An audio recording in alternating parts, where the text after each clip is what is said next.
Right, so we are looking at the boys 18s, I think it is. England Wales here on field 1. I think it's boys 15s. Is it? Ah, boys 15s, you're right. So it looks like Wales have the tap. England setting ready, waiting for that hooter.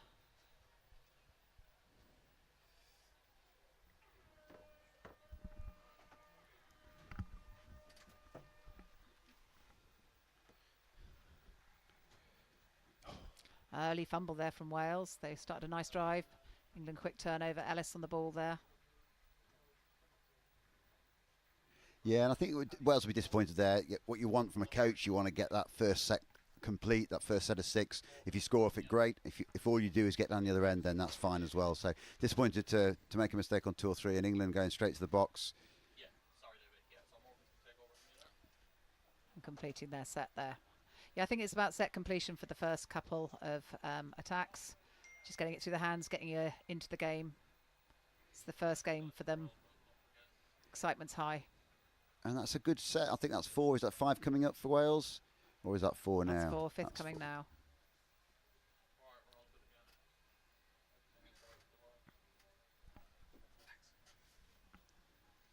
Oh, is that ball away now? He's going to give touch and pass. Touch and pass there.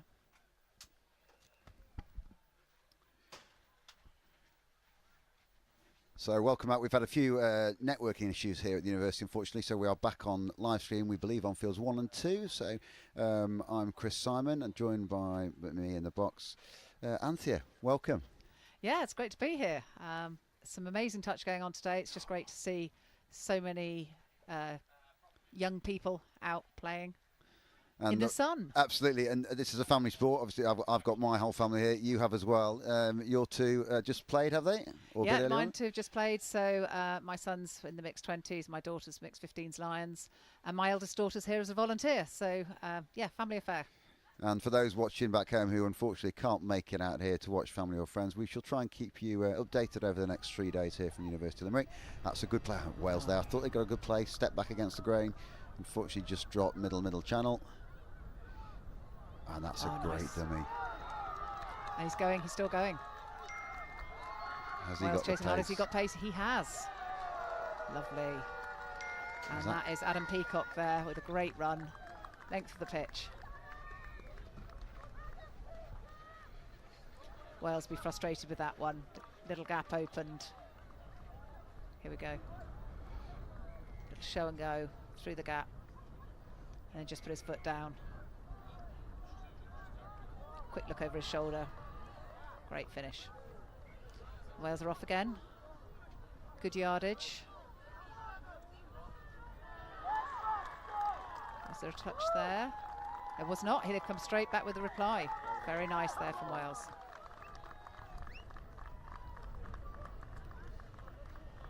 You might hear a little bit more from Anthea than me during this.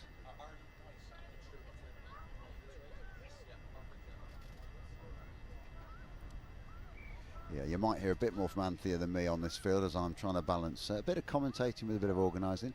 But England tapping back off again. We have 1-1 on field 1 here.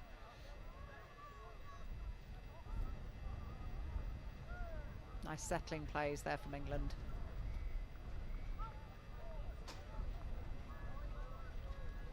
Drawing the defence out.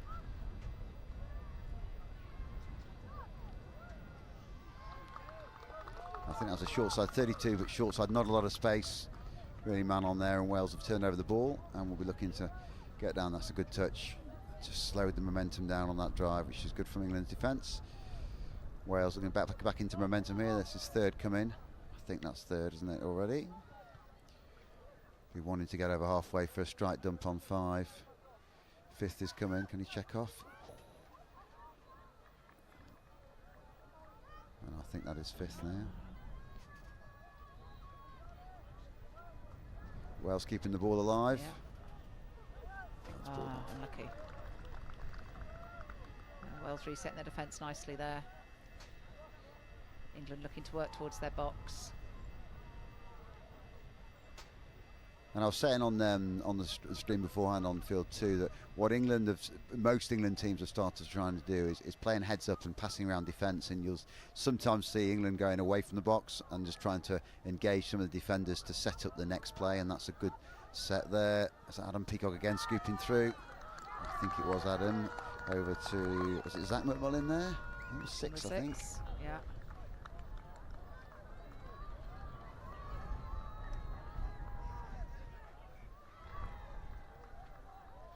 Nice offload there.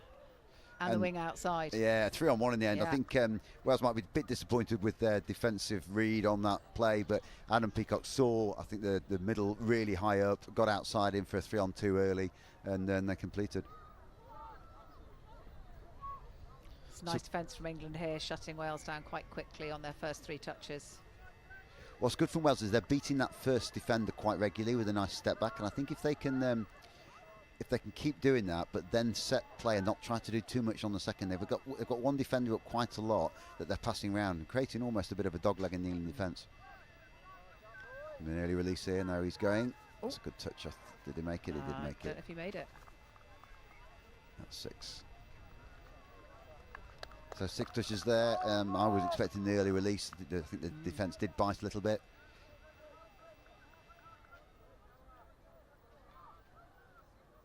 Now at the moment, Wales sending 1 or 2 up for the defence midfield. We'll see here. So yeah, actually a bit better defence there, and that's lost control. Unlucky. And over the mark. Wales quick turnover here. I mean, it's too quick. So for anybody watching the sport for a first time, or maybe not watch much touch, some of the key plays, initiating the touch. So the Welsh player here will be making the touch on the defender to try and control that roll ball. So they're in control. It's a bit like the ruck in rugby. We're trying to, in this game, control this equivalent contact area. And Wales will be looking to do that. It gets your momentum going. I think that's 3rd touch down this sideline. I keep getting confused with this line string across the bottom of the screen here, thinking that's the sideline. Is that 5th? And just killed the ball out on 5th. Forward pass.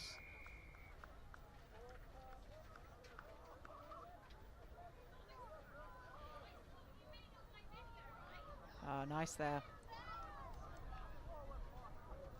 It's first touch right up near the halfway line now. Subs coming on from the box.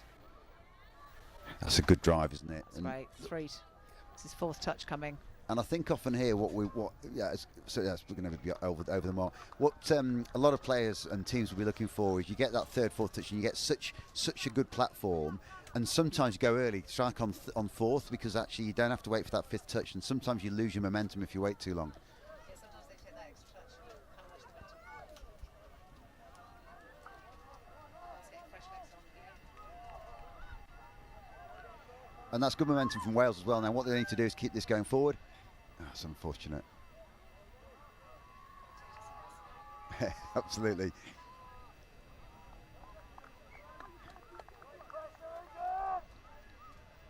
I think just a little bit hectic in the roll ball. I think it's excitement playing at this him level. Early. Yeah, he's given that number 12 going early, and England have seen that. Adam Peacock's going towards the box, going into halfway. I was going to be over the mark again. So, I mean, this refereeing team quite strict on this over the mark, but it's one of the most important rules in touch we want to get right. Initiating the touch, making sure you play the ball on the mark where the touch is given. It's one thing you'll see, the English players tend to have their hand up initiating that touch more so than the Welsh players. Yep. We noticed this in the earlier game with the boys 18s.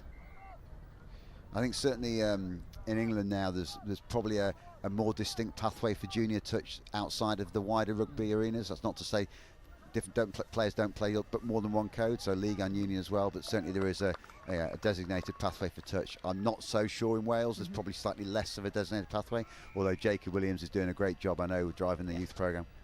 No, it's been great to see, and some of their plays in the earlier games been really well executed, and I would say we'll probably see similar once they get their teeth into this game. And I think England now might have got away with 2 over the marks. Certainly, if I was in the Welsh box, I'd be saying that. But what's good here, that's disrupted the England attack. So that's 4th touch, and look where England are. And it's Wales have put them under pressure, and that's 5th, and that's a really good defensive set. If they say switch on now, that's going to be a late pass. And I think that's probably the best defensive set I've seen from Wales. And if they can drive hard and put England under a little bit of pressure. Slight frustration there that they couldn't take the quick ball, giving England a chance to reset their defence. The Wales now, I think they will box. Whether they keep the same set on, they are going to box. But they've got first touch and, yeah, close to the England 10. If they can get this momentum going, and momentum is, I say a lot about it in the game. I think it's the most important thing. Certainly at Nottingham, where I'm involved in, we drive with that intensity. We want players to keep going, don't slow down, don't go static when you get to the line, because it gives defences the chance to recover and get themselves set.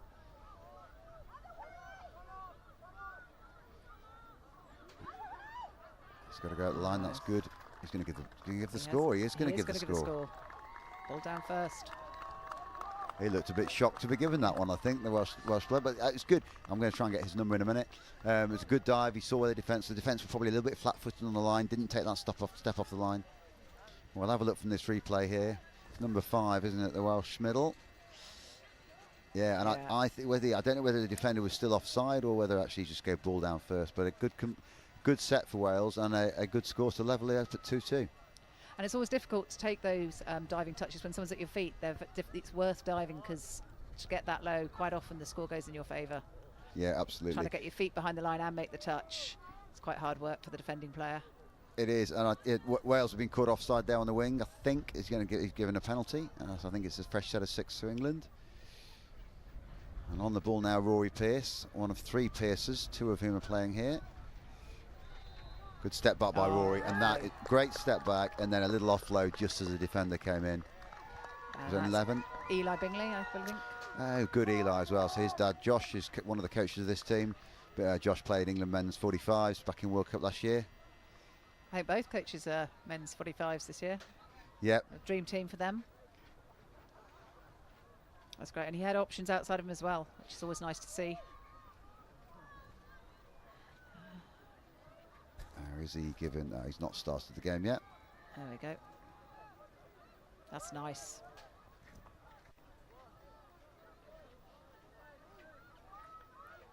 I'm not sure what happened there, whether it was a no touch call, but that's first touch, and they're right up. Well, again, what was good there, number 2 of Wales, he played what was in front of him. He looked for the call, didn't. No call, so play on. And I think sometimes, you get as a coach, you get annoyed. That's a good score. Or is he made no good score? I think that's a good ball score. Is down. Yeah. I'm going to look at this replay here. I think he did get definitely the ball down for me, but actually could have made it a little bit easier had he gone a bit lower and dived to the line a little bit. He was a little bit upright, this number 8. He's a tall lad, but he could have dived there, and he sort of stayed a bit upright. And we obviously talk about touch dives and actually getting the ball and your body on the ground, the whole of your body early. Don't leave it to the last minute, and you can get almost under the defenders. And it is quite a technique, probably different to other codes of rugby. I think it's very different to, coming from a union background. I still have very much a union dive. And that's not helpful on a touch pitch, but getting those dives, and it's something that I know that my children have been working hard on, because the difference being able to have a proper touch dive in your attack game is amazing. And I know that we will see some on this game. I have no doubt. Certainly, if I don't see one from Rory Pearce, I will be giving him a bit of jip when we get back to Nottingham. Early release. Oh, that's a good line. And his lad's going to be who's chasing him down? He's not going to make it though, is he? Joe Speakman going after him, and that is Riley Davis. Don't forget the ball, Riley. Happy with himself with that one. This is a tight game still, so it's only 1 score in it. And we've just found our printed comm sheet in here, which will help us a little bit for this rest of this game. Yeah.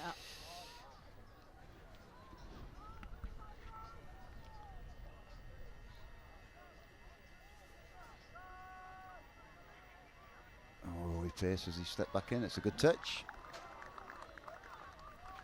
So Rory's on with Fred McPherson here as Rory back in the middle. What's he going to do here? It's a 33 quickie.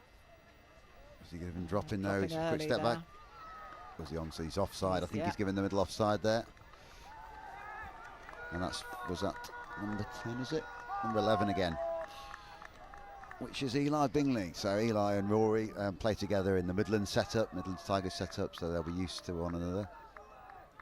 And we're just looking back at the replay from this superb read there from Reese, and even better pace to get to the other end of the field. Yeah, to keep it going for the whole length of the pitch too. It's more than I could do these days. And that was the score that actually put Wales ahead, wasn't it? I think for the first time in this game, and then Eli has just levelled it. So we're back to 4-4 as we enter the last sort of 5 minutes of this half. Quick lad, this Reece Jones. I'm just looking back who it is on my team sheet. Not sorry, I'm making that up. It is. Riley Davis was the. Oh, you know, I think Wales would be scoring a few more if they were diving from a little bit further out. Yeah, we'll have a chat with Jakey Williams about getting them doing some more diving practice at training, I think. I mean, they're creating the space, they're just not quite executing that finish in quite the same way. And I think we will. I'll make a reference back to rugby. Yeah, the Welsh rugby technique, handlers, good hands of the ball, good runners, good passers, and we're seeing that in this game. They're playing some great open field rugby, broader rugby, and maybe just some of the slight intricacies of the game of touch that are evading them at this time. But they're in this game at 4-4, and I think if they can switch back on in the second half, they're the team that are going to be putting under a lot of pressure. Oh, did he give it away? He did. It's away. Ball's away twice. If that, he has given that score. That is great hands from England. Just as I've been praising the Welsh hands, and England go and finish off a very unlikely 3-on-2. Yeah, again, it goes up for heads up and trying stuff, and I think that's one of the things I like about watching youth touch is they're more aware of what's going around them. But sometimes that they're not held back by worrying about getting things wrong. They're willing to try things. Absolutely, and I think that was one of the Dobsons. It was one of the Dobsons, Ethan Dobson out there on the wing scoring. And I will mention another person involved in the game back in England is Dad Alistair here refereeing. So again, family affair. Two of the Dobson boys playing, a third one's coming through very quickly. And Alistair, not only as a referee, but the lead junior person in the Midlands region, so doing a phenomenal job. So Wales back on the attack, one down again. Really tight game this. And it's 32 link platform. The doggies coming in. Have they got enough space out there? So for those not aware of the doggies play, so bring the link in, sweep around from one of the middles and attack that short side. Didn't quite work. It felt like they probably ran out a bit of space. Yeah, I don't think they'd engaged the mid enough at the point to give themselves some space. But this is nice driving now. Just off the mark there. Gives Wales a chance to reset when you step over. Makes it easy for them to defend because they get that half second. And that's a good platform for his fifth in my mind, but that's a good touch if he's made it. It is a good touch. Half court.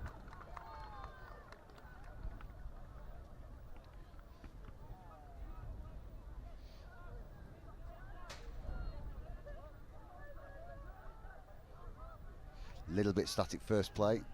Offside or in the ruck. I think he's given offside. Can't see him at the moment, but we'll go with that. That's a better momentum on that first. So Wales effectively started back a fresh set of 6. Second touch coming up to halfway. Good drive down the box side as they're getting their attackers on. Can he check off for fourth? That's fourth on the latch, sort of latch, and I think this is fifth, is it? Yep. And that's caught and half. Yes, a good set for Wales. I think they lost a little bit of their direction. Looks a little bit forward off the road. A little bit of their direction on third and fourth. First two were good, got up to halfway. England, I think this is coming to third and already on halfway. More momentum this time. That's fourth. They've got another set. They're keeping that going and can strike off this. Oh, unlucky. And unfortunately, they're just slowing it down a little bit. Joe Speakman, just that middle. I think it was Joe, and he's with Nathan Green, I feel, on the field at the moment. Wales checking nice off that first. there. Yeah, good pressure from England. And you got Link Wing up here, putting pressure on second.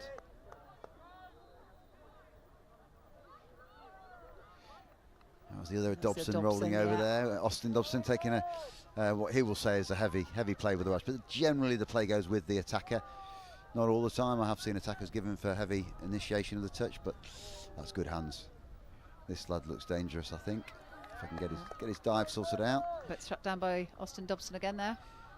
Yeah, I think it's Dylan Giles from Wales scored earlier on. Is that going to be over the mark? We've seen a lot of over the marks in this game, and I think we're coming into the first day of the competition, not quite halfway through yet. Players getting warmed up, referees also getting warmed up. And I think what the advantage the players have is they get to play with the same team for the duration of 3 days. Referees, 59 I think here this weekend, will play with different referees in lots of games. So actually trying to have the same standard of officiating across all what we've got 140 odd games is very, very tricky. So refs will be getting used to their plays as well. That's just unfortunate. And his boot clipped his boot. Wasn't anything in it. And given. The ref has given a hard touch for that. It's one of those, it's unfortunate, but technically he has caused a hard touch inadvertently with his boot. Nice So the hooter has gone. We're just waiting for the last play of the game, unless there's a penalty, and there isn't. So that's a really good half, Anthony. And I think this boys 15s category, it's new to the competition, but that is a really good advert for the game of touch at 15s level. Yeah, definitely. And I think it just shows how the sport is growing and the calibre of players across the countries at this age. And we will be back with you shortly for the second half.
We're good to go, and welcome back to this second half of England versus Wales, boys 15s, here on Field 1. I'm Chris Simon, for those just joining us, and joining me, Anthea.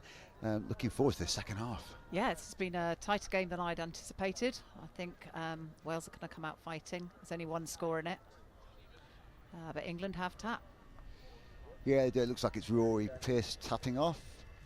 I'm trying to think, he has been on with Eli Bingley for the duration of that first half at middle. I can't quite see who is on at the moment.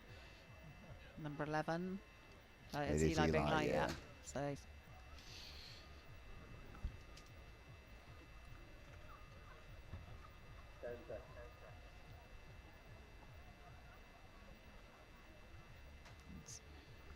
and we wait with bated breath that the hooter's not broken. There we go. And if you're involved in touch, you will soon get fed up of that klaxon going off. Thankfully, it's only every 20 minutes or so at the moment. Good tap off. England gathering momentum first. Is that third touch? You're counting better than me, Anthea. Eli and Rory looking to set something up. Step back. That's good. Oh, unlucky. Ellis just ahead of the ball there.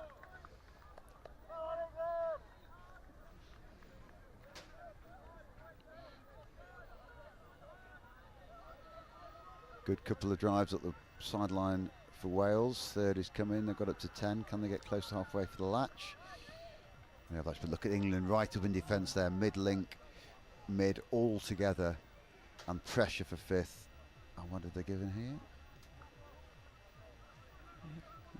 Not sure what he gave there, but he seems confident in his decision. Yeah, I think certainly there is no doubt who's in charge on this field at the moment. The referees are refereeing this game very well. They've got they're in control of the game. There's been no sort of dirty stuff at all, not expected in touch, but no sort of off the ball stuff. Very limited amount of contact.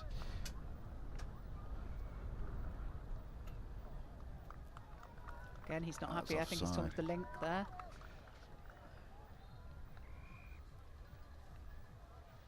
Comms coming in from the sideline ref. Yeah, I think they're just trying to work out how many penalties, because if it is 2 penalties, then the third, obviously, you send somebody to the corner. I think it's only 1 on the line. I think the first was outside.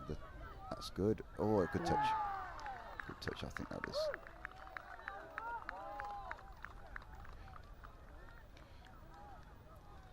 Had to think about that one. He did, yeah. I think he got the call from his sideline again. Yeah.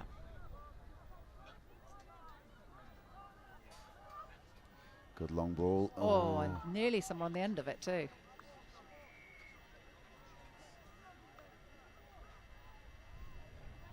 What are they giving back over here? There's another call being given, I think, for offside on this far side. And that will be 2 penalties, so that Wales could be looking for draw in the third penalty to get England down to... Oh, has he missed that? Have they scored? Or are they giving a late pass? A late pass. Oh, as a coach, that's me a little bit frustrated. Yeah, they've had 2 chances on the line, drawn 2 penalties. You either want to score or force the third penalty. And with the fresh set of 6 to turn it over on 1 or 2 is disappointing. And that's a good drive. Eli Bingley and Rory Pearce both gaining good yards. Oh, and that's a good down now. Gained again. Wales caught a little bit there just in the touch. I think this is 5th coming, is it? Or is that's yeah. I'm going to go back to offside. Different end of the pitch.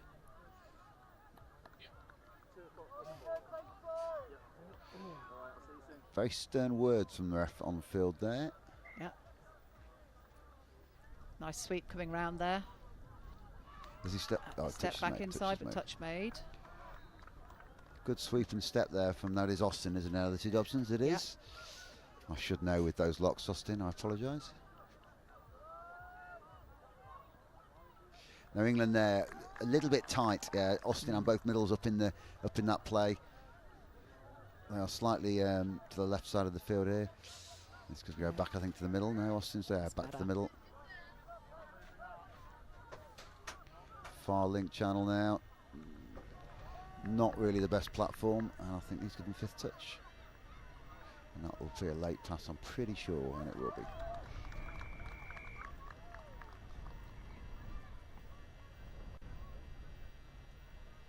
And I firm words there, but yeah, I think the refs are just. I think there's maybe a little bit of chat going on the field, maybe a little bit too much feedback for the referees. yeah. And certainly we don't want to get that. So they're probably just making sure that they know who's in control. And sometimes it's difficult because you automatically call what you think you've seen. But, Absolutely. You know, Yep. you need to make sure that the refs are the ones actually calling the shots. Oh, it's unlucky by Wales. Again, just got the first three good touches, got to halfway, and then just became a little bit static. Now England will go box, I think.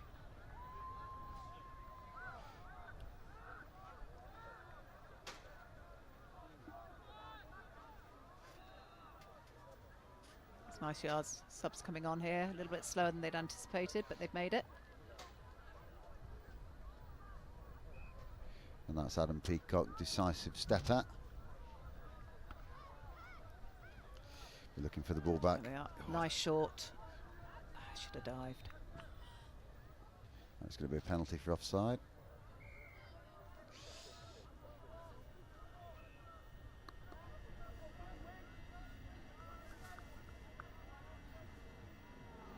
So that's just first penalty. England all very close in the middles here. And that's Zach McMullen though. That's going to be a score. He was offside that middle again. Nice read there. Again, I think what England could do probably a little bit more is just stretch those defenders. It's all very tight in there, isn't it? And actually, yeah, I mean, he has caught him offside. Both middles are up. Wales want to get one of those middles out earlier, get him back on the line and get him bouncing off the line to be able to make that touch earlier. But England, yeah, they've read that really well, and I think that's our first time in this game they've had a two-score buffer, so Wales will need to score off this one, really. But it's in Wales's strength there in their defence of being quite tight. Forcing the longer balls up until then has been good, but I think England are now beginning to see they can get round them. Another 32 platform there, and a really nice deep feed. It's great depth there. And I do think there's a 3-on-2 there. I think the Welsh link was outside. It's back on man on there. And it's going to be a forward pass call, but the refs let it go anyway. And that's good play for England, passing round. Now they just want to keep that momentum going. Second touch coming up to halfway, good momentum. And that's third and still got it. And Wales hovering in the offside in the middles here. It's fourth touch, fifth is coming, set up a good platform. He's half, needs to get rid. Oh, that's forward pass, Last one. Great hands, yeah. But unfortunately it's just gone forward. And I think probably the right call. From here it looks, I mean, we're obviously looking at it on screen, but it looked a little bit forward to me, drifted forward. Yeah, but it's nice that the boys are trying it. Their hands are good. Was slightly forward, but the speed of hands, that was great. Yeah. And again, pushing the defence up, just a little bit too quick that time. Giving away that penalty there.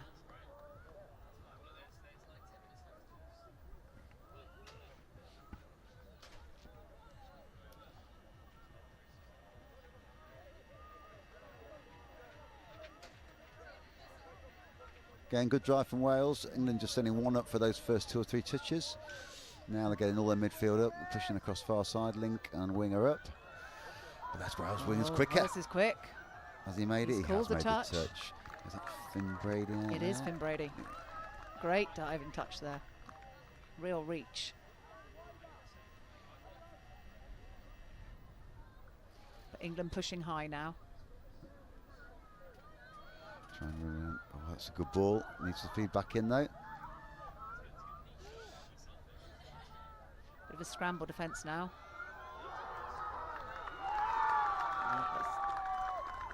And he stepped back. That's a very well worked. It seemed to come from nothing to begin with. They moved the ball well. And then managed to get the ball away. Drew England's defence out and then switched sides. A nice long ball out there to number 13, Riley Davis, on that far wing. And we're back to 6-5.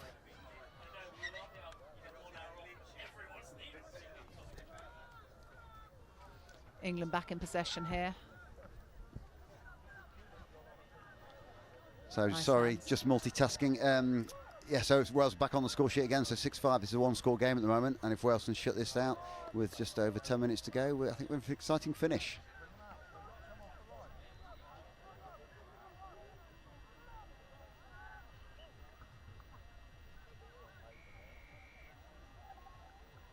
Ref's not happy with the moment. They obviously need to advance off their line. Wales are hanging a little bit. I think what's good hand signals and comms by the sounds of it from these referees. That looks a bit forward off the ruck, but yeah, the refs are definitely explaining well to the players of what's happening, and at this level, that's very important. Oh, that's the 3-on-2s he's going to score. Oh, that's ball down. Yeah, I think something there. Obviously, in rugby you can do it, passing out of the tackle. In touch, it happens, but very probably rarely does it get completed. That was nice. Pushing up there. Second third touch. Good drive that from Wales. Up to fourth on halfway. And they've got to set up a good scoop here now. Check off into the midfield. Maybe 2 passes, I think. Oh, that's probably the next pass needs to come. That is fifth, isn't it? That's a good offload, though. And that, I think, will be a late ball down. Ball down.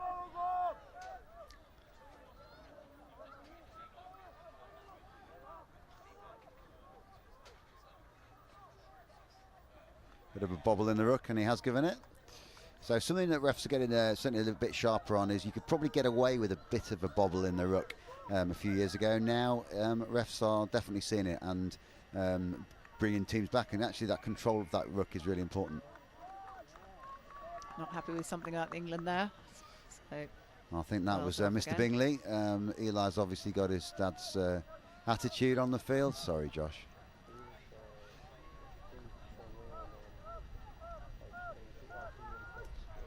Alex James there with the yellow boots. Thumped the ball nicely. 32 short coming in, very close. Early releases on. Oh. And that's fifth. And he's not going to give, not square hips there, unfortunate. A bit of a let-off for England then. I think Wales looked like they were putting England under a bit of pressure. Really could have done with that score off there. Just over 8 minutes to go. England still 1 up. We're looking to get down into the Wales red zone if they can, so we call it the red zone, back where Wales are under most pressure. That's 3 already. That's a good set from Wales. That's 4th, I think. 5th is coming. Needs to do something here. Fly was on and down, so we talk about the fly where it's just a short pass out the back, the middle, and that's going to be 6th touch, is it? Yeah. I'm pretty sure it's 6 for me.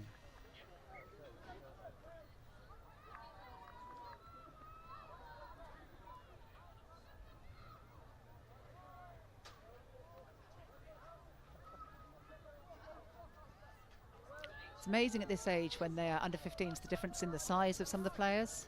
Absolutely. You have a real discrepancy, and some of them are very tall, almost looking like 18-year-olds, and some of them are still looking quite young. I think point in question here, these couple of Welsh boys, this number 1 here, I can't see his name on it. Yari Ling, good play by Wales there. She just got interrupted. I thought it was going to be a chance. So they just last play. They are moving the ball around as though it is, and it is going to be a late pass. Yeah, you're right, Anthony's saying, yeah, just in terms of the scale, the size of players, so different, height-wise, but also physicality in terms of their muscle power and their weight and power on the back of it. It's an interesting age at 15 with boys, particularly the difference in physicality you can have. It irons itself a little bit more out by 18s. Yeah. Is that 4th, 5 coming? That's a good scoop by Alan Peacock. He's not got him. He's not got him. Good score. What a good example there from scooping through. And we saw it in the last game where I can't remember who scooped through, who then came back in towards the field of play. What Adam did, he ran along the back of the end zone. You'll see it again here. He scooped through from this one. He took the defenders. He took him open side first, then step back short side, then another step back. But you see where he ends up. He's on the back of the pitch. So actually, all the players can run lines for him anywhere in the end zone, and that was really well played. Yeah, and it takes a bit of confidence to do that, to have the patience to take the space and wait for the pass rather than rushing it. Players who come to touch early tend to try and throw the pass early, and less often will score from that. It's about going through and finding that space. Yeah, absolutely. And I think, again, opens up the 2-score buffer for England. 6 minutes to go. But time for Wales, and they've come back into it every time. And the last time they got a 2-score buffer for England, Wales scored again. That's a good long ball. It's going to be Covered well there on that far wing. 6? It is 6 touches. England probably just looking to not too many risks here. Just play structure, play a nice drive. That's second. Third is coming down the box side. That's third. Just lost a bit of momentum there, Eli. Sideline ref And he called is going a to forward give pass there. That'd be forward pass off the disappointing. previous ruck, I think. Yeah, because you want to hold for 6 when you've got a 2 buffer and just go through the motions. Get them up the other end. Territory is important.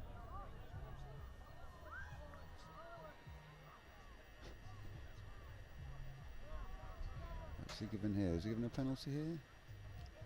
I think so.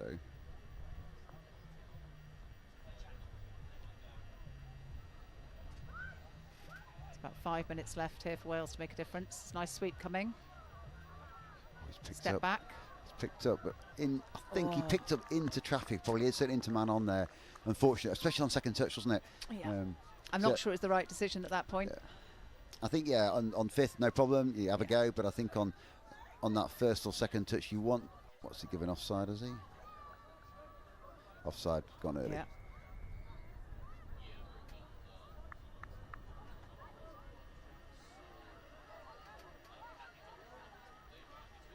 It's from Brady taking the tap there. I think it's Adam Peacock back on, isn't it, here? Yeah. He is half, he gets rid. And Adam and Zach McMullen, his middle partner, on here. And then brother Leo, I believe. Brothers McMullins? I believe so. Is it Link in there? Here at Link, yeah. Yeah. With that.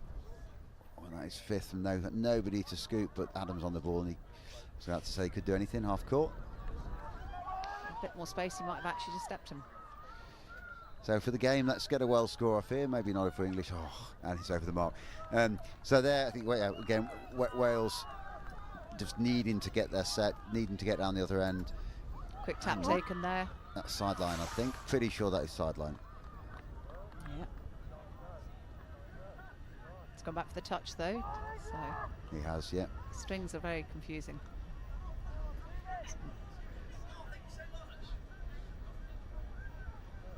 Peacock stepping again there, just keeping the defence busy. Yeah, Peacock to McMullen. Oh, and that's a good step back. Oh, I think he's good touch. He was on the side. There go again. Back to Peacock to boss things here. 2-on-1 if it goes, and it's a good finish. I think that's a good finish. I think that is too. And just good. I think it's I think good score. Heads up. Wales got caught a little bit napping maybe on that far side, and just a fairly easy 2-on-1 finish. I think it's one thing that England are doing quite well is they're attacking one side, and then if there aren't the options there, they have got the ability then to swing it back the other way. Yep. Using all their players, they're not relying on one or two. And I think from a defence-wise, not really sure what happened, because it's as though they just got the wrong player. Yeah.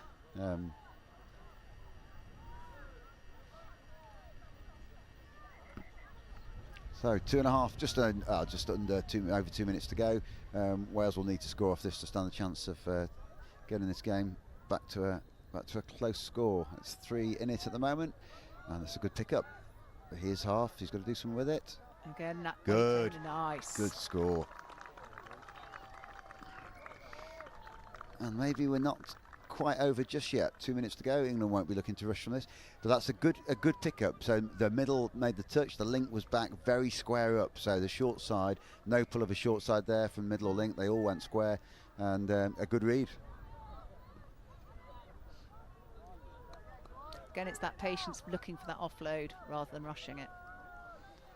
And Bingley and Pearce back on here. Pearce ended up in the. And he's on the ball now. Ball go back quickly to him. The Welsh middle is offside. Is the other one made it? No, he's offside. Goes down. Yeah. It was the link catch. My apologies. It was in the link channel. What's nice to see is when they're diving with the ball out in one hand, it makes it very difficult to defend against. You're a whole arm's length away from being touched. Yeah, good. That's really good skills there. And I think both middles probably offside. I think both middles. The link definitely offside. The middle probably got 1 foot back on the line, but you need both feet, and the ref will have called him offside. And I would imagine Rory Pearson diving for that knew they were offside. Yeah, and it's that thing, it says when someone's diving at your feet, you tend to stop and try and make the touch whether you've made the line or not. Absolutely, it's instinctive, isn't it? Yeah. And we do teach, try and get back to the line, get both feet on it, and get a foot back off the line as quickly as you can. Yeah, the bounce. And that's the link channel. You want to go short Alex side. James on the ball there. Good diving. score. Good score. That's unlucky, I feel. Yes, I thought that was nice. One of those tricky ones where, the length of the body, and it looked like the touch was probably on the lower half of the body, and the score was the ball looked down from up here, but again, the refs We were are at the angle as well. much better position they are than us. Absolutely, the angle here always slightly different. That's going to be a late pass. And we've got a few seconds to go. England can just close this one out. And probably, I think, deserved of their win. Probably just being slightly more structured on the ball, not made quite as many mistakes. And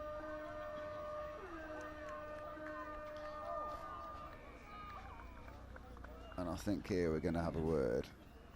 And it is before subbed. But just before we do that, it's a shame end for this game. Dobson is still down. I think he's okay. I think he probably banged his head, didn't he? But I think he's okay.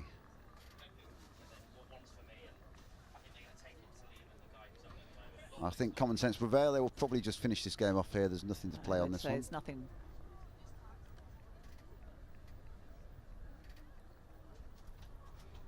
Kevin, just get our field one camera off the injury. So.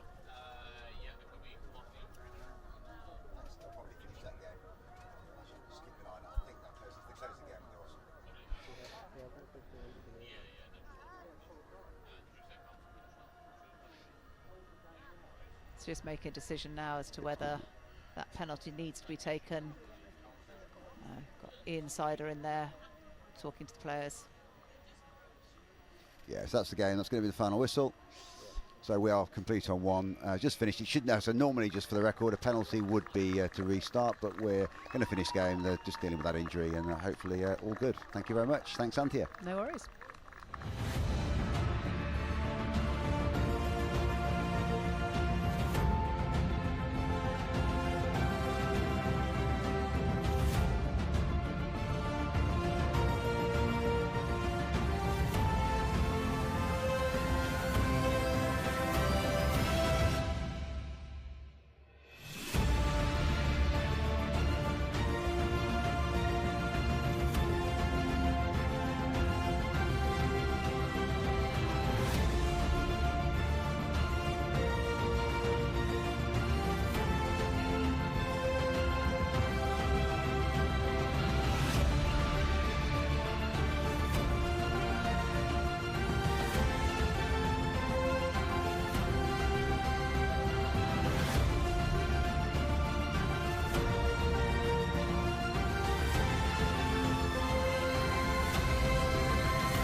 Well, out come the Welsh under-15 mixed side. Their under-18s are defending champions here at the Youth Atlantic Cup. The Welsh nation, they love this format of the game. Looking for that last instrument you need in the game of touch, a rugby ball. It'll be on there in a moment. They're taking on the Cayman Islands here for their second Youth Atlantic Cup on the bounce. I'm delighted to be joined by two of their under-18 side, Coco and Shay Windsor. Coco, well, how do you think the Cayman Islands are going to get on here against a very strong Welsh team? Well, it's a pretty new developmental team, so I'm excited to see what they're going to do. We've got 9 new players who have never, this is their first international game, I'd say. So we'll see how that goes. Well, that's fantastic. It's a bright start, though, for Wales. Carried on by Callum Brown. Brown all the way here for Mason Brown. Great ball flying off to make the touch from the wing. Fantastic defence. Quick ball. Quick thinking as well from Wales. And Emi George has gone over for the opening score. I'm not sure the referee's given it, though. And the Cayman Islands survive for now. Shay, exciting start to the game. Yeah, I'm really excited. I'm excited to see how they'll do, and I'm looking forward to it. First carry by Jaden Hulse-Bailey. Good yards as well from Hulse-Bailey. Lifts it off the deck into the path of Felipe Allard. Round the corner come the substitutes. Cayman's a little bit short-handed, but look at that footwork to get on the inside of Tom Davis. And the Cayman Islands, of course, all in light blue with the navy shorts, taking on that familiar black and red trim of Wales. They are under-18 champions in this format, and they are also European champions at senior level. But at under-15 mix, it's France who hold the title. They had a fantastic performance against Ireland just 2 games ago. And a little bit of a foot in touch there from the Cayman Islands, going to hand Wales a penalty. Emi George, the try scorer, or would-be try scorer, lifts it off the deck. And carried on by Meady Rogers. And that might open up a little bit for Wales. Touch taken by Sam Phillips. Here is Phillips, with Hooper to his left. Phillips take it on. Here is Hooper driving towards the line. Hooper dives in unopposed. And the try has been scored. Wales open their account through William Hooper. Well, Coco, not the perfect start for the Cayman Islands, but a great finish from Wales. That was a really nice 32 with the dive there, yeah. Good conditions for diving over as well. Not too dusty here in Limerick.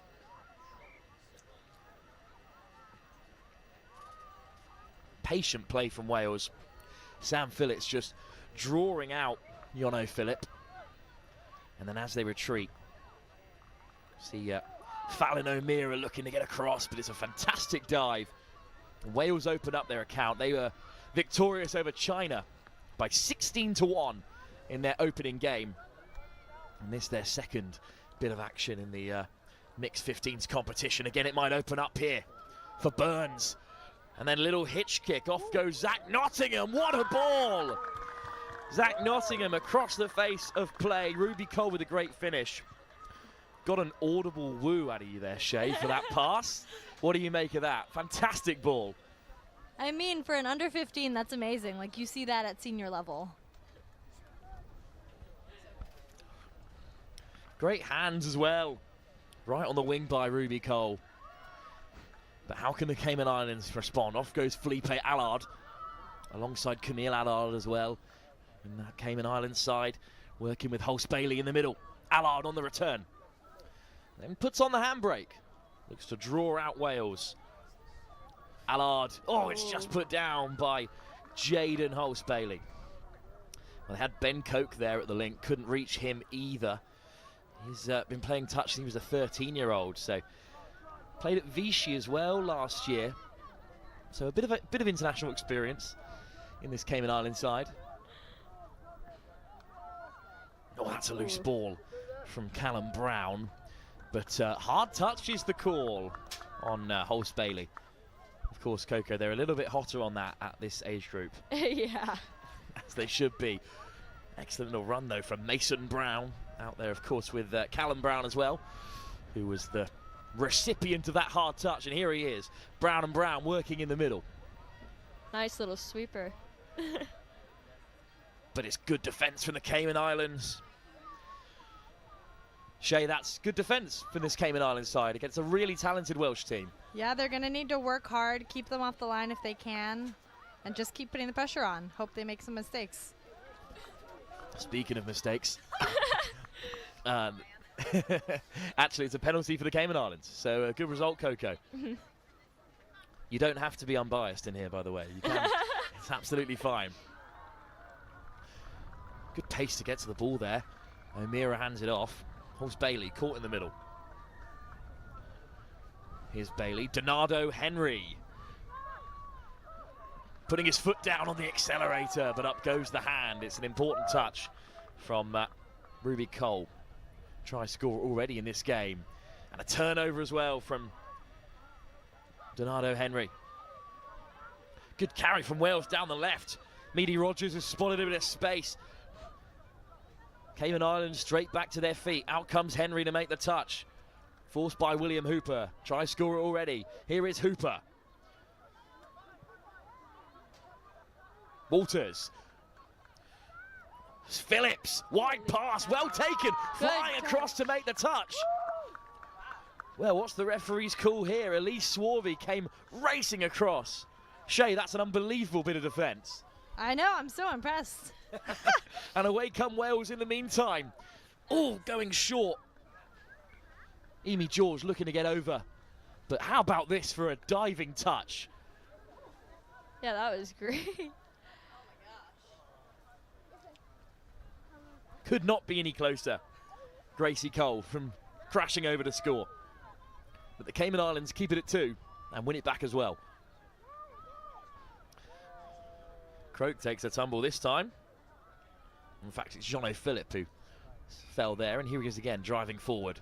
Big step off the right boot, and the Cayman Islands a little bit short of numbers there, but great acceleration round the corner. Fantastic carry. Off the mark. From Madeline Major, but off the mark. Good spot, Yeah. Coco.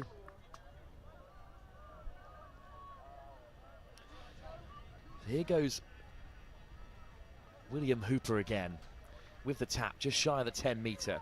First touch made by Benjamin Scott. Welton back on the inside. Welton on the sweep, but instead it's a short little pop pass into the path of William Hooper. Hooper goes all the way. Well, he looks to the referee, and in the end the try is given. William Hooper has a second. Coco, what do you make of this finish? Oh, it's pretty good. He kind of faked out our youngest player there, Harrison, who's only 11 years old.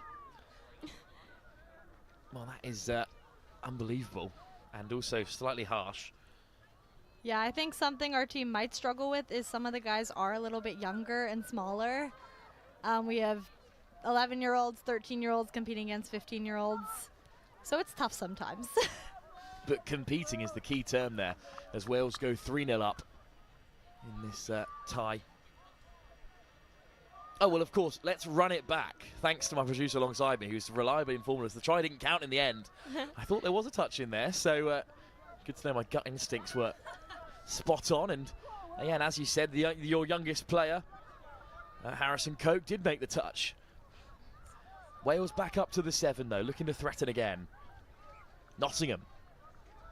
Here's Ethan Burns. Draws the touch. Nottingham, hard line, sliding in. Down goes Jaden Hulse-Bailey and makes a huge touch. Yeah. Oh, fantastic hands and a little fade away towards the outside from Meady Rogers, but Cayman Islands keep them out again.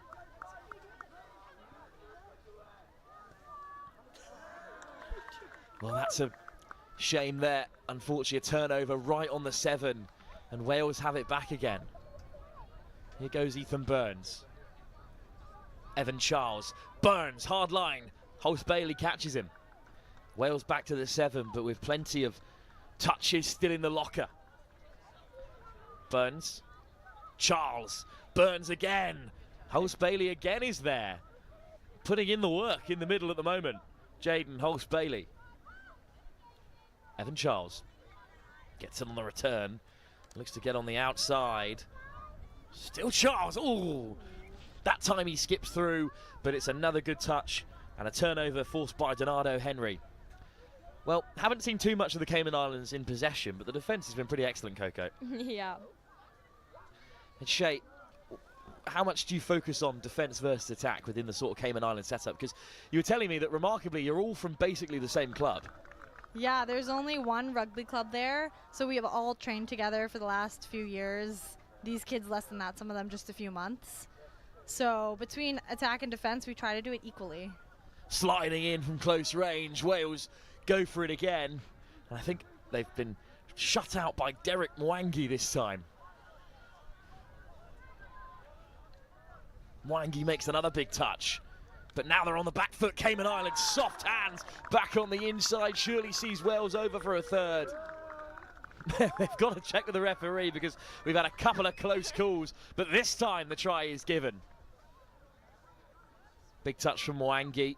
But then you can see as he retreats back to the line, he's retreating into the space, which his middle partner, Jono Philip, is already looking to cover. So the hole opened up on the other side, and Wales have a third. 10 minutes in against Wales, who are some of the best mixed open players around, and it's only 3 tries down. Cayman Islands still in the game. It's a good performance so far. Here come the Cayman Islands on the offensive. Madeline Major up to the 7. Here's Shakespeare. Forced back this time, but Cayman Islands will have a strike. Major. Scott over the top. Ambitious ball, but put down unfortunately there.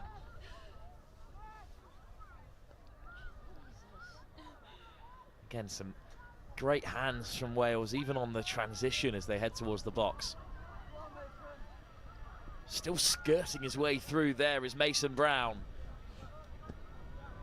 Rogers. Wales building patiently here. It's unfortunately a coming together between the two players, and I think it's just taken a knock there. Well, this is just quick play, quick. It's an excellent scoop, but just a trailing leg there. Stepped on his teammate, so thankfully Sam Phillips straight back to his feet, but that player will be receiving some attention. So thankfully I've got the 2 Windsors alongside to chat to in the meantime. So how have the Cayman Islands fared across the Youth Atlantic Cup, do you feel, across the different categories so far, Shay? The under-18 mixed team, they had a really amazing start. We beat South Africa in our first game. That's a fantastic result. And I don't think that's ever happened before in our history, so we're so impressed with them. Unbelievable. Yeah, and then for our second game, the mixed 18s just had one, and we beat Lebanon by 1. Yeah. So it's going excellently well in the under-18s. We can see over there it's England in action in the boys under-18 competition, which might as well get some minutes. There's Sam Dixon on the ball playing it wide, and yeah, might as well commentate on the other game. But thankfully on pitch 1 things are getting started again in the under-15s mixed competition. Well, back to his feet and back in the defensive line as well, I think, for Wales. So that's great to see that no lasting impact of that collision has occurred. Cayman Islands carry through the centre.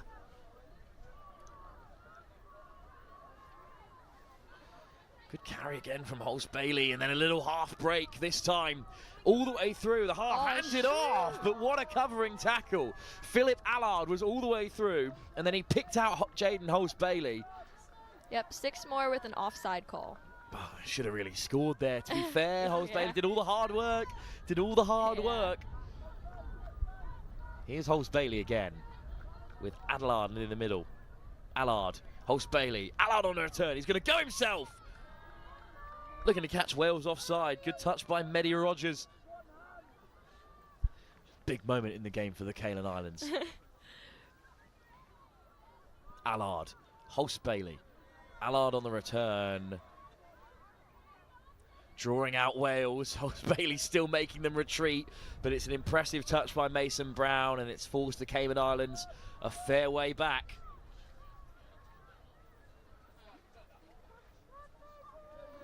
Touch made. Turnover. Oh, here's the moment here. And then what a touch by Brown. How close were the Cayman Islands there for scoring their first? I don't even think Jaden knew the guy was coming behind him. Needed a shout, man on, and he would have dived over. But here is Brown. He made that Fantastic try-saving touch. Ball goes loose there, and then the pass on the inside is to ground regardless. So penalty Cayman Islands. 5 minutes to go in the first half, and they're still absolutely in this game. But I can't believe the success of the... Well, I can, because of course you're all fantastic touch players. But the success of the Cayman Islands under 18, beating the likes of Lebanon and South Africa, those are not easy games. Yeah. So, you know, what is the mood in the camp? How are you feeling as we head to the last stages of the round robin today? Well, we've actually got a lot of South Africans on our MX18 team, and we had a lot of moms who came from Cayman to support, and they were like, this is our first time ever that we've ever went against South Africa in rugby, and they were so excited. When that final whistle blew, it was like we'd won like the world champions of something. Well, you could be under 18 mixed champions come the Yeah. end of Sunday. Who knows if things stay the same as they are for the Cayman Islands. Lovely show and go, slipping all the way through. What a run by Fallon O'Meara, just caught by the very last defender. Fantastic touch made by Wales right at the last. And Wales can counter, but the Cayman Islands producing some entertaining moments here, despite the fact they trail. Great step off the left boot from Sophia Walters. And now Wales are really rumbling here. Rogers. Back into that dangerous middle partnership of Phillips and Hooper. And away goes Phillips. But I think he's been caught. In fact, it was William Hooper who was caught scooping through. So the Cayman Islands have it back with Derek Mwangi. Well, how well do you know these under 15 players? Of course, you're all from the same club. What's the connection like between the two setups, do you think, Coco? A lot of them are really new, and they were kind of like scouted for the team maybe like 2 months ago, and then there's around like 3 of them that played with me in the last Atlantic Cup in Nottingham, and it was actually great fun. And now they're here in Limerick in Ireland, competing in the sunshine, the 2 days a year that Limerick enjoys in the sun. Look at that hustle by Harrison. Oh my goodness. We're your Great biggest work. fans. Great work from young Harrison Coke. And now stepping off the right boot, away goes Oscar Shakespeare. Shakespeare eventually caught by Gracie Cole. Good defence on the wing. But this is so close. Look at this break, and Cole comes back and just makes the touch on Fallon O'Meara. Would have been a great score for the Cayman Islands. Fine margins separate these two sides in this second round of the under 15 mixed competition. Shakespeare again goes weaving away. Benjamin Scott, ball back on the inside, searching for Madeline Major, but it's loose, and Wales have it back, and with about 2 minutes to go left in the game.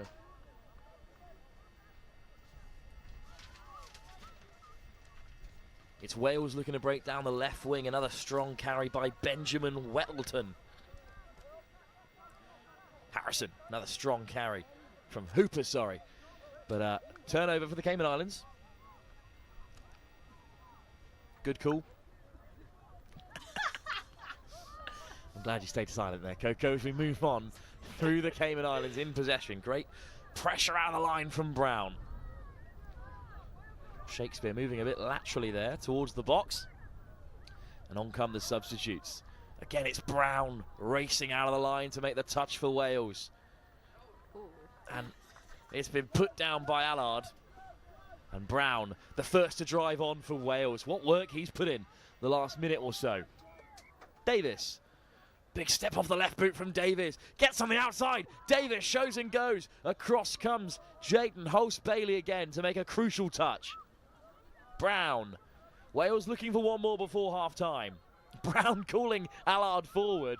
Eventually the touch is made. Quick scoop from Mason Brown. Long ball over the top, but it's just in between Sophia Walters and Emmy George.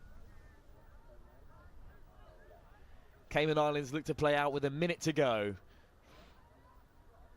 And if they can just keep a hold of possession here, they will go into the break, very much still into the contest. Allard.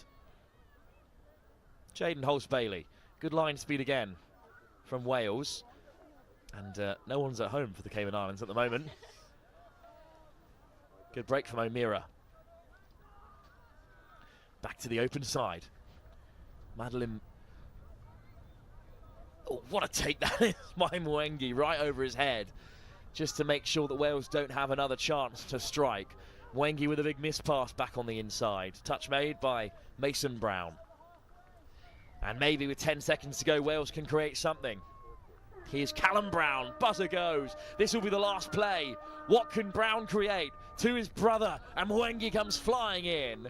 Big hit. And I think that might be a hard touch call. But instead, I think that's going to take us through to half-time instead. So, at half-time, it's a strong start from Wales, but then the Cayman Islands work hard to slow things down. What do you make of that first half, Shay?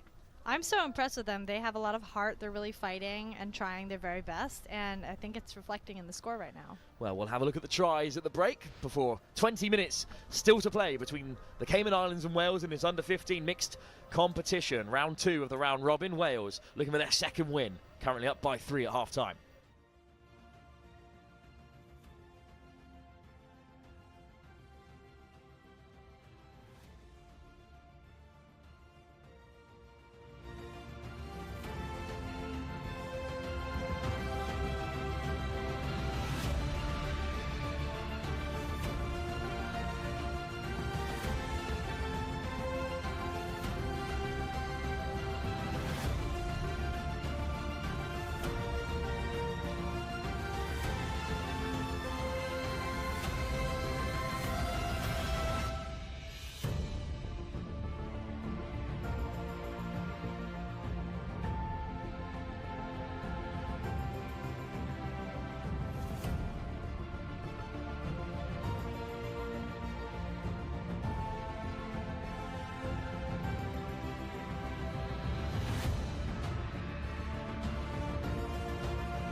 Second half inbound. Cayman Islands with a tap from halfway. And my first question, Coco, is what do the Cayman Islands need to do differently in this second half? What messages do you think were being given at the box as Allard makes great yards?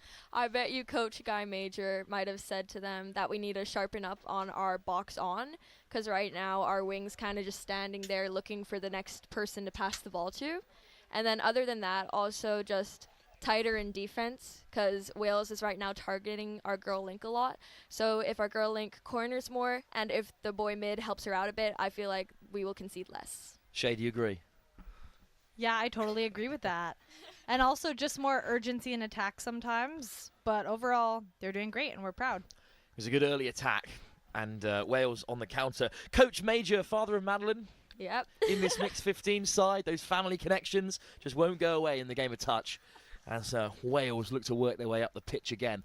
They lead by 3, but they've been frustrated by the Cayman Islands, who themselves have come very close to scoring on a couple of occasions in that first 20. Off goes Benjamin Wettleton. And here's William Hooper. 2 tries already for Hooper. Here he is again in the middle, working that partnership with Sam Phillips. Phillips looking to draw out Hulse Bailey. And here's Hooper going himself. Great delay on the pass. And Wales dot down to score the first in the second half. It was caught right on the chest, and then the only option was to collapse to the deck before the Cayman Islands could swarm and make the touch. Good finish by Sophia Walters. It's unorthodox, but try given all the same. Yeah. So not the start the Cayman Islands were after, Coco, in this second half, but they're still very much in the game. It's such a long game. Yeah. This 20-minute half full field for these under-15s. But here we go. We got a nice star pairing of Oscar and Ben. Real firecrackers, those ones, and I'm excited to see what they're going to do here. Here goes Shakespeare lifting it over the top. I do have to apologise because I was talking about Harrison Coke's brother, who is playing for the under-18s. Of course, it is Harrison, the 11-year-old brother of the mixed 18s player playing in the under-15s. But the 2 twins, Cami and Phil, are playing out there, the Allards, for the Cayman Islands. Do they get on, Coco? Most people wouldn't. Most people wouldn't say that. I bet you their mom wouldn't say that, but it's okay. But they're both starring for the Cayman Islands at mixed under 15, but some ridiculous footwork in the meantime is going to cut them open again. And it's outstanding work from the Welsh. Yeah, that was an awesome step there. Let's have another look at this footwork because that was remarkable. That's the kind of game-breaking skill that can finish off a game as close as this.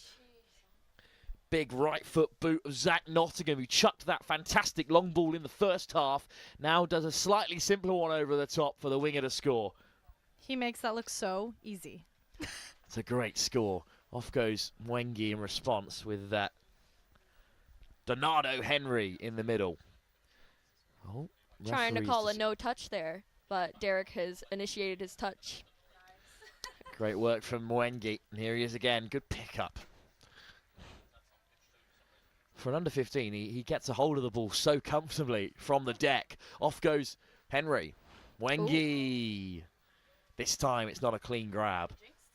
There's the commentator's curse striking again, I feel, unfortunately. Lovely little show and go, looking to get away from Donardo Henry, but this time Sam Phillips is caught, and they head towards the box.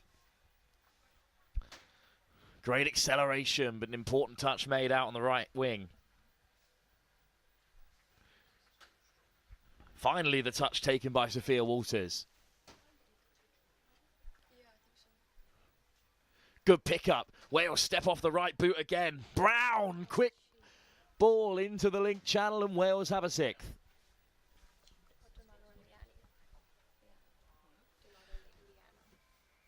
Well, that's a fantastic finish and a 6th try on the board for Wales. Well, the game just getting away from the Cayman Islands a little bit, Shay. Fatigue is definitely going to play into this because it is a really long tournament. Also, we're not really used to the cold weather because most of the time in the Cayman Islands, the weather is like 30 degrees Celsius or higher. So a lot of our players struggle with the wet, the cold, and breathing in the cold. Coco, this is the nicest weather they've had in Limerick for 100 years. I don't know what you're talking about. That's absolutely insane. Allard now taking it forward. Looking for options, good acceleration, trying to get on the outside of the middle, flings it over the top, searching for Liana Stewart, but the ball goes down. Actually tremendously excited about the weather this weekend. It's stayed dry so far and the sun has even appeared a couple of times. This is as good as it gets here, Coco. Allard from the 7. Big chance for the Cayman Islands to get on the board for the first time. Wales with the high press. Allard is caught, forcing Wales to retreat again. A little bit stable at the moment. Ooh. I think they're trying to run a couple of quickies. And indeed, they do dart over in the middle. But they're sent back to the 7. And here's Allard. Hulse-Bailey lays it back and gets it on the return. Jaden Hulse-Bailey, ow, just the ball is behind Allard. And you can see his frustration there. But good attack again from the Cayman Islands. Just can't finish it off. Yeah, here's a fun fact about Phil. Phil loves the sin bin. You'll often find him sitting there. Last tournament, he accidentally punched a kid. Not purposefully, guys. Not purposefully. And, yeah, that brought him to the bin. And we took a nice photo of him. He tells a good story about one of his teammates finishing a try and then immediately running straight into a trash can, as it's called in the Cayman Islands, straight after a previous tournament. His dream is to represent the Cayman Islands in the Olympics one day. And, of course, that's the aim of touch rugby, to make its debut in 2032 at the Brisbane Olympic Games. Australia will be putting forward touch rugby as one of their new inclusions into the Olympics. By then, who knows how big the sport will have grown. We're super excited for that because it could be these kids showing up. So it could indeed be. I don't want to think about how old I might be in 2032, but hopefully I'll still be on the comms for touch rugby as it grows. Good carry up through the centre again from Wales. They drift towards the box. And at the moment, with just 12.5 minutes to go before the buzzer, they are desperate to keep a hold here. One more try. Might just take it beyond the Cayman Islands. And they're going to get it. Tom Davis with a fantastic finish. Well, how about this for a finish? You spoke at half-time about them targeting that area, the female link. Yeah. Which is a feature of the mixed open. Yeah. And especially under 15s. Mm-hmm. So I actually play girl link for the MX18s, and I do have to say, a lot of the team strategy is to just target the girls. So the girls have to work extra hard to make sure that they aren't seen as like a defensive liability. Absolutely, and there are no defensive liabilities in this Cayman Islands side. That was just a fantastic finish by Tom Davis. Wales win the pen, just about 12 minutes to go here. 7 tries is a long way back for the Cayman Islands.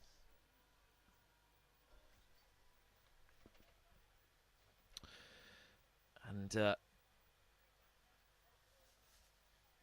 this is the first game for the under-15s. Wales, of course, played earlier, but Cayman Islands had a bye in the first round, so perhaps that's a factor as Wales look to dive over. Wales have had a game to warm up, and it was a comfortable game for them as well, whereas this is the first time the Cayman Islands have taken to the field in this category. Ball to the open side. Davis, one more. Excellent footwork, stepping on the left boot and getting on the inside, Ruby Cole. that's a great step. That would have got me too. Of course, Shay, you're the only Windsor not taken to the field this weekend. You've been Thank you for pointing out my age. you've been slightly aged out of the under 20 and under 18 category, but you did play in a warm-up game against South Africa. That's coming true. into the competition. That was good fun. We had our women's team, which is the first time we've had a women's team in several years. And the last time we had one, my mother was on the women's team. So it's been a while. Surely not that long. Come on, guys. Your mother, of course, who's coaching the under 18s team as well. Yep, she's been their coach for a few years now, so it's been the same group of kids, and that's why we're really starting to see it pay off. Great pickup in the meantime from Hulse-Bailey. Henry stepping off the left boot and putting on the handbrake. What a pickup by Hulse-Bailey. Needs support. Diving over is Liana Stewart, but 6 touches up, so Wales shut out the Cayman Islands again.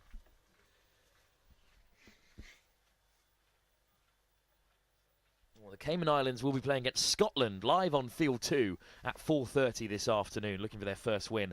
Scotland were beaten by 10-5 against England earlier this morning. That's a good result for Scotland. Yeah, I heard 10-5 and I thought that was bad, but then you hear England and you're like, oh, that's excellent. That's some great stuff. So from a Cayman Islands perspective, do you sort of look to England as being the favourites in most of the categories here? Yeah, especially on their Instagrams, they love to mention how they've won a lot. I remember the first time we played them, it was 2 years ago, and we might have lost like 20-0, something around there. But it's okay, guys. We've all better. been there. Yeah. As Henry takes it forward for the Cayman Islands, it's just rolled a touch from Allard, but the referee waves play on. Allard keeps it alive under a lot of pressure from Brown, who does make the final touch. Well, they have won a lot at this age grade level, but they didn't win the mixed 15s at the last Youth Atlantic Cup. That was France who took the title, and they didn't win it at the mixed 18s either. It was Wales who, on their way to European Championship victory, won in 2023 in Nottingham. Yeah, they're probably really hungry for a win now. Sliding through again goes Davis! Allard made the touch, and it's, as you've said, a fantastic bit of covering defence. Well, Phil Allard is started watching his parents play in the corporate league of touch rugby over in the Cayman Islands, and joined their team when he was 12 years old. Ball back on the inside, good cover from the link. Up goes the hand, a good touch from Phil's twin, Camille Allard. Oh, the ref just... but in the end, after conversation with the officials on the side, this try is given and Wales have 9. Well, considering they beat China by 16-1, that puts this performance in a bit of context. Cayman Islands have done well here.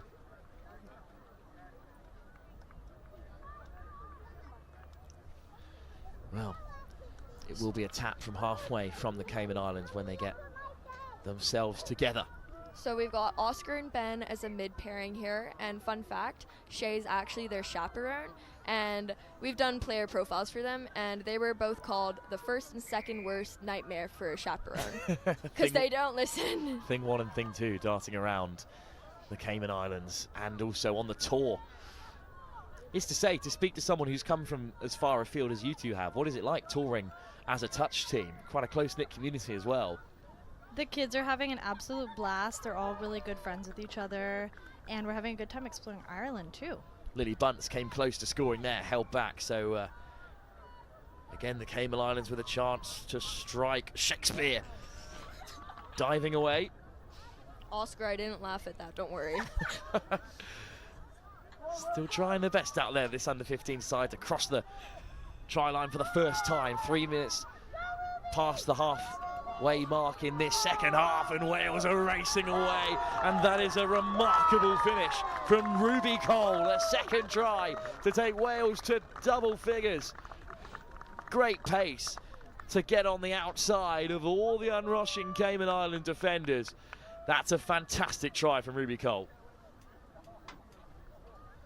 Oh, Shay, that excited you, that one, that finish. What a bit of pace shown down the left to take Wales double figures. If I was other teams, I'd watch out for her. I'm a little intimidated. And she was the recipient of that fantastic pass right to left, which was scored in the first half. And now Wales make it 10 with a lung-busting finish from a long way out by Ruby Cole, who's still on the field there on defensive duty now. 6 minutes to go. Big step off the right boot from Henry. Wangi. Henry again. Wangi with a good pickup. One-handed offload. Back to the inside, but Wales shut the door again. Well, this game may well be beyond the Cayman Islands at this stage, but there's still so much more touch rugby to play. South Africa face Ireland in the mixed under-20 competition round robin up next at 2 o'clock, while over on pitch 2, England face Wales and the girls under 18, with England under 18 going for a second win after a huge victory against Ireland. But now though, it's Wales still driving here in that pass beyond Ruby Cole. Well, as touch players yourself, girls, have you looked around at some of the other fixtures drawn up on day one? Do any of them particularly excite you, looking at some of the matchups that could be coming later throughout the weekend? Yeah, well, I love watching any time England plays anyone because it's just so cool to see like how they play differently. Because most of our touch in Cayman, it's developed by watching others. We actually brought in a coach from New Zealand. His name's Shannon, and he's actually like developed our program so much, bringing some new plays, new defensive work. It's great to see touch growing worldwide with the support of the 3 Tier 1 nations, which of course are Australia, New Zealand and England. It's not an entire indication of quality. It's a lot more about infrastructure and depth, the Tier 1 rating. So not to discourage any other of these nations here performing at the top level, like Wales, who look to create another fantastic opportunity. Big touch and an important one by Liana Stewart. Yeah, so we found, I'm pretty sure, if I'm wrong, don't blame me, but we found Liana from track, I believe. So her and Donardo are actually really, really quick. And I actually love Liana because she's always so smiley and happy all the time. Wales go over for another score in the meantime. But kind words for Liana Stewart, who's defended well. And in the end, try not given. Good defence by the Cayman Islands. Well, the way that Wales retreated there, it felt like it certainly was a score, but in the end they were just leaving possession from the Cayman Islands. Moving laterally there is Benjamin Scott. Well, strong carries again for the Cayman Islands. Is that a hint of a roll ball? Referee's going to wave play on. Indeed, it is going to be a turnover.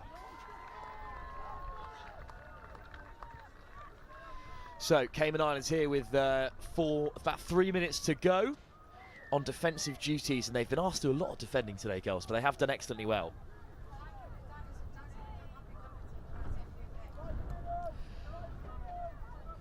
Wales still on the offensive, still looking for a way through. They've been made to work really hard for these opportunities. Sliding in from close range goes Zach Nottingham, kept out by the Cayman Islands.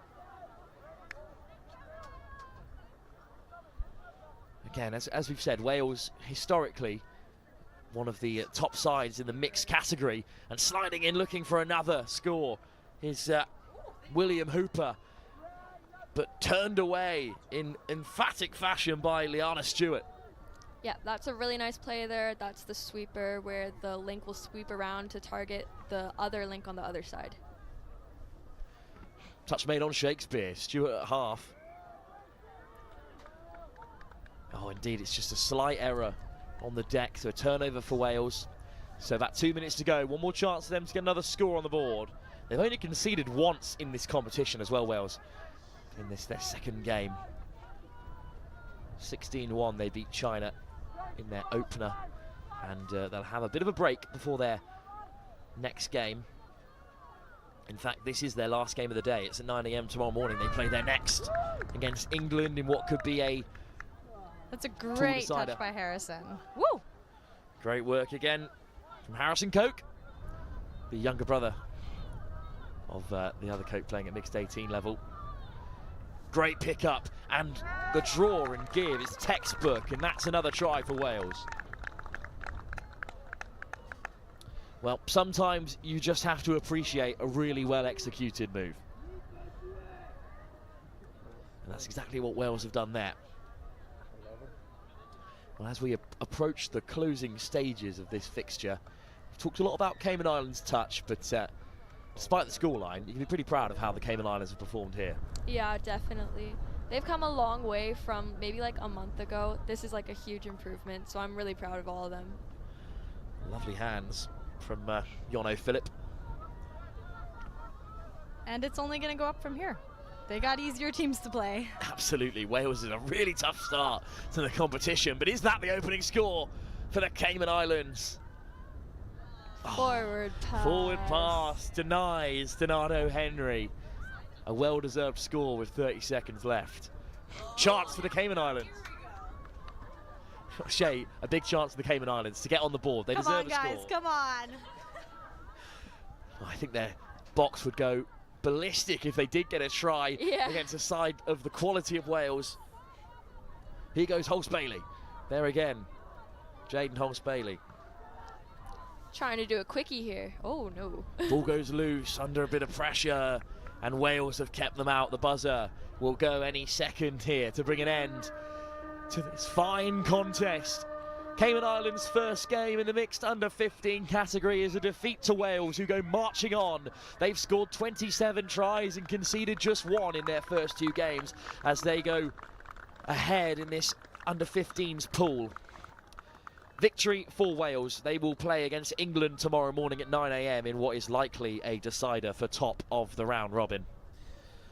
But Coco and Shay, it's been a pleasure having you in the commentary box. Best of luck to the Cayman Islands under 18, sorry, as you go for your 3rd win of the competition. And still worth, we'll see.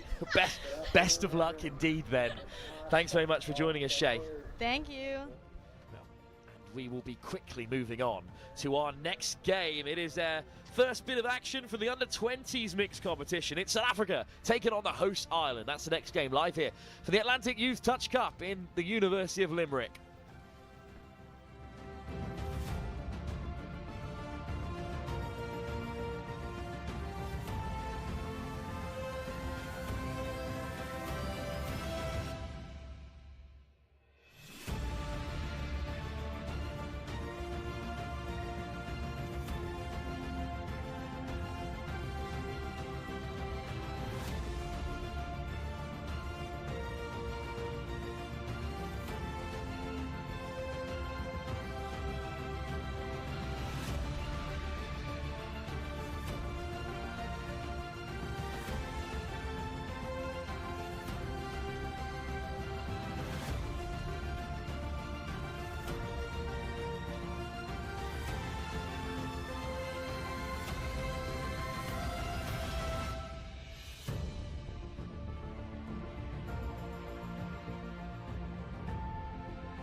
old Wesley club from Dublin, of course.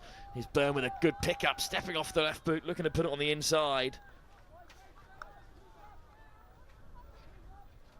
First turnover of the day.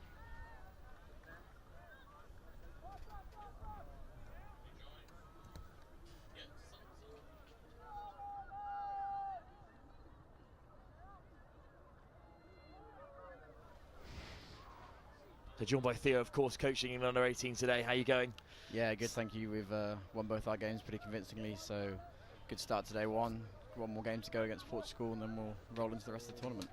But here in this mixed under 20 competition, only 4 teams competing in it. What do you make of this age group? It's a good development opportunity. England have got 2 teams in the boys' version of it, of course.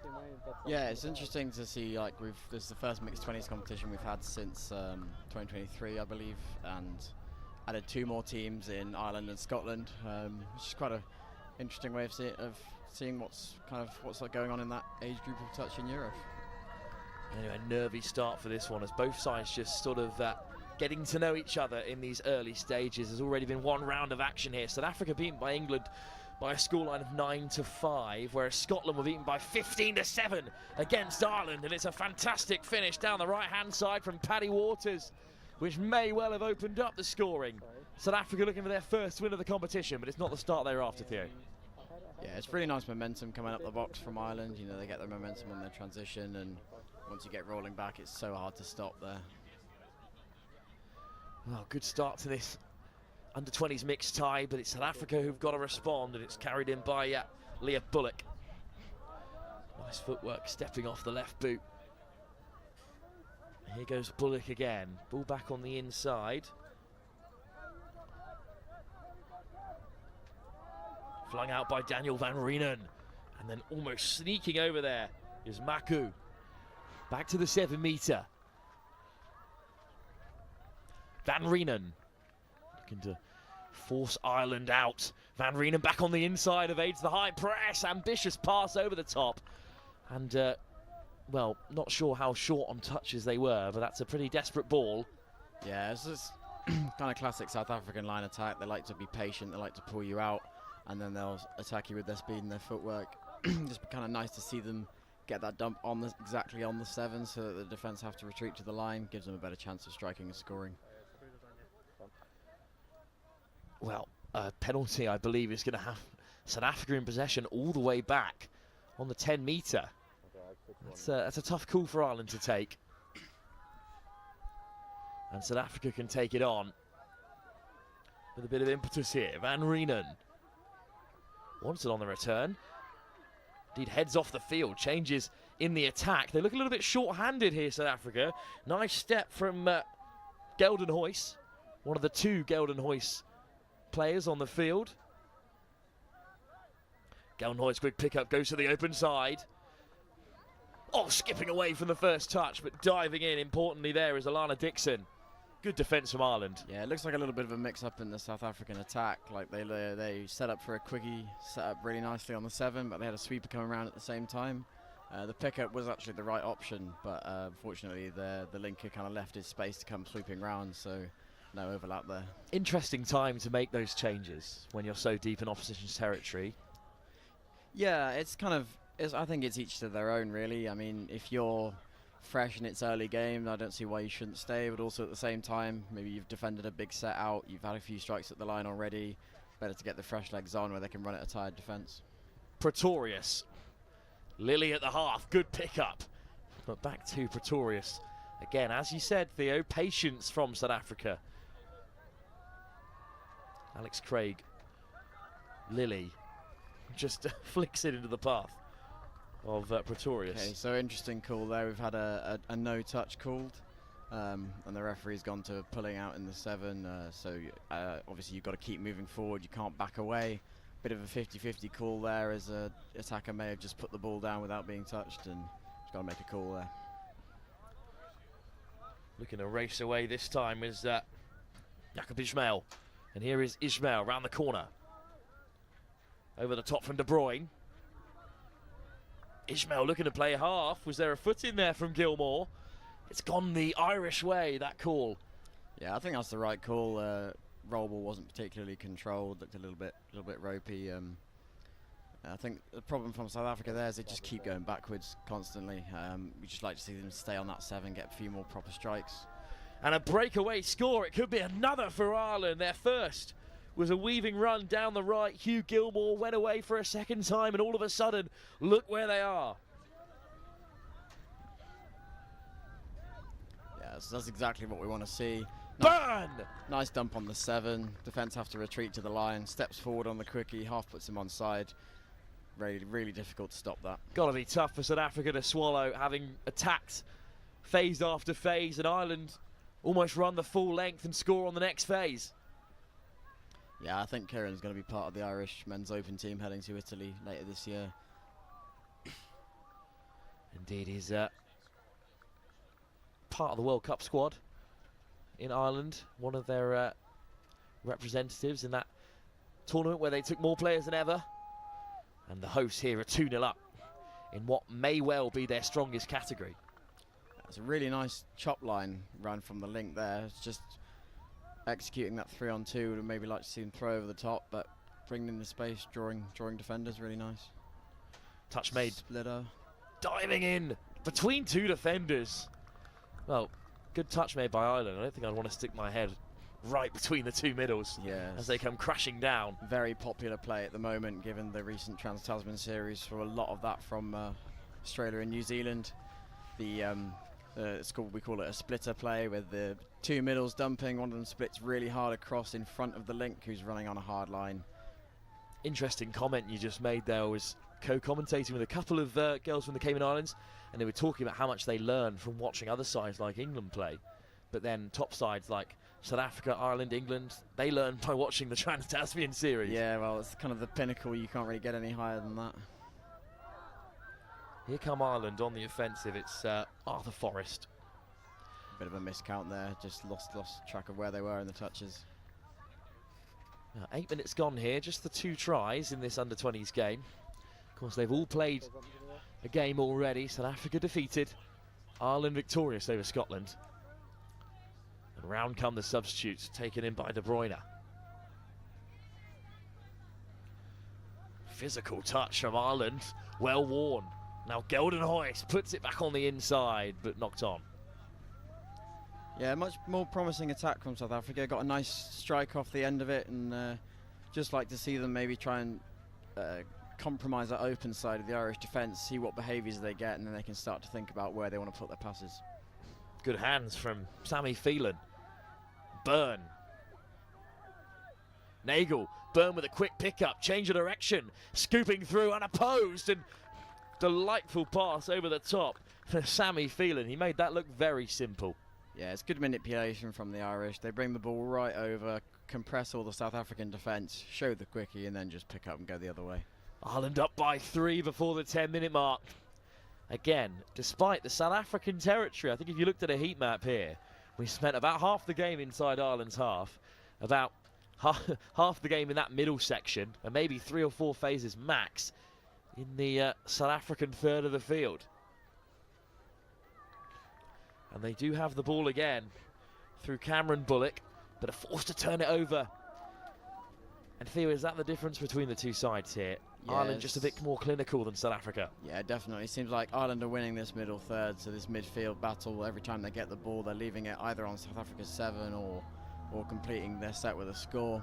South Africa, on the other hand, you know, their territory's not so good at the moment. They keep coughing up the ball. Just like to see them a bit more secure in the roll ball. Ball over the top, and I think South Africa just tried to pull out at the last minute there. Holly van Yaarsveld didn't want to touch it in case it was given as a knock-on. Another threatening attack. Ben Harris out in the middle there making things happen for Ireland. But a South African transition. Great pace all the way beyond the 10-metre. Yeah, it's much better from South Africa, establishing momentum, trying to keep this flow in the drive now. De Bruyne.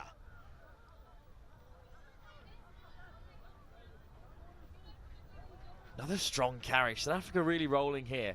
Step off the right boot, then back on the inside, and almost all the way through. Yeah, so that transition plays seem to have come from Queensland Men's Open and Men's 20s from the recent State of Origin series we've had. So obviously someone's been watching their YouTube. It's amazing you can pull exactly a move from one club or one region in Australia. Yeah, it's quite popular at the moment. You know, flowing off your box, you pull the defence right across, run that splitter with a hard line, and then you can start to pick your passes and ball play off your hand back towards your box. Well, that ball just goes to ground there. Bit of miscommunication from Afika Maku. But then pulled all the way back here. South Africa, bit of a lifeline for them. Best chance of the game, certainly. Yeah, it's kind of not either team's finest moment of the 2 turnovers in quick succession there. Leah Bullock. Yeah, ball not released, so, you know, play on there from the attempted no touch. Pretorius. Cameron Bullock. Pretorius gets it on the run. Soft pass on the inside, but just something not clicking in the South African attack at the moment. Yeah, it just seems to be Coming together there.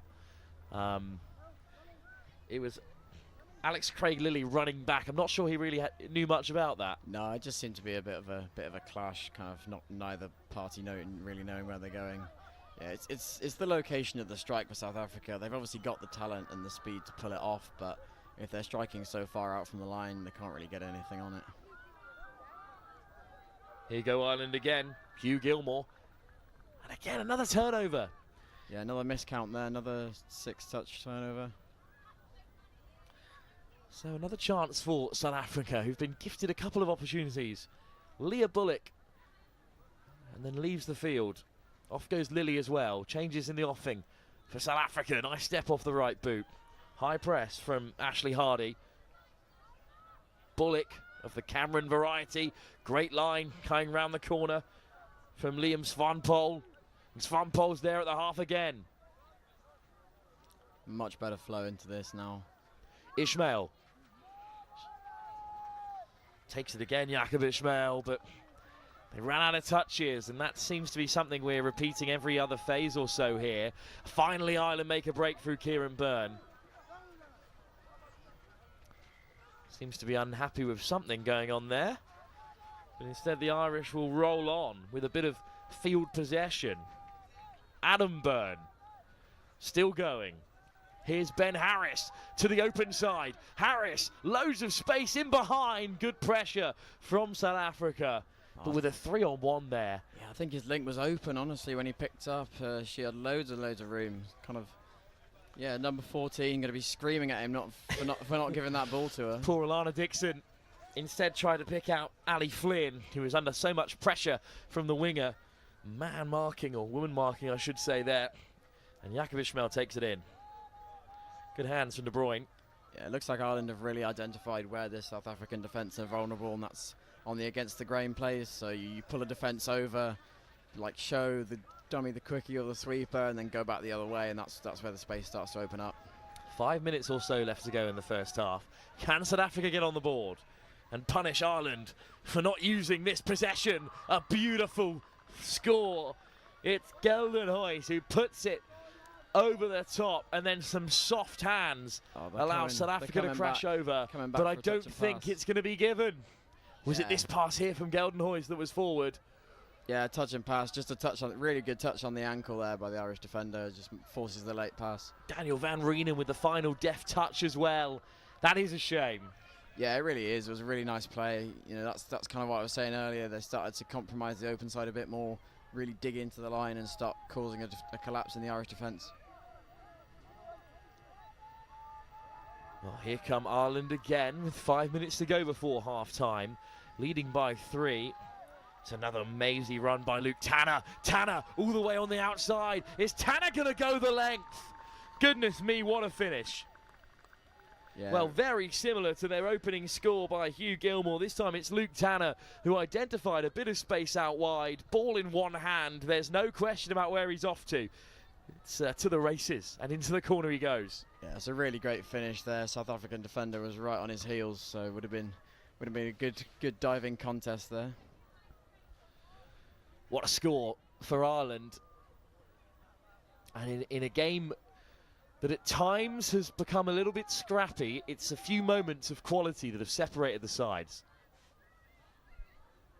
Touch made by It's just Hugh Gilmore. much more clinical from the Irish. Every time they get an opportunity, they're taking it. I'd just like to see a little bit more of that from the South Africans. He's got a good strike at the line here. Sliding in from close range goes Rhys Geldenhuys. That's a really good touch from the winger there to bite in at the last minute once he knows he's committed to the dive. It's clever play from that South African attack. It's the play we often see in mixed. They run that quickie. It was called a fire up. We run an out ball to the boy versus girl mismatch, hoping that our boy's quicker, which is definitely not always the case. Good pickup over the top, ambitious pass, but good cover from Ashley Hardy. Long ball from Jaden Pistorius. Well read. De Bruyne off the deck. Pretorius, high line speed. Might leave them open here. Geldenhuys. One pass should do it. Oh, it's beyond Johanna Marinopoulos. That's unlucky there. They've created a nice overlap. Probably would have liked to see them maybe get a strike off of that platform.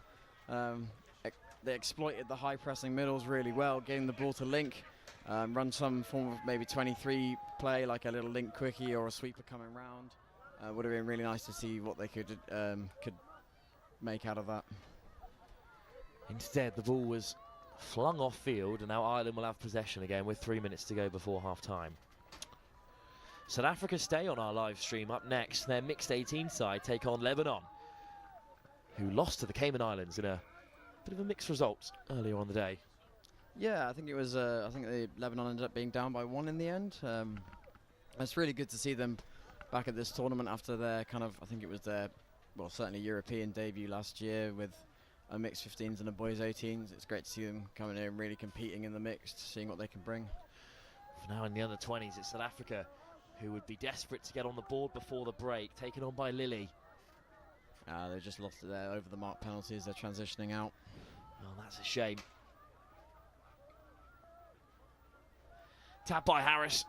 Step off the left boot. Harris onto the outside. One in pursuit, but Harris dives in. I'm not sure he made it. That's a great touch there. Really good diving touch from the South African. Great step, though, from Harris to get the move going. Oh, the South Africans race back into position. Still a promising position for Ireland in the meantime. Yeah, they've got a full set to work with on this line. Back on the inside for Harris again. This time he's caught by Cameron Bullock. Yeah, it looks like South Africa are kind of throwing a pocket shape at the Irish attacks, kind of something we see fairly often in mixed as well. They're going to send a high middle on their girl side and a high link. Maybe not this time, they were doing it last time. Here's Byrne and Kieran Byrne. Harris skips out Kieran Byrne, instead finds Alan Byrne, who looks to slide in. 1 minute to go. This is likely the last attack that Ireland will enjoy in the first half. Can they go 5 up at half time? Step off the left boot. Miss pass. Oh, well, it was floating through to Ashley Hardy, but a touch on from Byrne just took it away from her. Yeah, I think the 32 pickup there was the right option to get a bit of momentum into the strike, and I think he picked the right option. Just needed his link to leave it, let it go to wing. 30 seconds to go. If South Africa burn these touches without a mistake, they will be through to half time.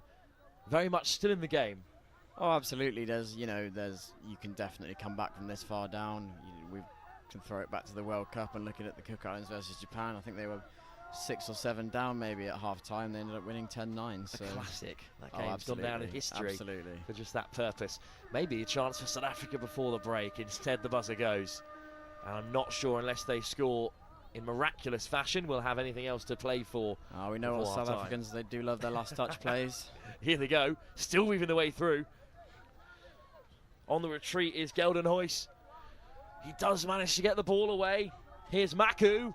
Can they score before half-time? Maku, ball on the inside. They were asking a little bit too much of their middle there. So at the break, Ireland, the more clinical of the two sides, lead by 4 unanswered points. South Africa staring down the barrel of a second loss in 2 games in this under-20s competition after defeat to England. The home side, after beating Scotland this morning, are confident of keeping it going. Second half to come in just a few moments' time here at the Atlantic Youth Touch Cup in the mixed under-20s competition. Ireland lead by 4.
back then for the second half of this under-20s game, which, given the high quality of both teams, has lacked a little bit of something in that first 20.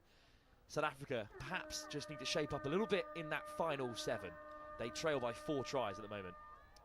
Yeah, it just seems like Ireland are going through the motions a little bit, doing what they have to do. Probably see them come out a bit firing in this second half. And it's Byrne who might be firing them up. Out in the middle there, men's open player outside of the under-20 setup, and dancing his way around Gellenhoy and then sliding in from close range. And would you believe it, it's a 5th try, and once again it's Kieran Byrne involved. Yeah, so that's obviously the risk with that pocket defence is once you send those 2 players high, you know, they are very compromised once you take the touch. You'd expect that saver middle, that number 15, to be in a good position, but Kieran does a really good job of engaging him and the toucher and just slipping between them. Big step to get on the inside of Daniel van Reenen. South Africa now down by 5. As we said at half-time, 4 tries not out of it, 5 also not out of it. Plenty of time left in the game, but they've got to be a little bit more clinical, a little bit more forward-thinking, the South Africans. Yeah, the Irish have obviously identified that that's kind of where the South Africans' weakness lies, and they're pressing really, really hard to keep them off the 7. It's done them really well so far. Pretorius' ball over the top finds the green grass of the University of Limerick. Bit of a miscommunication there between himself and Lilly. It is very, very green, and so we'll put a lot of props to the grounds team because they've done a really good job with these pitches. South Africa practically blending in here in the navy green. Harris on the inside. Touch made on Byrne. Harris accelerating away. Look at him go. He pins back the ears. Was he caught? Oh, what a touch. Yeah, it's a really good touch from the South African defender. Who makes the touch and backs himself to compete both ways and then gets him on the end. Taken in by Johanna Marinopoulos towards the box. And then ball back towards the edge by Lee-Hein van Huffel. Off goes Jacob Ismail. Good pick up from Cameron Bullock. Oh, there's a slap down there. Liam Swanpole looking to find the link. Yeah, not sure the Irish player had to do that, to be honest. I think his middle was in a good position to chase out and cover that play. Bullock. Ismail. Bullock. Here comes Swanpole going all the way. No touch made in the end, waiting for the referee's call, but I think Swanpole knew that he'd finish it off. South Africa have a score. They're on the board for the first time, and they are very much back in this game. Yeah, absolutely, and it's really nice play from them. You know, they run a strike quite close to the line, got a defender on their heels, and obviously we know about South African speed and footwork. It's pretty much unbeatable. 5-1, South Africa on the board. Quick tap from the Irish on halfway. Quick pick up by Byrne with Gilmore, keeping the pressure high. Gilmore. Up comes Geldenhuys to make the touch. Could be a finish here from Charlotte Nagel, but the touch is made. Yeah, good chase out from that South African defender. Was really brave pre-touch to get up and try and give his middle some time to recover, and he's done a really good job there.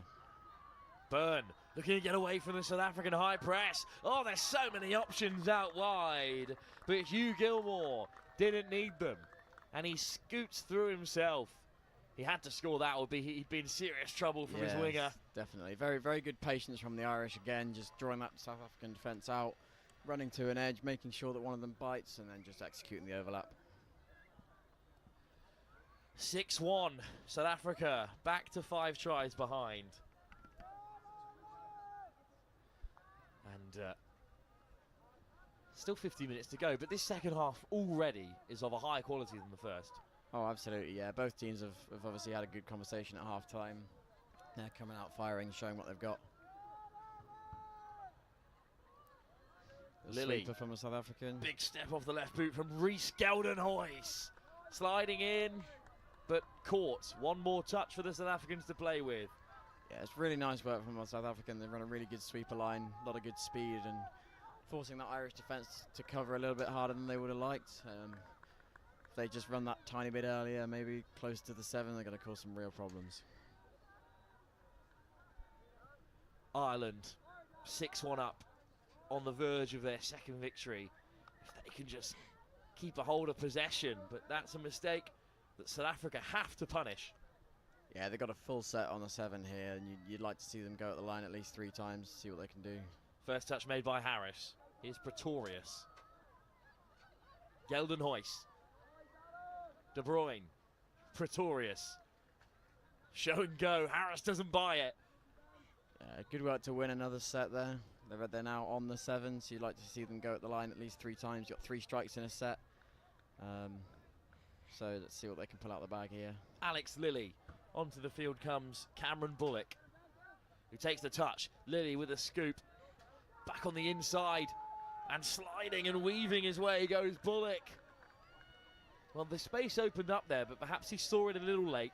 Yeah, this is what the South Africans are really good at, is they throw stuff at you that you're just not expecting. You know, you don't expect a scoop and then a switch on first touch. Rolling into their sweeper platform really nicely. Hard line, South Africa close to the Irish try line. I think he's going to give that, is he? A conversation to be had here. Liam Svanpol thinks he scored it.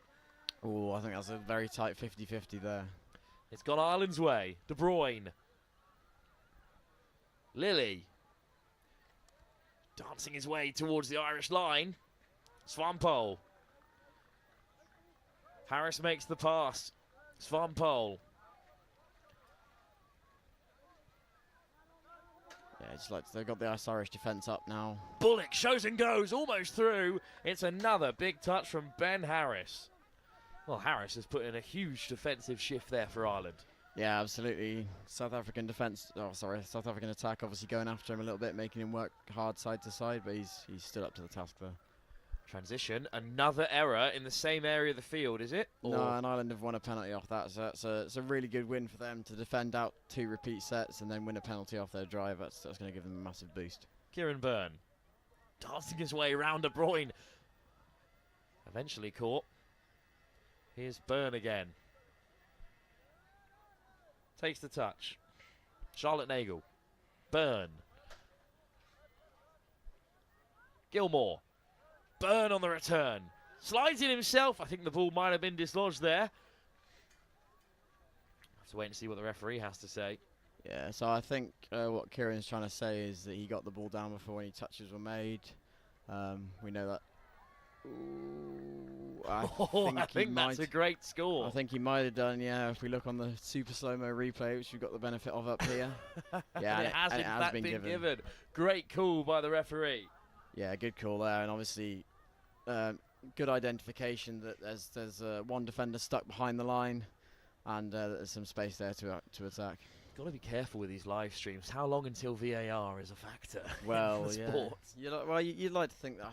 To be honest, I think the game's too quick for it. To be honest, I don't think you've got time to stop and look at a screen. You know, make a call, get on with it. Can't wait 5 minutes. The buzzer waits for no man. No, exactly.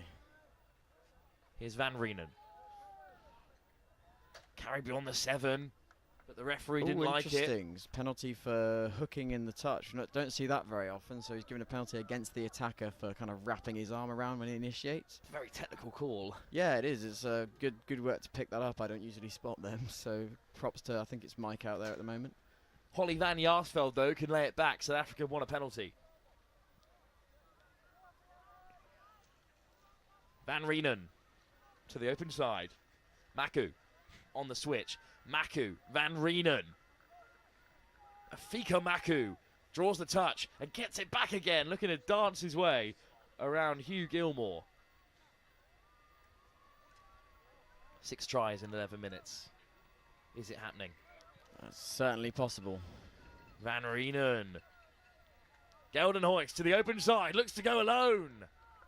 Well, he seems pleased. Yes, so I think the link missed it. Okay, yeah, so the link missed it, but the covering middle's come across and made that touch just before the ball's down. That was Andre Junior Lee Geldenhuys, not to be confused with Reece Geldenhuys at number 12, who almost scored, and there he is making the tap as well. Yeah, really good momentum off their box from Ireland now. See what they can work off this. Carried on by Dixon.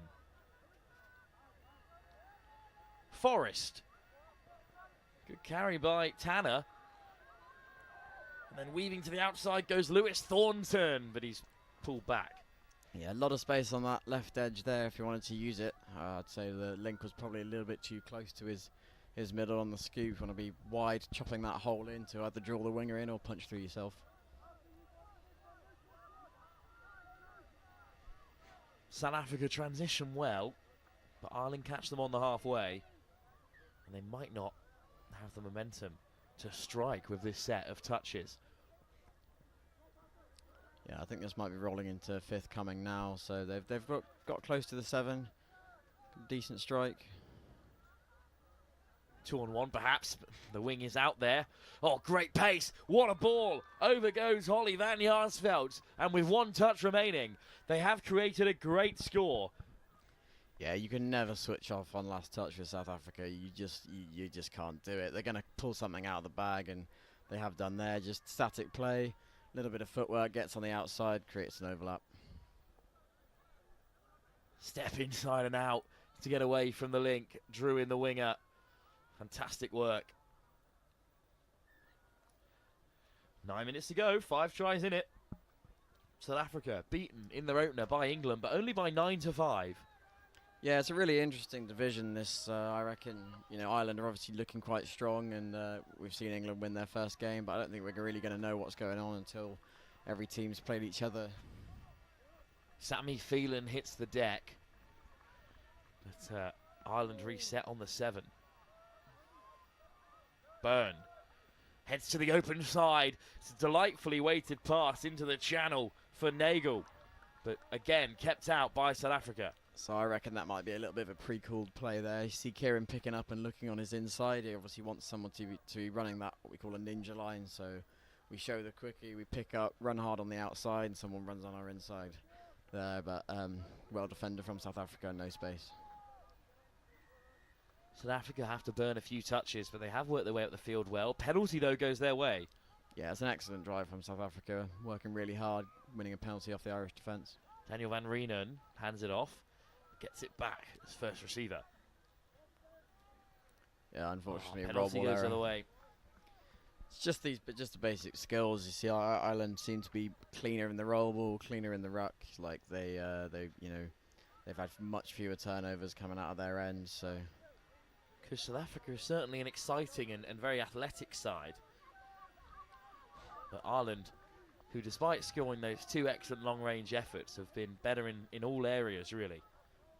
Yeah, it's been kind of the case with South Africa developing over the last few years. They've always had the speed and the skill. It's just not necessarily the technical aspect of their game. It's come on a lot, and you could see that at the World Cup with some of the quality of their teams.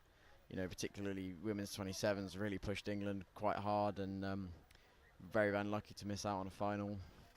I think the men's open did all right as well, so it was a very good setup to see. It's an interesting litmus test of how touch is doing, comparing this Youth Atlantic Cup to the last. Way more involvement, 45 teams ahead of 33 odd, 12 countries ahead of 9, and we've even lost 1 or 2 this particular time around, so big growth. But the World Cup as well, 2024 being the biggest one by an absolute mile. Oh yeah, absolutely, and it was really great to see. We've got a lot of new nations in touch, and obviously a lot of the old ones coming back and showing us what they've got. I think obviously South Africa got a couple of bronze medals there. I think men's 35's definitely got one, yeah, it's just really great to see that it keeps going and that we've obviously bounced back after everything that's happened over the last few years. Here you go Ireland, through Adam Byrne, inside to Harris. Byrne steps to the open side, there's numbers over, winds a big pass up, but it was just beyond Millie Devlin Merriman. Yeah, that's exactly where you wanted to be going there. So he's made a very good read on the what we call a saver from the South African. So the non-toucher, his hips are turned in. He's looking at the person who's just dumped the ball, and then we show the quickie and pick up the other way, execute a really nice overlap. Physical touch there from Byrne. Referee allows it to play on. Geldenhuys gets on the outside. Geldenhuys skips through. Just Harris to beat. What a touch. Almost a tap tackle like in rugby union. What a touch from Harris. South Africa still in a good position. Big step, ball on the outside. This time, Rhys Geldenhuys goes over. Yeah, really good work from South Africa again. They love that broken play, just getting a defence rolling and seeing what they can create with their speed and footwork. And obviously we've seen that almost a carbon copy of the try previously. A bit of footwork, find 2-on-1 on the outside, and they bring the gap down to 4 instead now. South Africa have a third score. Here come Ireland looking to respond as quickly as possible. Thornton. Thornton slides in from a long way out. It's a long way down for a tall man like Thornton. Refs just having a chat here. I think they're going to award this score. Ireland are just rolling on like nothing has happened. I think they're either going to award this or give a repeat set, because from my angle it did look like the ball was down before any other touches were made. Yeah, that's what's going to happen there. So he's done a really good job of getting the South African defence rolling back there, and obviously just got it down before they got him in place. So Thornton's score is given, and Ireland are up by 8-3, and that might take the game beyond South Africa with just 4 minutes to go. Yeah, they were looking promising coming out of their end as well, and creating quite a lot of some nice drives, but Ireland probably putting the final nail in the coffin there. Still, South Africa will drive on. Off goes Swampole.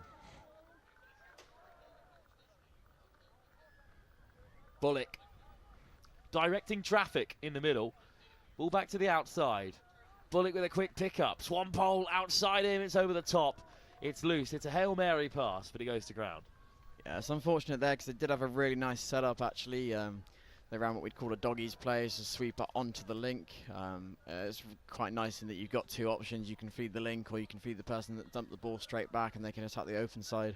I think either option probably would have been a good one there, considering they dumped on the middle and how compressed the Irish were. Probably would have been nice to see them do what we call a two-step, so the half picks up, feeds back to the person that takes the touch, and then attack the open side from there. Ireland transition as we look ahead to our next round of fixtures. For the mixed under-20s, South Africa will play again later on this afternoon at 5:20. They'll take on Scotland in a game that they would expect to challenge in. Ireland will take on England in what is likely to be a decider in this round-robin format. But our next game live here is from the mixed 18s competition. Lebanon taking on South Africa again. It's very interesting from South Africa bringing the ball all the way back to Ireland's 10-metre line to get some changes on. You know, I probably would have kept the ball down there anyway. But still, it might work out for them as they wind their way through. Laid back by Andre Junior Lee Geldenhuys. Van Reenen. Wide pass. Ireland put the pressure on and the ball goes down. Yeah, it just feels like South Africa are trying to force it a little bit. You know, it'd be nice to see them go back and stick to what they're good at. Stick to the running plays, getting players chasing hard so they can beat them with their footwork. Well, it's Ireland transition while we've got you here, Theo. We should talk about the men's 20s, which you are just about not taking part in this season. England-France in that game. It's going to be a huge contest between some really talented young players. Oh, yeah, absolutely. I mean, so from a boys 18s perspective, we had a game against France 20s last year. We only won it on the hooter, and obviously we know that the series was 2-1 in the end, and I think England only won those games by 2 and by 1, so it's going to be a really interesting contest. Obviously, a couple of people aging out and aging up from the 18s to the 20s, so, you know, from an England perspective, it's a side littered with quality. Beautiful move from South Africa that will be finished off for an 8-4 scoreline with a minute to go. The space just opened up here.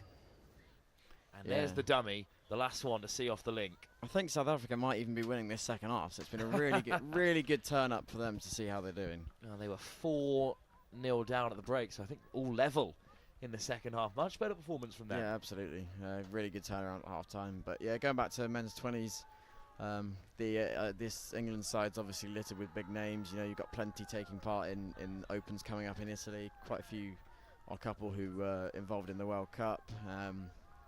But obviously France, I think they've got quite a few in the world, who happened in the World Cup as well, and quite a few who are taking part in their Opens teams, both men's and mixed. So it's going to be a really, really good contest. Well, that's our game at 20-4. Our next one is more action from the mixed under 18s. It's Lebanon, who are yet to win a game, taking on South Africa, also searching their first victory.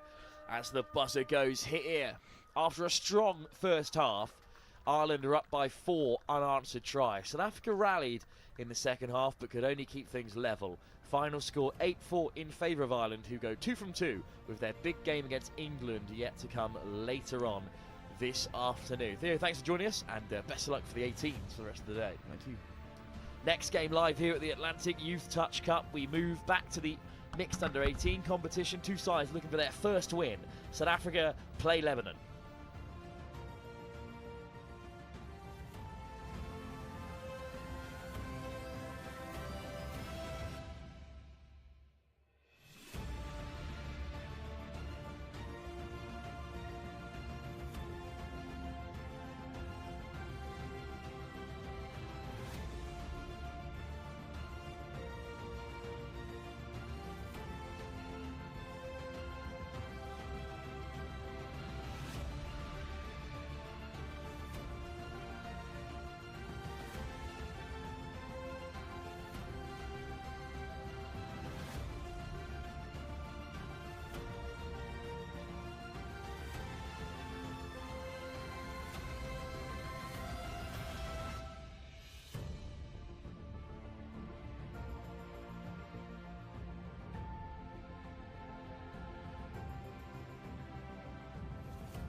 30 seconds.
Sorry, wait.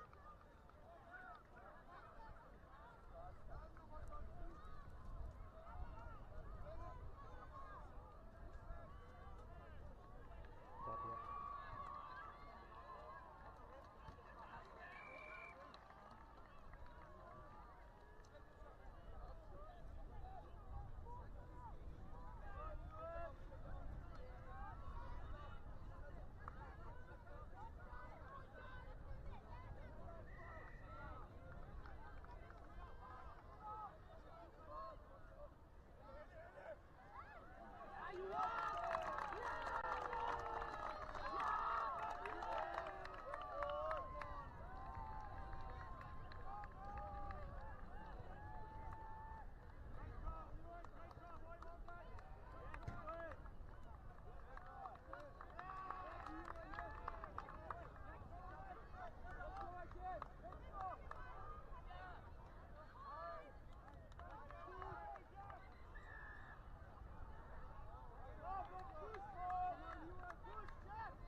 That was me, Kev, yeah?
South Africa up over halfway.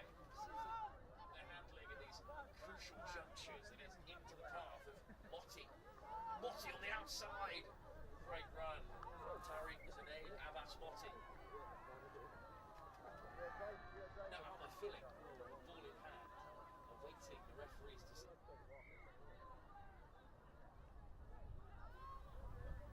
It's a bit of a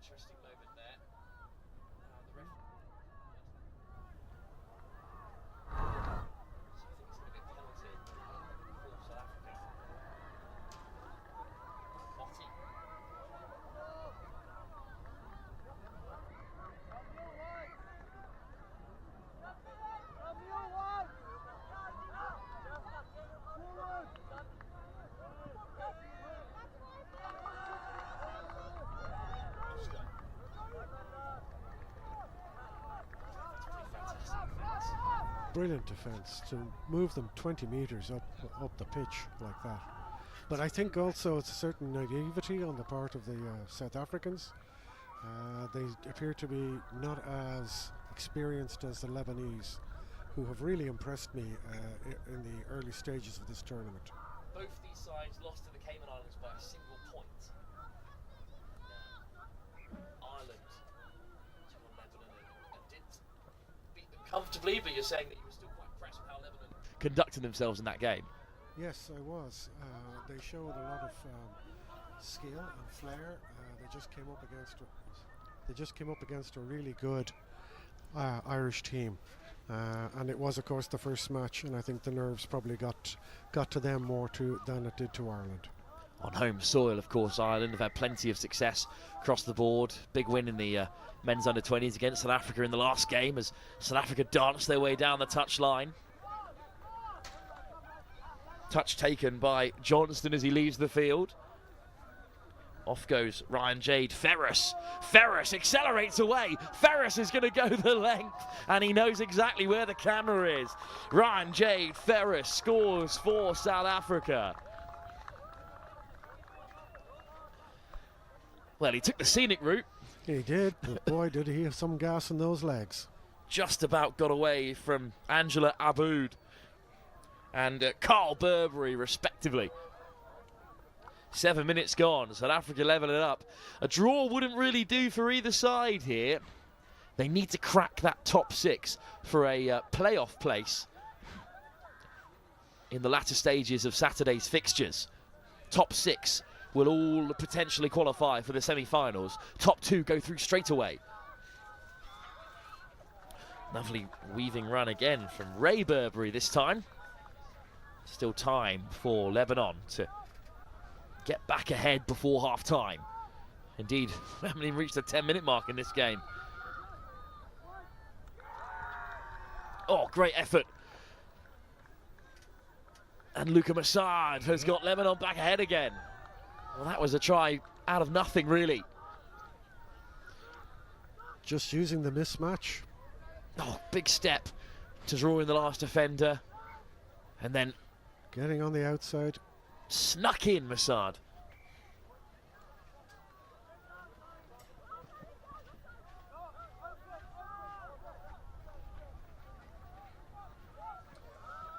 Well, South Africa on the transition from halfway, looking to get level again.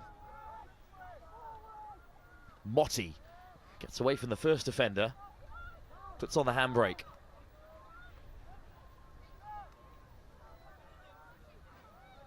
Motti. Filling. Motti again. Patient from South Africa, but touch made, and it's slow progress for them at the moment. Motti, Johnson does get away from the first defender. Johnson scoots through the middle, just undercooked the pass, but inches away from making great yards there. Better from South Africa in attack. It's lovely to watch, but they're not really playing as a team at the moment, and I think that's going to tell in the end. Perhaps just need a little bit more connection, but a penalty against Lebanon has given South Africa a chance to make amends here and again level things up. Filling. Touch made just shy of the 7. Johnston. Motti. Good pick up from Johnston. Picks out Motti again, who's just eaten up the space of his link. So denied again by Lebanon, but still touch in the chamber for South Africa. They're taking their time here. Yeah, a lot of conversation going on, trying to figure out what to do. Most of the play seems to revolve around Motti, and if I was the South African coach, I'd be looking to...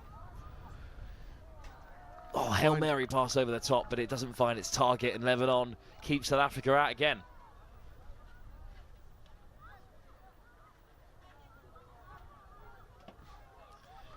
So Nebelon grind their way towards their box and are up to halfway.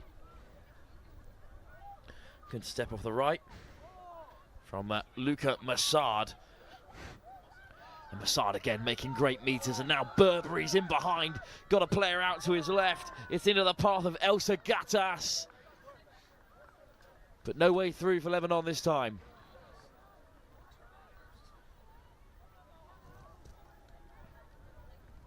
Oh, it's just unfortunate there for Gattas. I think she would have been caught anyway by the South African winger. But Lebanon do look dangerous when they have ball in hand. South Africa needs to be a little bit more clinical, perhaps. I would agree.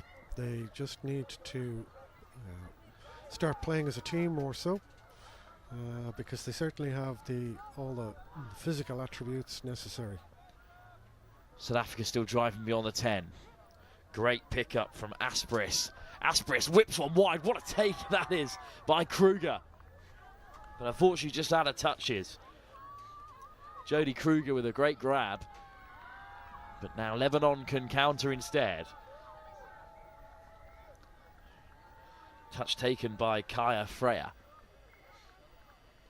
Well, referee's having a conversation here. And in the end, it is going to be a penalty for Lebanon. I think the players on the sideline just asked to stop contributing to the referee's decision. Lebanon are a fiery side, as we saw throughout the World Cup. The Mediterranean temperament. Here's El Khaouri laying it back for Karim Abu Jamra. Good ball, El Khaouri. Abu Jamra outside him, but the last pass from Chris El Khaouri goes to ground. Well, Karim Abu Jamra, just described in the build-up as a player with sharp instincts and the explosive pace near the try line. And someone who can make a real difference for Lebanon. He almost crashed over there for the first time to take them 3-1 ahead. But it's still Ryan Jade Ferris driving in, leaving the field. The only man to score for South Africa so far. Jade Arthur also takes touch and leaves the field. Nice footwork. Oh, all the way through. What a fantastic try. Stay at Ewan has gone all the way. Or his full listed name, Stay at Ewan Robert Ivor. Big dip of the shoulder. Beats 4 defenders on the way through. It's most of the team that he's danced around there. And it's 2 fine individual efforts that have got South Africa level.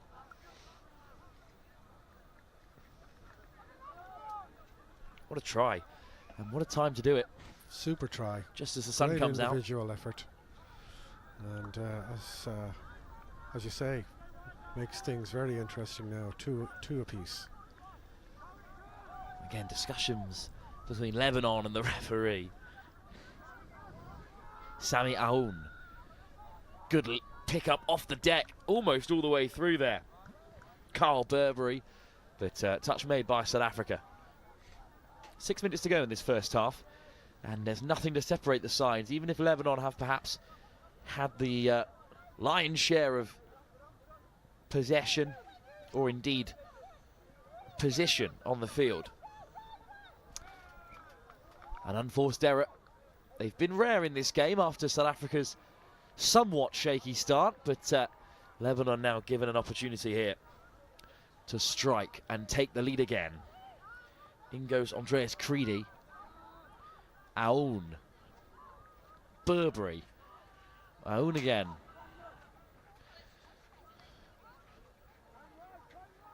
Patient play, but now they might strike. Sliding in goes Ray Burberry. But the touch is made, and Lebanon will have one more go at things here before they run out of touches. Sami Aoun. Burberry, big cast over the top. It just gets away from Lilia Chawiri.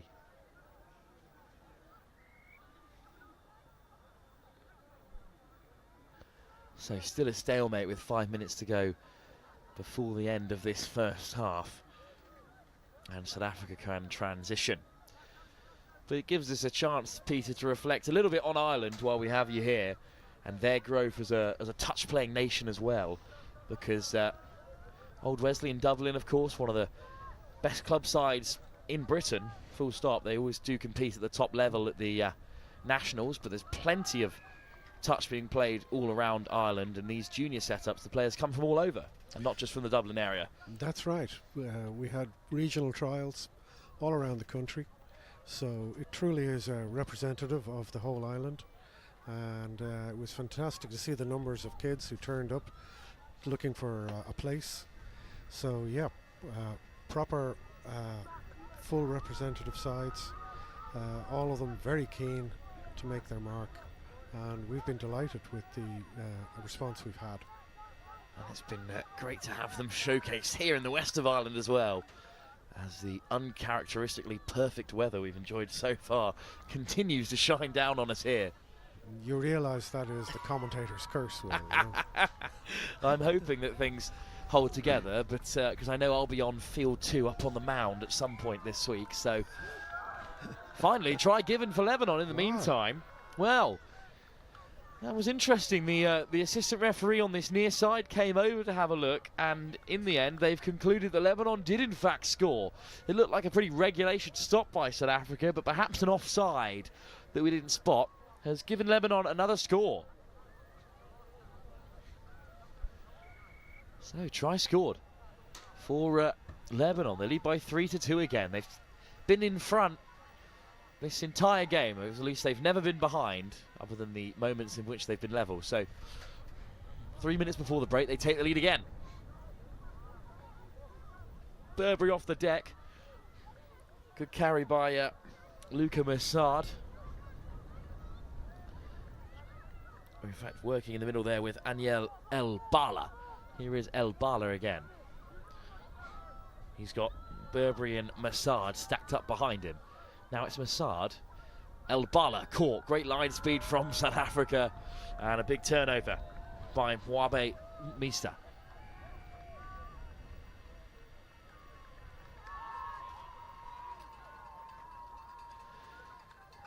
Just about 2 and a bit minutes to go left in this first half, and South Africa do have a chance to get back level again with possession. Filling is a great carry now over halfway by Tariq Zunaid of Asmoti. Ball on the inside from Mwaba Misa. And off goes Ferris again, looking to get on the outside. Ferris racing away into the corner. He will be caught by Burberry. But once again, it's Ryan Jade Ferris making things happen for South Africa. Even if he stopped this time, there's 2 in red coming across. Aniel El Bala as well, diving in. But South Africa still play with under 2 minutes to go. Michael Costas Asprist slides in himself. And a score has been given. Oh no. Well, as the South Africans celebrated, caught me off guard there, but then the referee decides no, the touch was made, and it remains 3-2. But again, it's the South Africans every now and then with their great athleticism and good skills that have moments in the game where they can get themselves back into the contest.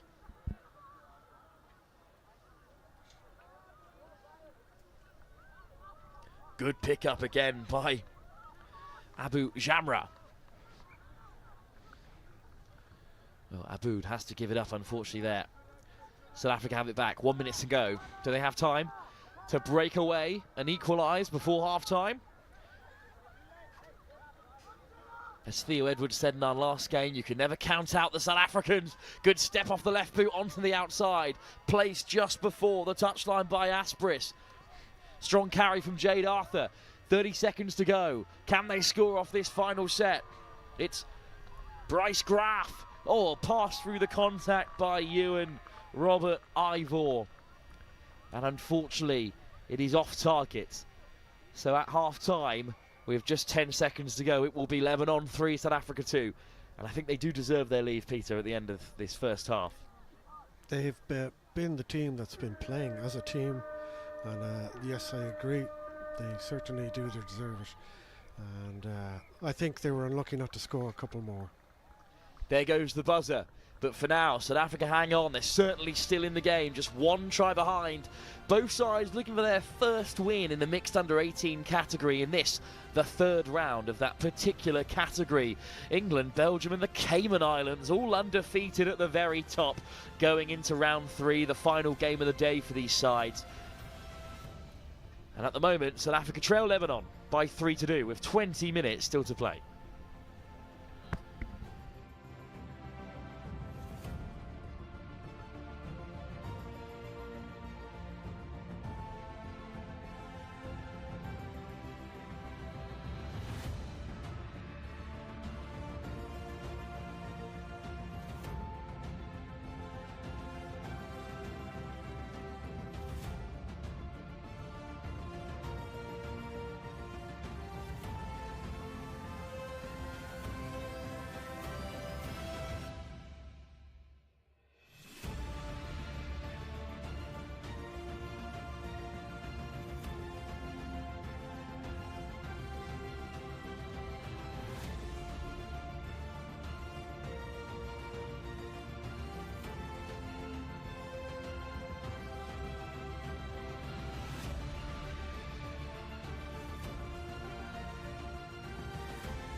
Two sides in the under-18 mixed division looking for their first win of the competition. South Africa and Lebanon both suffered defeats to the Cayman Islands and were defeated by Ireland and Belgium respectively. The Cayman Islands and Belgium, alongside the favourites England, the only undefeated sides in the competition.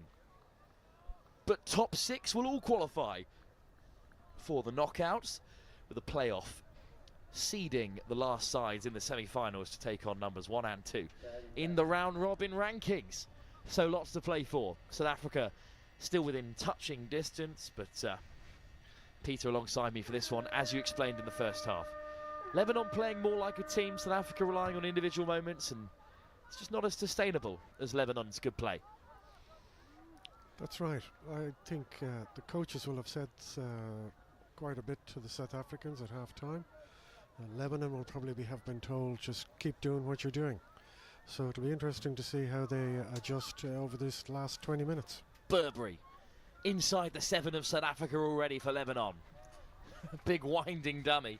Doesn't catch South Africa out that time from Anoon. And the first attack brought to an end. Good defence by South Africa.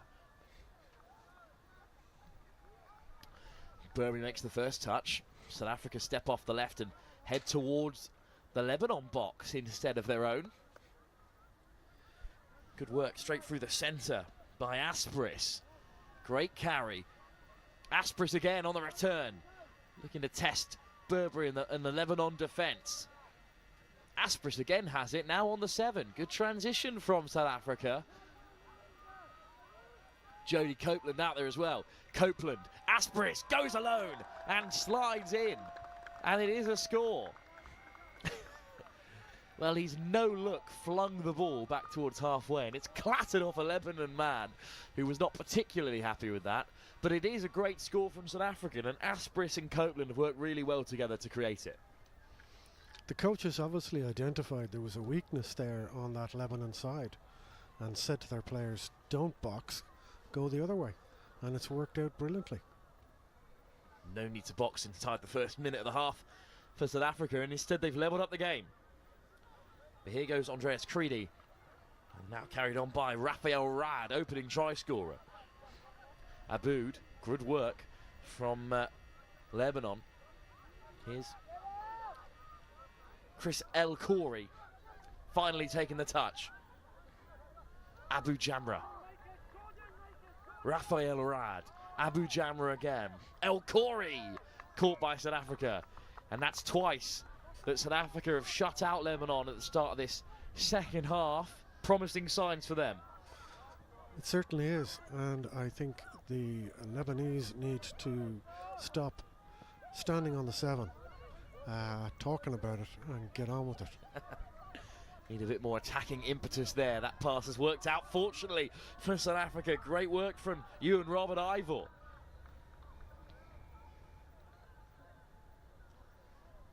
Jack Patrick Jacob. Here is Jacob. Good pickup. Options inside and out. Good line speed from Lebanon, and an important touch made by Raphael Rad. Wow, this game is on a knife edge here, and Lebanon have woken back up again and defended well. Karim Abu Jamra looking to carry on there. Touch made by Chris El Khoury. Into the box go Lebanon. What can their changes do in this second half?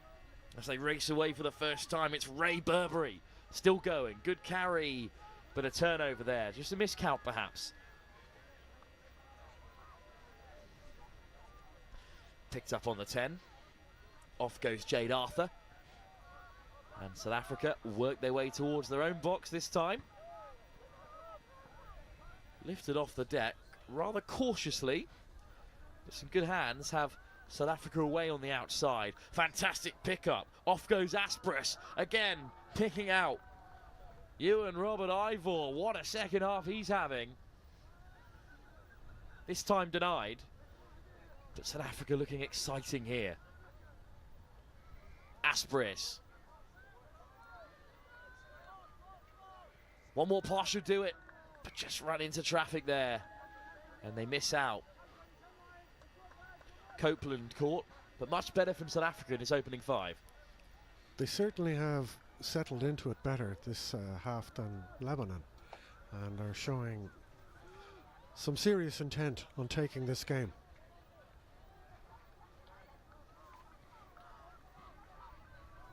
Here come Lebanon though in response. A good transition from them as they work their way past the halfway, but a misplaced pass. We'll see Copeland lay it back for Aspris, and the 9 and 10 working in tandem again. Aspris wears a physical touch, but referee says get on with things. Off goes Jodie Kruger. Here's Ferris. Draws a touch from Elsa Gatas. Off goes Mwabe Ukumisma. Oh, what a ball that is. And racing away down the outside goes South Africa. It's a dive from a long way out. There's a decision to be made here. Both sides, of course, think it's gone their way.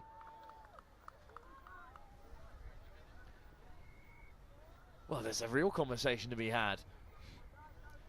In the end, I think Tariq Zaid Abbas Motti was caught in the dive.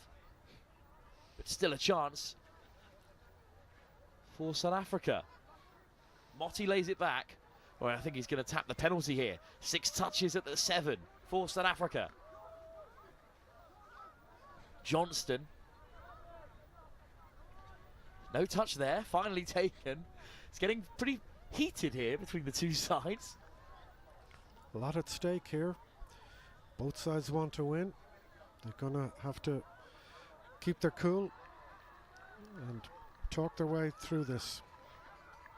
Good ball into the path of Motti, but I think as he was diving to deck, it may have just been misplaced. Touch first, so Motti can come back to the 7 and lay it back for Johnson.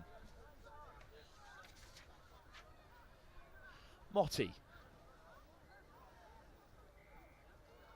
draws the touch from Johnston, who drives towards the line. It's a long pass over the top, but it falls just short. Kate Oberholston wasn't getting on the end of that one. But look how close this is to a score.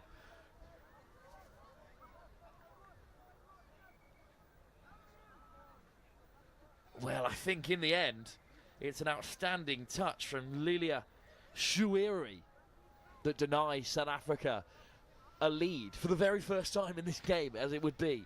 Yeah, shame was the winger was free. All he had to do was pop her the ball. Well, they might have to watch that one back a few times to remind the link players that the wingers are there.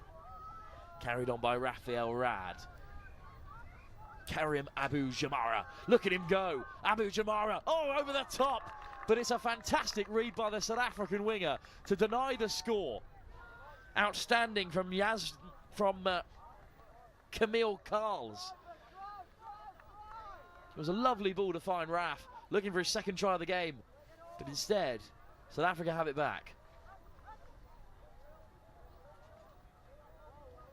And they head towards the box. Gina Alma filling with a great carry. Almost taking a tumble over the referees there. Jacob. To the short side instead goes South Africa. Trying to dummy their way through, but final touch. Had to risk it. But we're still locked up here at 3 apiece.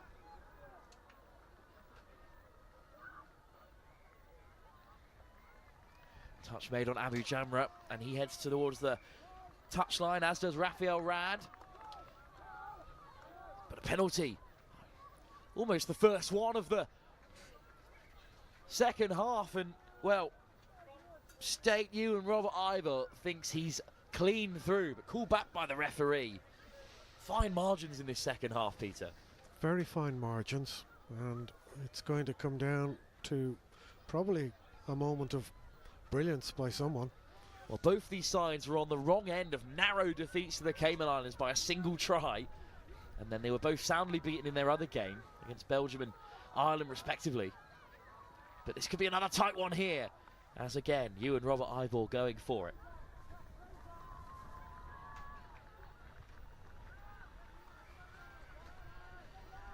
Jack Jacob whips it to the open side. 2-on-1. Was there a hand in there from Angela Aboud? I think there was. Look how close this was again to a score. Lifted over the top. Good take from Rad and a fantastic touch. A crucial one as well from Camille Caitlin Carls. But again, a fresh set of touches for South Africa on the 7. Here's Asperis. Jacob. Asperis. Asperis again, looking to go alone. 2 in red, up the hands for the touch. Angela Aboud made the touch that time. Here's Asperis again. Looking to tease out this Lebanon defence. Aspris from way out.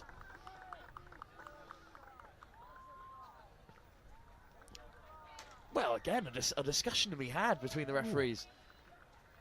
I don't What an know why. effort. It looked a perfectly good touch to me. There's more to be said.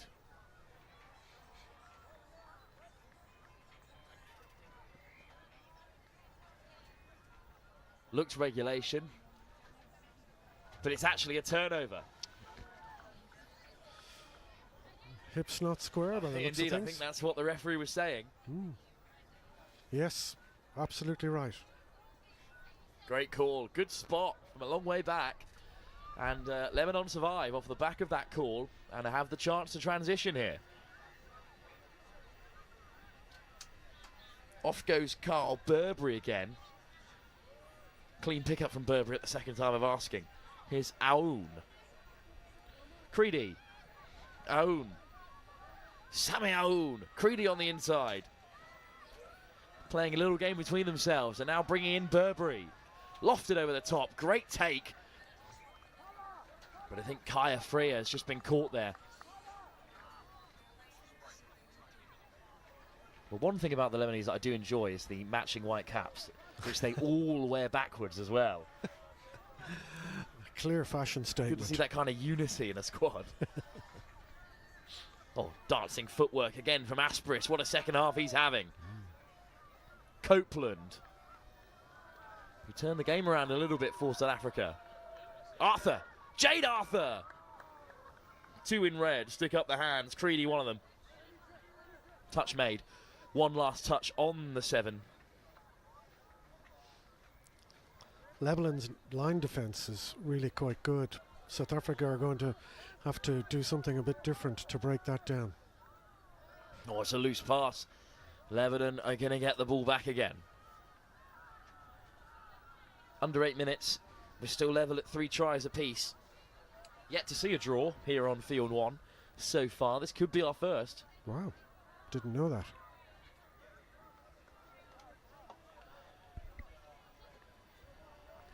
I'm not sure there's been many across the tournament, to be fair.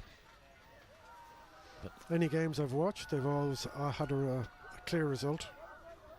I think as the tournament goes on and we reach those semi-finals, things will certainly narrow up. Oh, absolutely. El Khoury. Little hitch kick, little dummy switch as well from Chris El Khoury.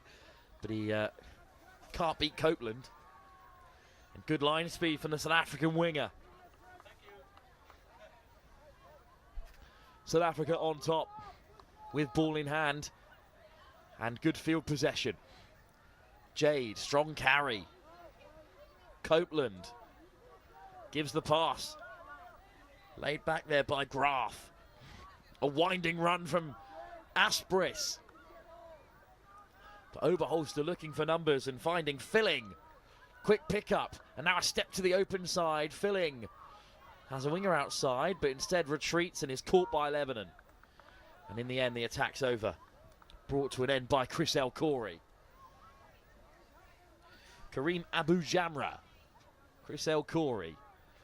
Lifted off the deck by Freya. And to the box they go. Lebanon still very much in touching distance of a victory. They're first in this category. The mixed under 18s. Great break. Diving touch. Made by South Africa. Burberry finds a pass, and now it might open up. Little show and go.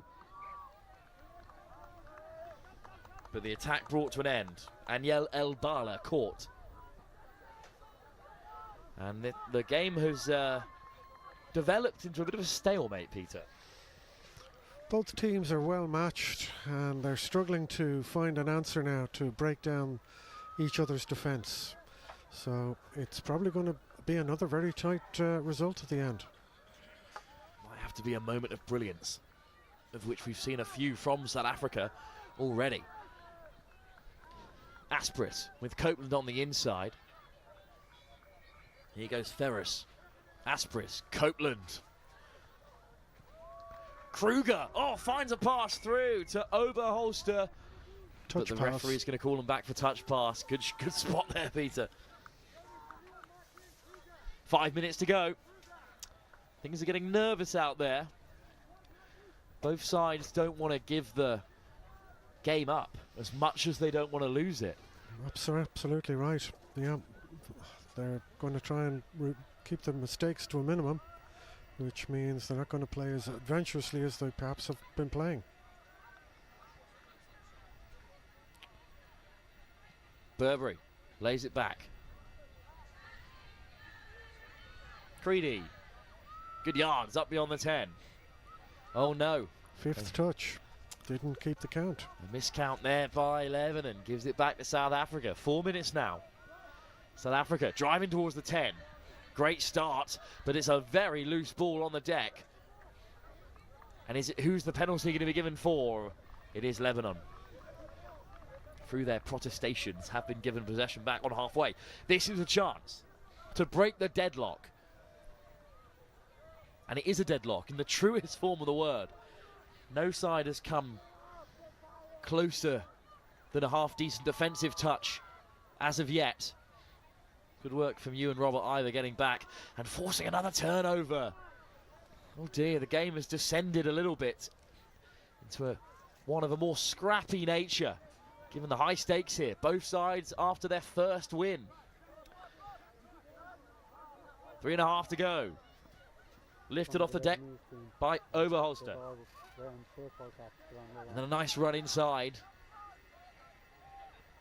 There's the pickup they were after, but the runners just weren't there for Johnston. Motti caught again. Johnston steps on the inside, and that pass is unkind for Nwabo Kamisa. So Lebanon have it back. This game really could go either way, Peter, or it could just stay like this as things stand. There's every chance it'll stay 3-3, but I'm hoping someone will find a bit of magic and give us a result. Both after their first win of the mixed under-18s after 2 defeats in their opening 2. Little show and go from Abu Jamra. Could he be the man to turn this game around? Raphael Rad, the opening try scorer. Abu Jamra heading towards the line and then spilt by Kaya Freya, unfortunately there. So Abu Jamra was the one guy who really caused Ireland a few problems in their match. Even highlighted by the Lebanese coaching staff as well. But a huge call. A penalty on the 7 for Lebanon. What a moment that is. El Khoury.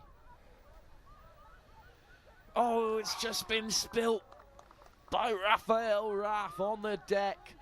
And that could be the moment that seals the game. Raff moving a little bit uncomfortably as well as he makes his way back.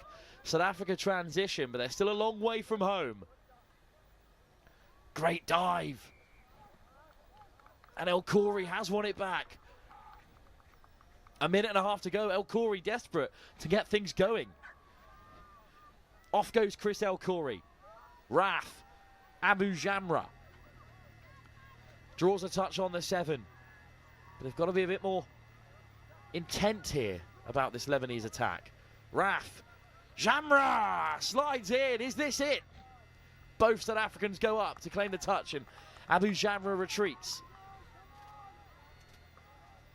1 minute to go. Lebanon on the 7. 3 apiece. Desperate for their first win in the under-18s competition.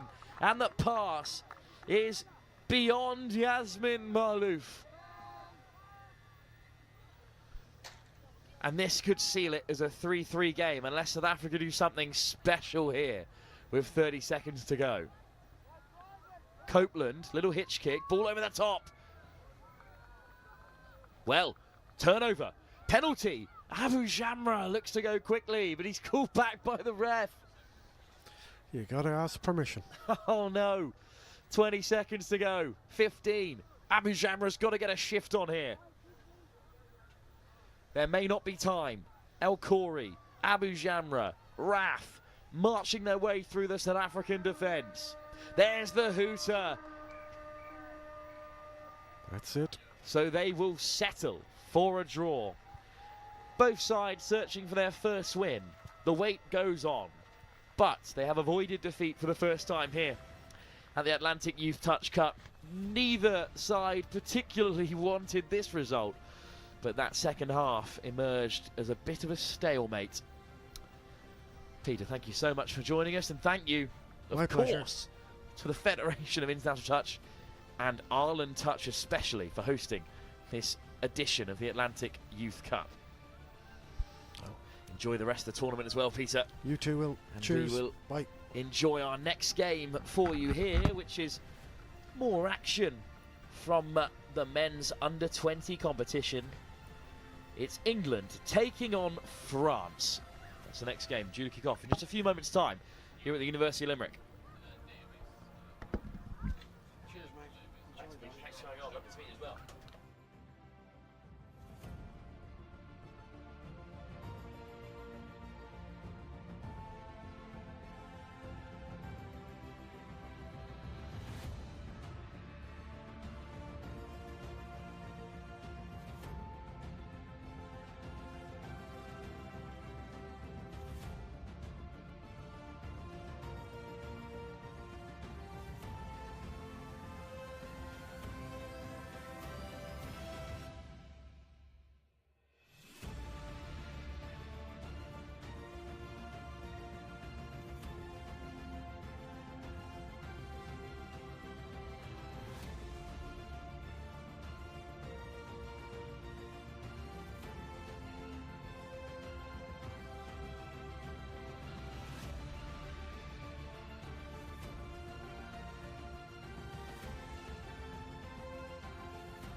Well, something extra special for you here at the Youth Atlantic Cup. It's a huge game.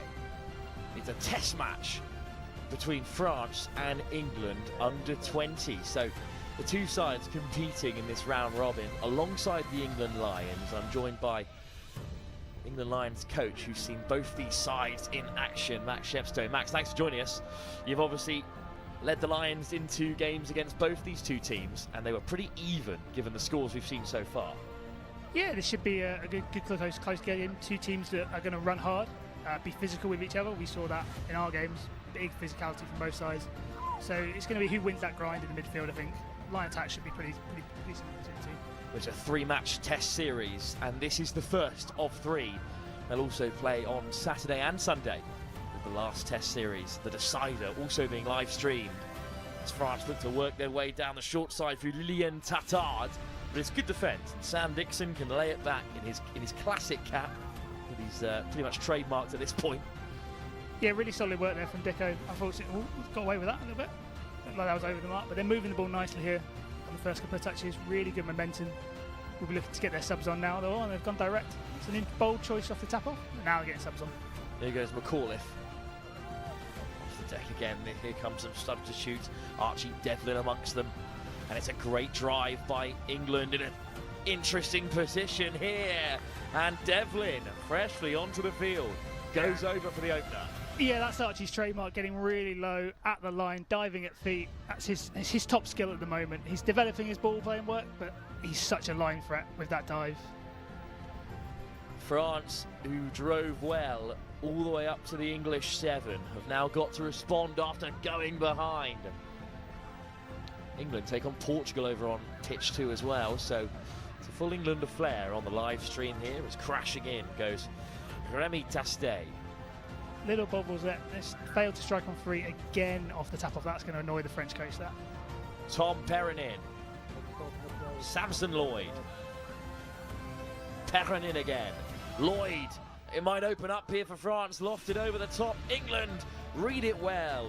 Good. On the switch, Dimitri Lemoine is caught. Yeah, really nice chase out there from Tom Wilson on the wing on that 32 long. Just covered the space well, forced them back inside. I mean, good cover from the English defenders on the second phase. And they head to the box. Taken in that time by Sam Thorpe. Some good footwork. Has England on the front foot up to halfway. Dixon. There is the scooper as well. Dixon accelerates straight through the centre. He's free and away, and it's fantastic support from Jacob Rigby. England are 2 tries up. Yeah, so some really nice ball movement in the build-up to that off the latch. Just bounced around, found some space, and then really good flow in. Really nice, some really good strike done there from Jake Rigby. Gives Dicko a platform, and then he goes through that hole clean through. Rigby and Dixon work together there to create the second score, and France, who have been shut out twice already by England, have another chance through Paco Saint-Barnier. Need to clean this up a little bit for France. They're not quite making clean decisions. Not quite sure what they're doing. Audric Nicol, what a ball over the top, but it's just beyond the winger. Forward there off that splitter play. It's an interesting play they're trying to run. It's more of a ball playing play rather than a line threat, but they look like they've got a penalty for offside in the mids. So they need to threaten the line a bit more. They've tried to ball play twice, haven't really challenged them at the line. I would be trying to go at the line here off this quickie play. Audric Nicol steps on the inside, but forced the English players to retreat and has scored. So Nicol, whose younger brother is playing for France under 18s. Yeah, so there we go. The first time they actually go at the line, diving at feet, they break through. Ethan not quite getting onside on time. Yeah. Nicol goes over. France back in the game. I think this might be a high-scoring one, Max. Could be. I have a feeling that England are going to need to want to clean up that defence a little bit more. The first 2 sets were really, really good. That one they will not be happy with. I think the mid-mid separation, they'll want to get that right. But it hasn't taken them long to get back into French territory, and it's laid back by Harrison Cross. Accelerating away goes Norton. Cross on the return, steps back on the inside, but can't beat the French this time. So they look like they want to run that step back play. They've run it twice, first with Archie Devlin where he got the score, then there with Crossy. That's loose on the floor, unfortunately. Good physicality from the French, so disrupting that roll ball, making it difficult. It's what you need to do at the line. If you give this England team platform, give them a solid, easy 7, they're going to cut you to pieces. There's too much attacking talent in that team, so you've got to disrupt, you've got to make it difficult to try and give yourself a chance on the line. Here's Lloyd. Oh, penalty. Well, that's unfortunate for England. It's good rucking though from the French. They've come out of the box hard with intensity here. This is the first chance for them to really get into transition. Everything else has been off tap-offs. But they're moving you over momentum. They need to strike here though. This is on third. Lloyd, Once touch again. made, and it's not with any real momentum. Just not quite clear on what they're trying to do. And now Perrinin. Lloyd steps on the inside, but he's ushered out of it by England. Good height off the line there from Matt Hawes. Here's Lloyd again. Oh, good step on the inside, and this time he's gotten away from Cross, who's not very happy about it either. And that's a try for France. Samson Lloyd goes over, and they've equalised. Yeah, so that's 2 now that England have conceded in the mid channel, both from the save and not quite getting their connection right. So they're going to... Josh Henderson and Nathan Bork are the 2 men's 20s coaches will be talking about that, saying, just got to be tighter, boys. Just got to be tighter. We can't be letting scores in that channel. Force them to throw. England have worked their way up the field. It's beyond Dixon, and down goes Wilson. But I think there was a touch in there at some point. A decision to be made here, Max. Looks like they're going to call a forward pass on the second one. Yeah, no touch and pass on the first one. It's not really a touch and pass. Dixon didn't know much about it. But, no, I think it was the ball that went to Dixon rather than the second one. Regardless, France come away with it and head towards their Indeed, box. they've made really good yard. This is second touch, and they're already at halfway. Oh, flying carry there by Paco Sauvignon. They've got themselves another penalty now. Having a word to the English players, they want to keep an eye on this physicality. You know, it is an England-France game. It is going to be physical. But they do need to watch it if the refs are having a word. Look at that step from Lloyd. Samson Lloyd goes over for France, and suddenly the shooter's racing through, and it's been slapped down by England. But a crucial intervention. Well, Thibaut Charbonnet almost away. Here's Charbonnet again, laying it back. Charbonnet on the return, slides in from close range. Good covering touch there from Jake Rigby on that link punish. Thibaut Charbonnet keeping the pressure on. Stepping off the left, Tatar.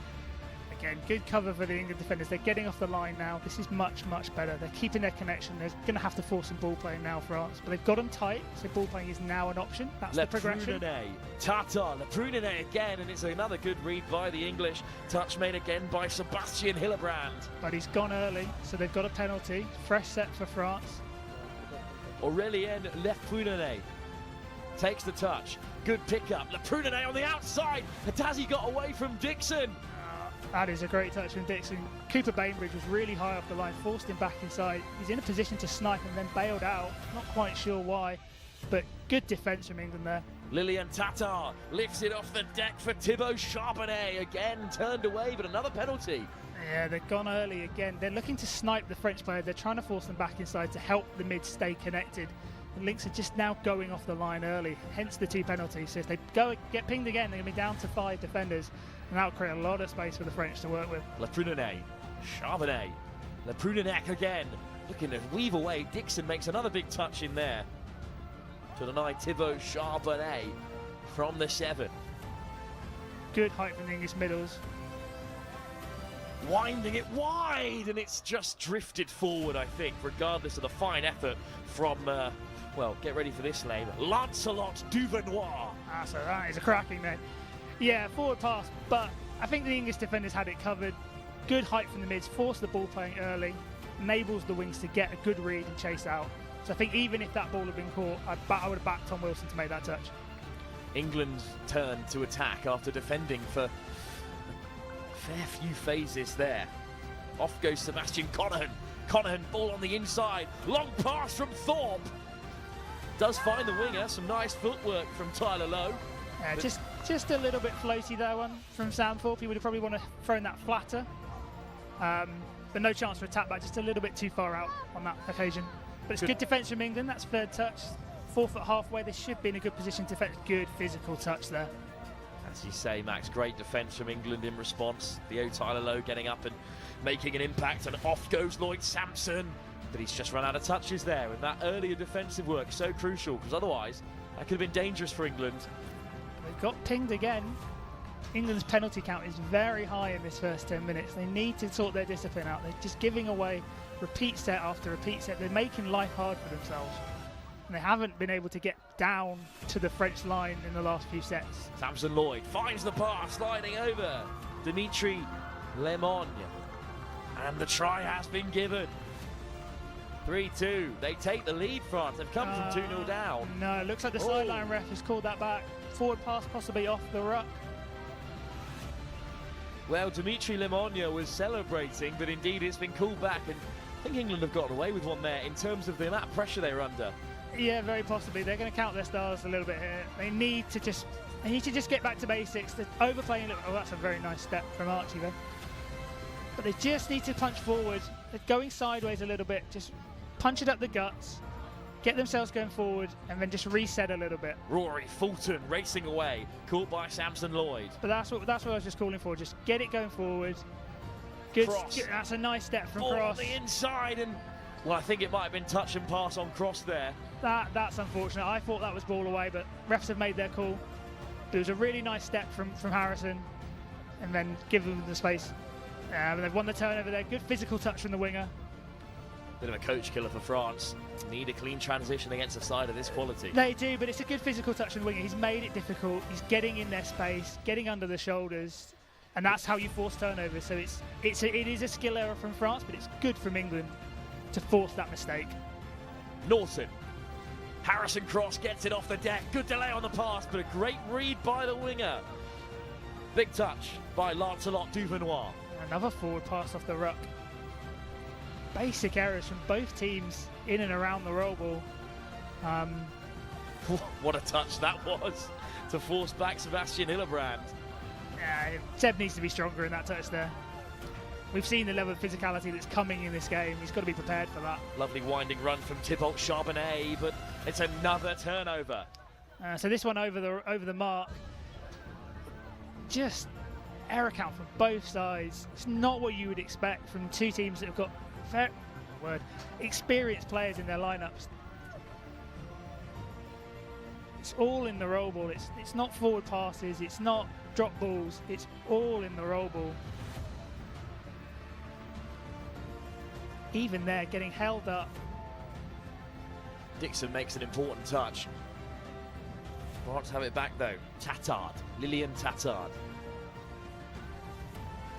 Thibault Charbonnet.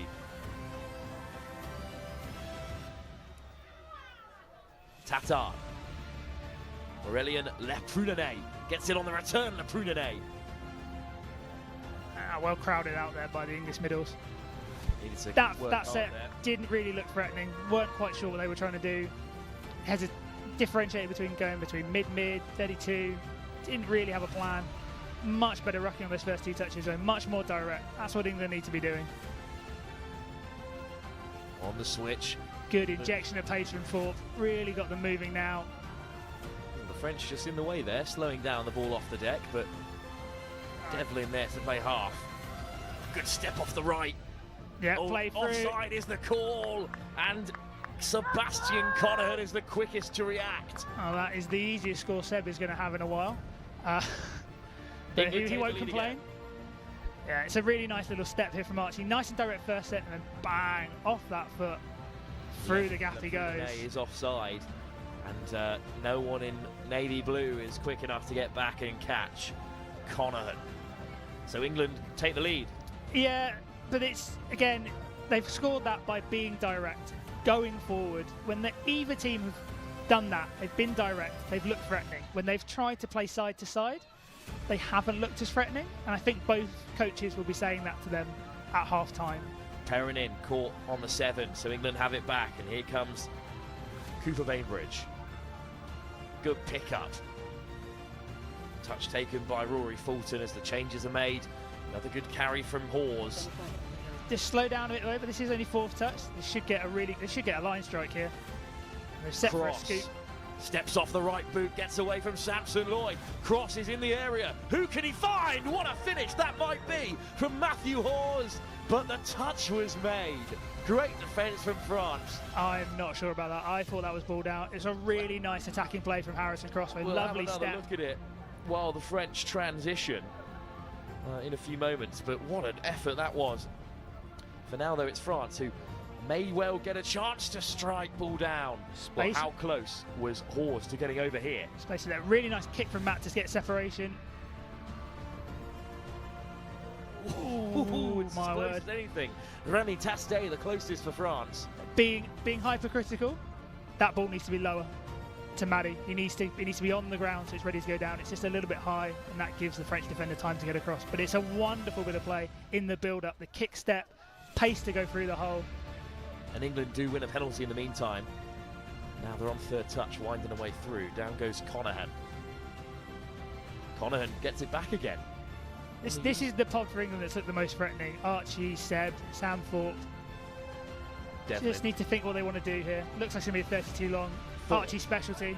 Devlin crashing onto the ball, looking to go himself, but caught by his opposite number, Aldrich Nicol. Interesting decision to go short when his strength is stepping back off that left foot, but showing some variation, showing some different looks. Maybe that they're looking. Oh, that's really good pressure from Seb though. Flying up, single shooter. The space was there for the check off, but he's forced a turnover, and now they can go again. Probably a tap offset. Probably going to drive straight. Plenty of time for England before half time to get on the board again. Teasing little run from Conahan.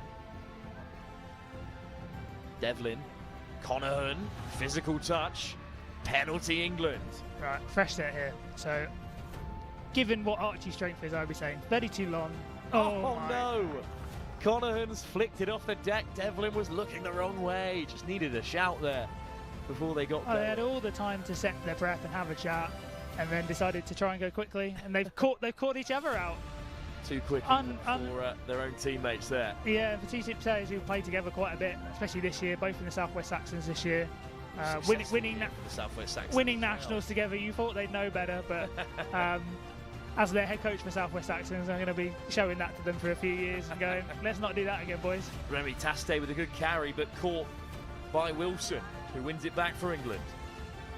Wilson on the short side, towering figure. Wilson on this near wing. Yeah, makes everyone else on the touch field feel and look small. Yeah, 6'4", 6'5". Good player though. What do he need to be that tall for, though? Well, he plays on the wing. It helps. Wingspan is very useful for hauling in all those long balls that he receives. Wingspan, I like what you did there. France have it back in the possession of Tom Perrinin, who's caught by Dixon. Dicko has wanted to be physical this game. Every single touch he's made, he has been flying in, really applying the pressure. I have a feeling the ref's having a word just saying, calm it down, don't need it. So he needs to just watch it. I think he's found the line, doesn't want to go past it. Nicol gets it on the return. Aldrich Nicol drawing out Dixon. Here's Nicol again. Oh, it's a turnover. Yeah, looks like for not stepping over the ball correctly. So another roll ball error from the French. Here's Dixon. 2 minutes to go before half time, and some nice hands from England. Great Back grab inside, from Wilson. back inside. Wilson takes them on the outside. Wilson roaring away, caught by Nicol. Quick ball for England. Now that ball should have gone back inside. Wilson's a good winger, but he's not known as the quickest. So I didn't think he was going to go all the way. And he had Hillebrand inside him, who is one of the fastest players in England touch. Nixon, Hillebrand, Rigby. Good read by the French. Important touch by Ronan Richardot. There's an opportunity to phase there. Hillebrand wanted it, but Rigby didn't want to go down. Great defence from Richardot again. Now again, another penalty. Can the French level things up before half-time? About a minute or so left before the buzzer. I think it is going to be less than a minute as well, because we started a touch late here. Great work down the left again from Ronan Richardot. You can see the pace of this game, even with all the errors, it's starting to take its toll. Players struggling to get back on side. Great pickup. Where are they running with that one? Chardonnay gets the ball away. Still going France, and it's clattered off an English player, and then it's been intercepted, and the referee's going to wave play on. It was very good defence in the end. It looked like they created the overlap. Really good hands from the French to get all those passes away. But the last one just not quite going to hand. Ooh, little attempt at a Redlands. Nice idea. Crossy rather smartly comes back in field. Here is Cross driving England on. Could they score another before half-time? A 2-point deficit opened up again. Just They as need to strike quickly. They're running out of time. The buzzer will go any moment. It's cross, ball over the top. What a take! And dotted down by Sam Thorpe. And they do have a try on the stroke of half-time. I mean, that is a wonderful take from Sam Thorpe. It's really nice play again from Harrison Cross. Takes his defender one way, steps back inside, little pop, this pass. And I think outside of Tom Wilson, Sam Thorpe is the only player in this England team who could take that ball. Otherwise, it's over ahead and it's going to ground, and everyone's looking around going, why did you throw it? You were in the hole. But England went 2-0 up in the early stages. They were pegged back to 2-2, but by half-time, that 2-point gap has opened up again in the first of 3 test matches here at the Atlantic Youth Touch Cup. England lead by 4-2 with 20 minutes still to play.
So, Max, credit to the French. A closer game than you perhaps thought it might be. Yeah, having played both these teams earlier today, I had a feeling England might come out ahead and a bit further away. They were certainly had the intensity in our game that we played just recently. French had a bit more of a gap, so I wonder whether they might be a bit slow at the blocks. But they've turned it on. they've come to play. They really have. Their physicality's been good. They've disrupted the England roll ball, which has led to the errors.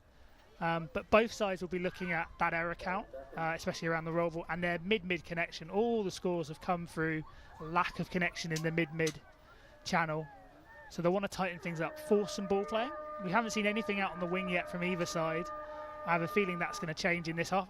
Off goes Conahan, almost away. Wonderful yards made off the very almost came true. wonderful yards made off the tap off there from Seb, but they're now at the line. They need to make sure they're not wasting touches. Hawes on the inside. It's been put down by Archie Devlin. Yeah, just too high. Not everyone can be Wilson's height. Phew, No. Lord, what a touch that is. It sends the French tumbling. And a strong carry in response from Thibaut Charbonnet. Yeah, again, England have lifted the physicality coming out of the half-time. Really trying to put the pressure on the French. Nicole, try scoring the first half. They're at the half again. They'd be disappointed with that though, England. They made touch forward just past the 10 metre and then rolled 15 metres to allow that scoop. They've got away with it, but they can't be doing that. They can't waste the good work they did on those first 4 touches and then just roll backwards. And they've now made life a lot harder for themselves than they needed to subbing out of their box. Richardo just couldn't keep a hold of things. That's a nice little step from Sambo. Earned himself some metres, got him going on the front foot again. Conahan, big dummy, almost in behind, up over halfway. On come the changes for England. Taking the touch this time. Here's Hawes off the deck for Cross. Cross, good pickup. Options inside and out. Oh, Mid-step the wrong way though, but they've still got a chance. Oh, what a ball. And what a flick out the back door. Was it touch and pass or is it an English fifth? Touch and pass. Pass from Cooper Bainbridge there to hit the link hole was wonderful. But a really good read from the French winger, shutting in. This is good pressure from England. First touch on the 7. Gabriel Caron caught. Quite sure why they're bringing it back. Maybe penalty not against England. Not 10. So I think they went a bit early. Paco Sauvigny all the way wide for Nicole. Good physical touch again from Harrison Cross. Good carry in response by Richardo. Again, big step off the left boot. Just rolling backwards here, England. They need to step up. First 3 touches were good again, and then they're just rolling. Now, whether that's a tactical decision to save some legs, I'm not sure. But they're doing really good work on the first 3 touches, and then giving it away on 4 and 5. Not quite sure I understand why, but maybe it's a coach's decision. We'll see if it continues in the rest of this half or whether coaches have a word and say no. Pick that intensity up. Keep going, boys. 20-minute effort. Rigby, Dixon, floating through. Rigby's over. Great score. Yeah, that mid hole. Again, good footwork from Dicko to collapse the defence. And then easy, big hole for Jake to walk through. Dicko had options left and right, to be honest.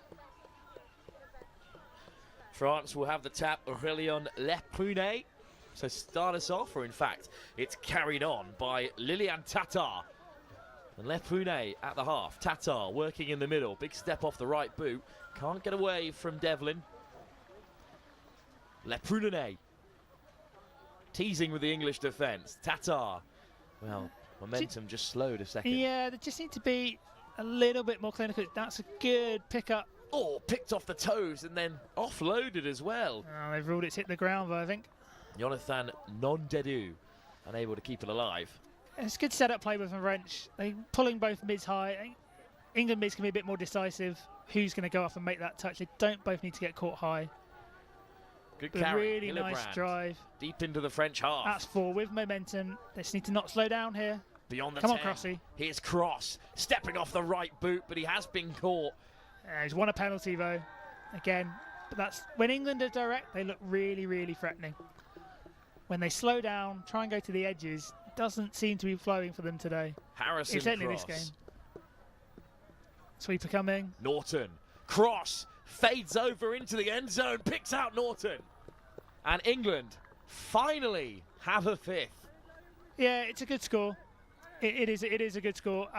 As a coach, I don't like picking up on touch 1 on a fresh set as half, but French defenders overcommitted to the sweeper, saver coming underneath, and it is an easy read to pick up.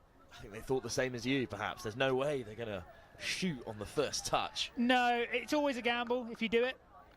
You do run the risk of getting half court, and and losing a set where you've got multiple opportunities to strike. But when the read is that clear, you have to take it. Aldrich Nicol picked up by Saubenier. Nicol. Saubenier. Nicol on the return. Winds one up into the link hole. Little dummy. Back inside for Saubenier. And did Rigby get a touch? I think it might be another penalty. He did, yeah. They went mid. They got Sam Thorpe up high. This is interesting. Look, England are hedging one side, trying to force the ball the other way. But that's a turnover. And Gabriel Cajon can't believe it. That is such a shame.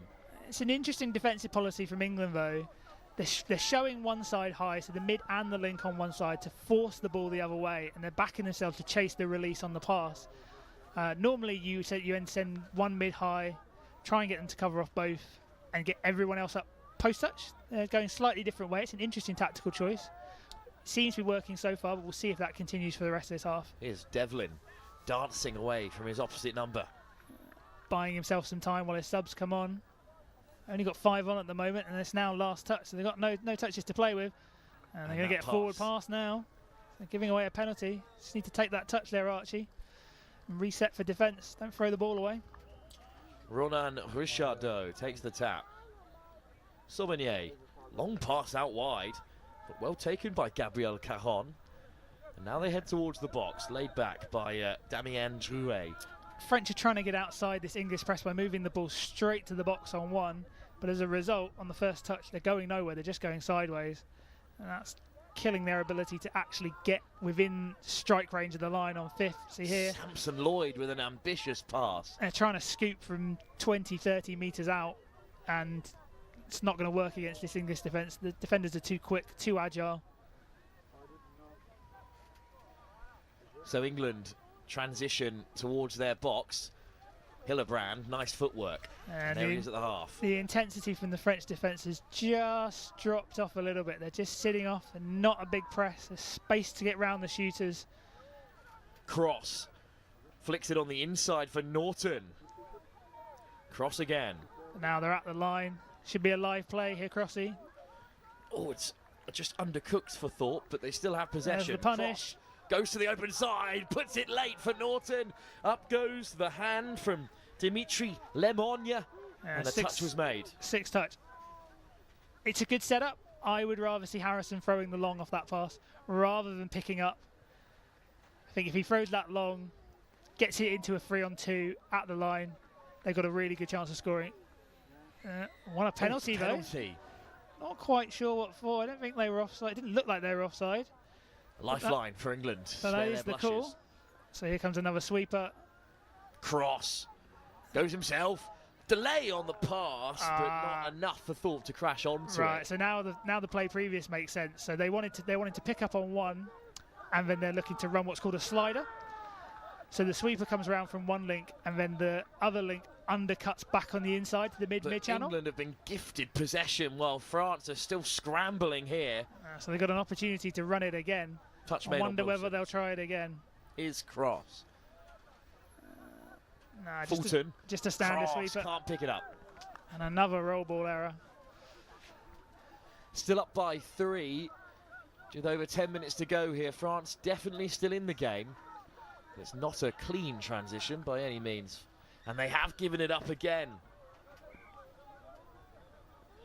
England have been gifted possession 3 times now inside the French half. Yeah, so we talked in the first half about the error count at the roll ball for both sides. England have cleaned theirs up. The French have not managed to do that so far, and it's costing them. Dixon. Rigby. Dixon again drives towards the 7. Looking link hole. Over the top, what a ball, and what a grab as well to dot down and score a 6th. I think it's Hillebrand who gets on the end of that Cooper Bainbridge bullet. It is Seb Hillebrand, and it's a wonderful pass from Cooper Bainbridge, but it's a really nice line. Watch that angle back towards the ball. He's not chopping where the hole was, he's chopping where the hole will be. And as a result, the winger's got no chance to get across. France with a chance to respond, but now they trail by 4. Which would be more tries than England have conceded in the whole competition so far at this level, if the score ticks any further towards France. Another roll ball penalty, in England rucking off really nicely. shifting the ball and then tightening up. Rigby. Got a Lays it bonus back. touch here now, so this is third coming. They're going to have 2 touches to get towards the line. They should be able to have a live strike play if they want it. Devlin to the outside channel. Archie Looking to take on Samson Lloyd. just using his feet a little bit too much. I know he's made a lot of ground there, but they're kind of stalled momentum-wise. Would have liked to see Archie just carry it forward, get to the 7 with momentum and then strike. And now they go. Devlin on the return, slides in himself. Samson Lloyd makes the touch, but the referee says no. Yeah, the counties play this time from Archie, getting himself as the strike dumper. Looks like he wants to kick short side and then jams back in that mid hole. And it's again, middle's connection for the French. Just haven't had it in this second half, and that's where the scores are coming from. Coaches will be annoyed. It's the thing we talk about most is don't let them score middle. If you're going to concede, you want to concede out wide. It's more difficult. You have to throw the long ball. That's a really nice bit of skill, though. Beautiful pass over the top, one-on-one out wide, but Damien Drouet is caught. Great work from Charbonnet. Really good second effort, though, from number 12. Le Prunenay. Oh, it's just rolled there, but France think it's Cooper Bainbridge at fault, and indeed they do win the penalty. Yeah, Cooper trying to save his middle there, getting forceful in the touch. Aurélien Le Prunenay. Just got it wrong that time. And here's Lien Tattard drawing in the defenders. Tattard with the step, met by Harrison Cross. Yeah, good defence from Hillebrand, though, saving his mid-touch. Enables Crossy to get onside early, Le cover the Prunenay space. gets it on the return. Le Prunenay dancing around England, almost drifting through. But again, stopped by England. Good defence by them. This is their biggest defensive shift of the second half. And much better mid connection compared to the first half where they were just too wide. Here they're nice and tight. Sliding in goes Thibaut Charbonnet. But England have kept out France. Good touch from Harrison Cross on that split. It can sometimes be hard. You feel it's a ball playing move, so you want to space out. But he's covered his first option first. Trusted his outside defenders. It's really good play from Harrison in defence. England on the transition. Another score or two, and this game would be beyond France. Taton makes a last-ditch touch on Fulton. Yeah, I think you'd say France need to score next if they're going to have any chance, and they need to score soon. 4 scores in 8 minutes is doable, but if they leave it any later, they're going to struggle to get this game back to level.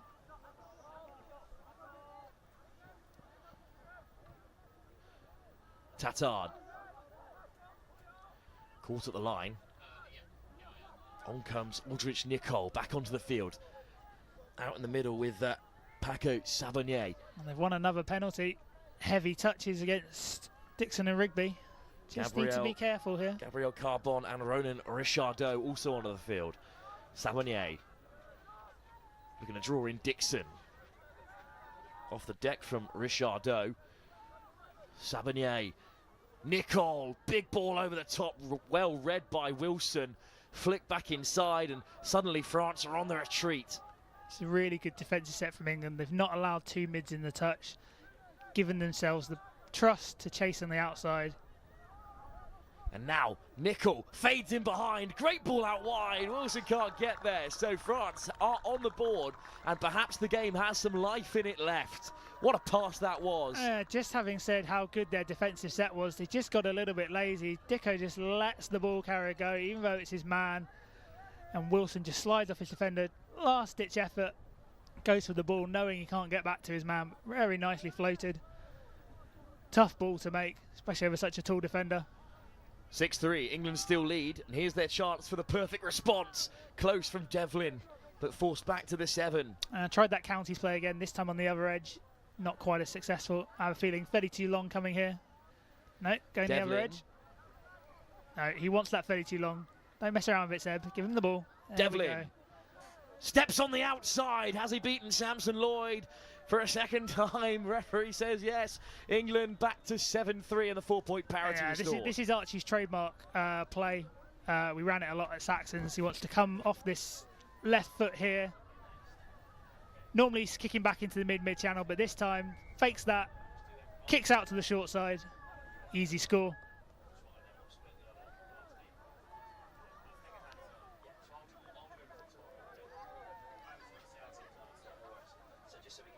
So French rucking up now. This looks like 4th touch. Picked up against the grain. Lovely pick up and a missed pass, and this time it's right on the toes of the try scorer. And no chance that time for Lancelot Duvenois. Got another penalty though. Looks like the mids are offside on the chase. So Lancelot Duvenois hat-trick hunting in this second half. Tapped by Le Prud'homme. Draws the touch. Good pick-up from Tatar. Le Prud'homme looks to get one more away. Good snipe from Cooper Bainbridge, but they've got the penalty anyway. Forward pass off the ruck. That is a shame. France really needed that last score with 5 minutes still to go. Yeah, it looked like a good setup, but the half just not quite working hard enough. But I think, I think think he's away. Foot race. Off goes Theo Tyler Lowe. He will not be caught. They threatened that in the first half with Tom Wilson. But a slightly faster winger, and away they went. A tiny bit of lapse in concentration was all it took, and look how hard Thibaut Charbonnet is looking to get back. And well, that was a dive of some frustration, but a great finish by Tyler Lowe. I don't think it's a lapse in concentration. It's the space that they're offering. They're trying to compress England across, and England have looked like they're going box most of the time, but a couple of times they've come straight back to the far side and caught the French out. This time they obviously had the speed to go all the way, but it's a space that it's been there, it's been offered. Now they're taking advantage. Well, England have certainly sealed this game. 4-2 in the first half, and at the moment 4-1 in the second. Caught out wide there, Lancelot Duvenois. Another penalty again though, so they've got a repeat set. Chance to get another score on the board. Aldrich Nicol gets it on the return, stepping inside and out, but can't beat Rigby. Nice footwork off the counties play, but good defence by Jake. Caron waiting for the touch. Just need to make a decision on what they're doing. They're kind of skipping from one option to the other without a plan. That's a very nice step though. Who's there? Oh, well, it looks like a bit of contact on Gabriel Caron as he looked to dive onto it. All right, refs are going to have a chat. Ray see a tackle off the ball in the game of touch, and indeed it is a penalty. Yeah, they're calling offside there. I don't think there was an offside, but it was a very good scoot to get through to the line. Nicol winds one up. Good chase out by the winger, not getting tempted by the ball, going straight to his man.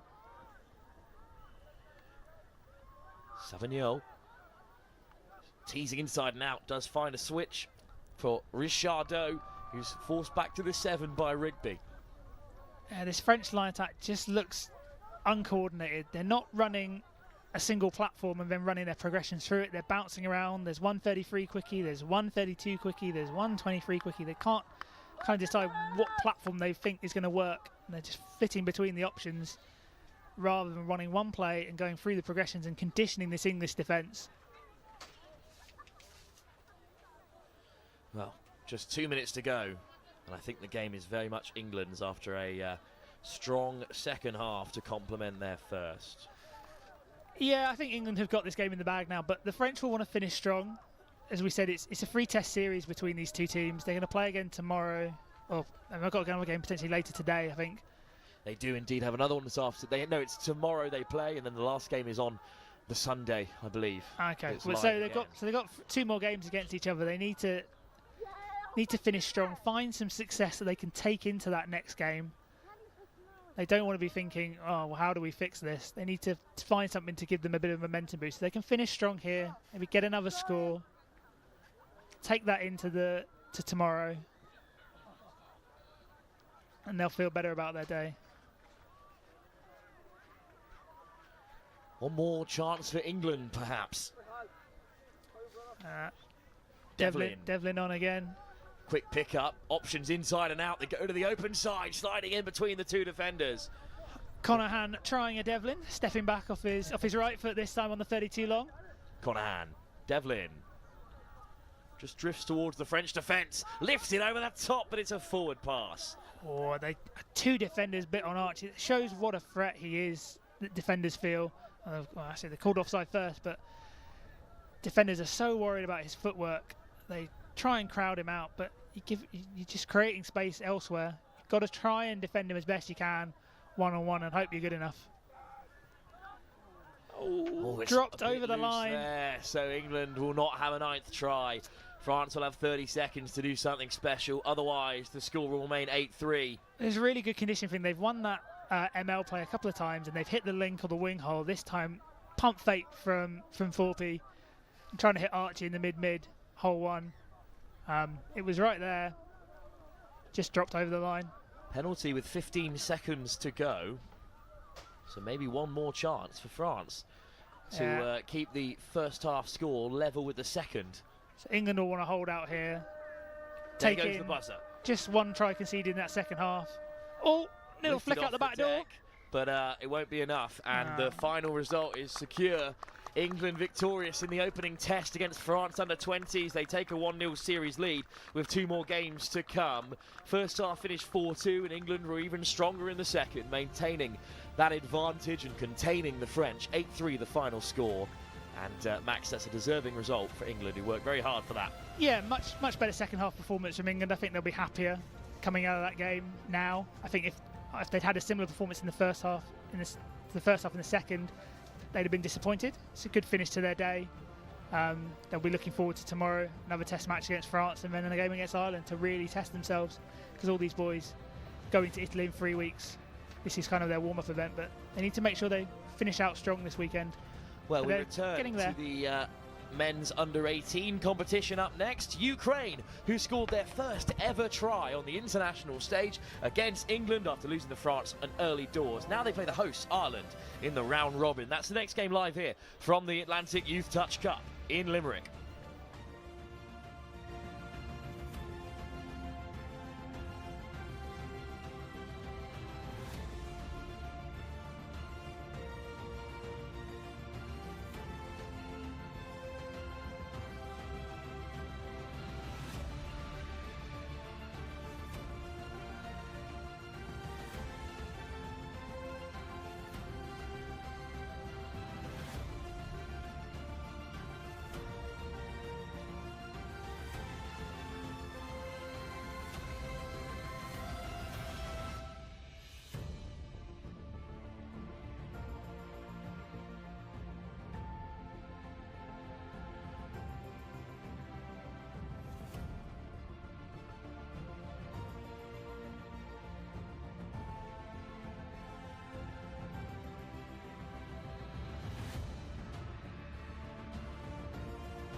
And I think we're back for this boys. No, we're not boys 18s, are we? Are we boys 18s? No, we're boys 18s, Ukraine, Yeah, boys Ireland. It is Ukraine, Ireland. Chris Simon here, and I'm with George. George, you've been refereeing. Yes, I've been refereeing today. And how's it gone? It's gone pretty good. Got to do Ireland and England, and Ireland and Wales in the mixed 18, so it's been pretty good. Yeah, pretty good standard up Do you there. know this set of boys, these Ireland boys? Yeah, no, I might know one or two of them. Yeah, I know Maliki Nguini, and he's number 15 today. So yeah, know a few of them. And this is my first look at the Ukraine boys. I've been talking to the team quite a lot. Obviously, it's a phenomenal achievement to just be here, which is we're really pleased about. Yeah. I'm not sure what's just happened here. I'm not sure. Is it? I think Ukraine have scored, have they? They either scored or had 7 on.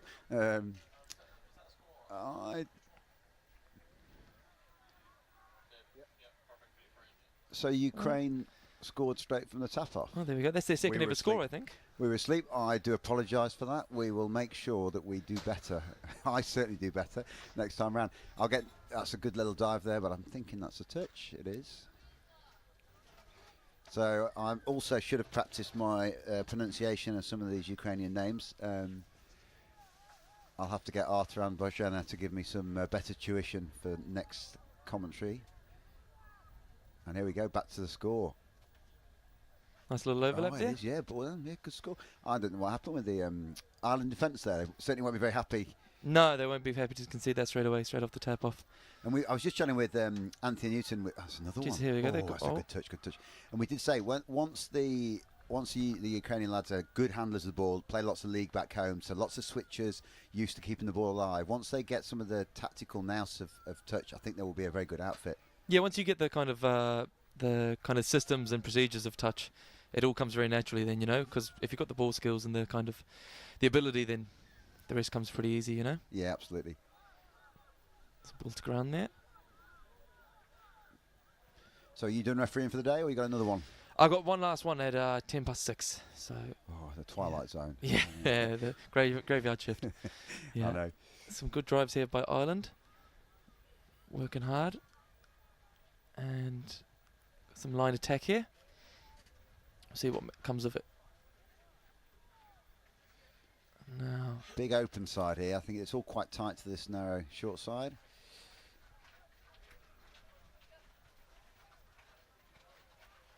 And I think it's Leo refereeing. I can see here with Ash Grimsey on the fast. That's there a we good go. play. Yeah. That's it, yeah. And certainly the refs there, for those back home not used to the game, just saying they were encouraging getting the Ukrainian players off the line. You must advance off the line when the ball is when you first enter the 7, and when the attackers are coming towards you, you've got to get off the line. So that's what they weren't doing. The refs got them off the line, and Ireland made the most of it out on the far side. So as far as I'm aware, this is their first ever tournament. It is, yeah. First time they've done anything, and they're really excited. Yeah. Really excited to be here. They're loving the experience. I think, they've done a lot of rugby league age group stuff. Oh yeah. But they were saying this is how different the community feel is. And Yeah. I think having the mixed environment, different age groups. Yeah, 100%. No, it's good to have them here. And let's touch there. And Ukraine just kind of getting used to the different attack than it would be from league, Yeah. I suppose. And that takes time, but they'll get there. That's 5th touch. I'm still giving ball down there. Going to give touch and pass here, I think. Yeah. Excuse me. So you go. There's Ireland's try there. Just caught short. Just numbers, wasn't it? Yeah. Finish off a 3-on-2. But I think one thing certainly we're coaching back in England is a lot of that basic reading the game, looking what's in front of you, finishing off those 3-on-2s and even 4-on-3s much more now as well. Yeah. Yeah, Ukraine doing a good job at slowing down Ireland's drives here. Now, let's see what happens here. No, Ukraine doing quite well so far. Yeah, good set of defence that. And certainly they'll be pleased at 1-1. Yeah.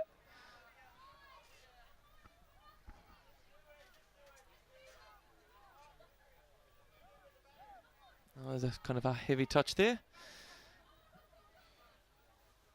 Oh, I don't know what's going on there now. Yeah, I think she's just given. I think she's sort of technically just probably dropped his shoulder a little bit, just sending him back to the mark.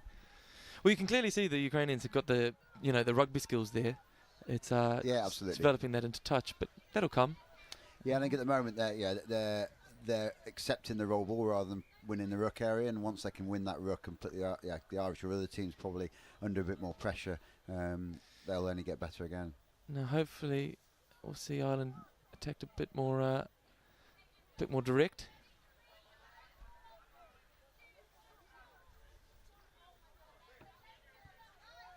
Now, there we go. This is a little bit better by Ireland. Yeah, good little fly out the back. Is that fourth? I've lost count. So I think it's Something fifth. I'm told I do regulars. Yeah, ref. fifth coming count. on. Yeah, scoop through the middle here. That's good. He's onside there, Should I think. be. Yeah. Yeah, so good D by Ukraine so far. This is good stuff. It's a roll ball. Get back to the mark. He's gained a few yards there anyway for the mark. I think, but it's as you said, yeah, they've D'd out a couple of times. They're starting to gain some territory, getting down the field, which is good. Second touch. I have promised Arthur and Boschena that I'll go and do a bit of coaching, or even better, get somebody else to do some good coaching. Just try and help them out a bit, because it's some of the technical stuff, like just initiating the touch, isn't it? If you can get a bit more into that and play the ruck on their terms rather than others. Yeah, and initiating the touch. That's a strange thing that can kind of take people aback when they come from union or league or different sports. Is actually wanting to go into the touch. Absolutely, and Ash Grimsey there just giving, I think, a touch and pass, late pass. Now again, good D by Ukraine.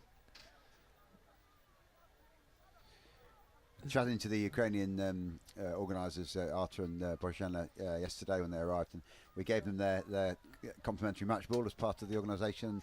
They'd never seen a touch ball before.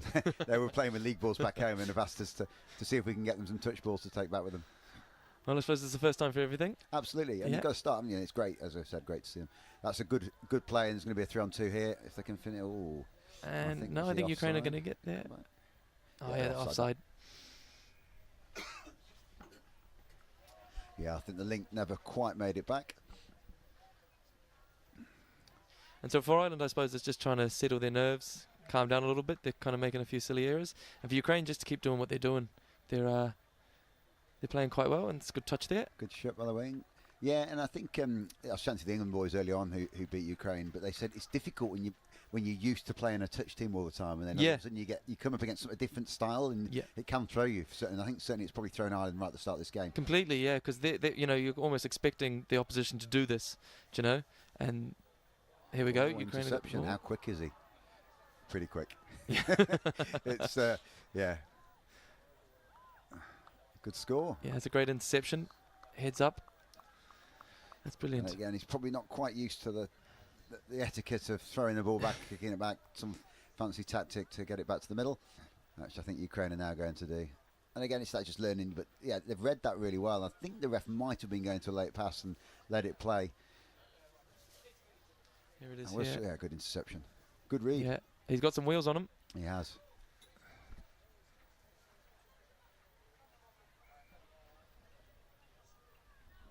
You can try and pronounce his name. What number was it? Give that a go. What number was it? Number 2. Number 2. Vladislav Koshuluk.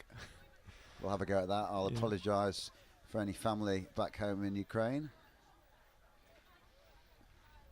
And so it'll be interesting to see how Ukraine react and how Ireland react, because Ireland probably weren't expecting this, and Ukraine probably weren't expecting to be in this position either. No, absolutely. So it'll be interesting how the next 5-10 minutes go.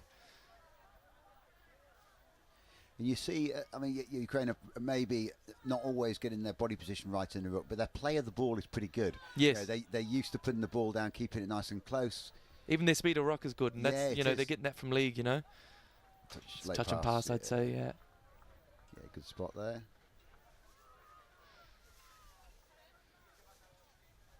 And I was saying again, chatting to the guys from Ukraine, is their English grasp of the English language is maybe not that great as well at the moment. So understanding some of the intricacies of late pass or touch and pass over the mark. It's probably not the terminology that they're used to hearing back home. No. Yeah, and that's a bit of a struggle, but they seem to be adapting quite well. Absolutely. Yeah. That's in the ruck there, isn't it? You got another penalty. Offside.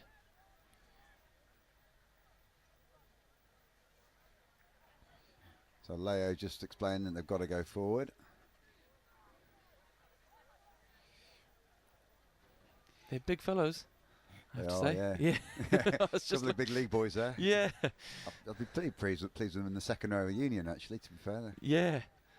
There we go. There's numbers here. I think that was a touch. Good Yeah. touch. Good Yeah. recovery.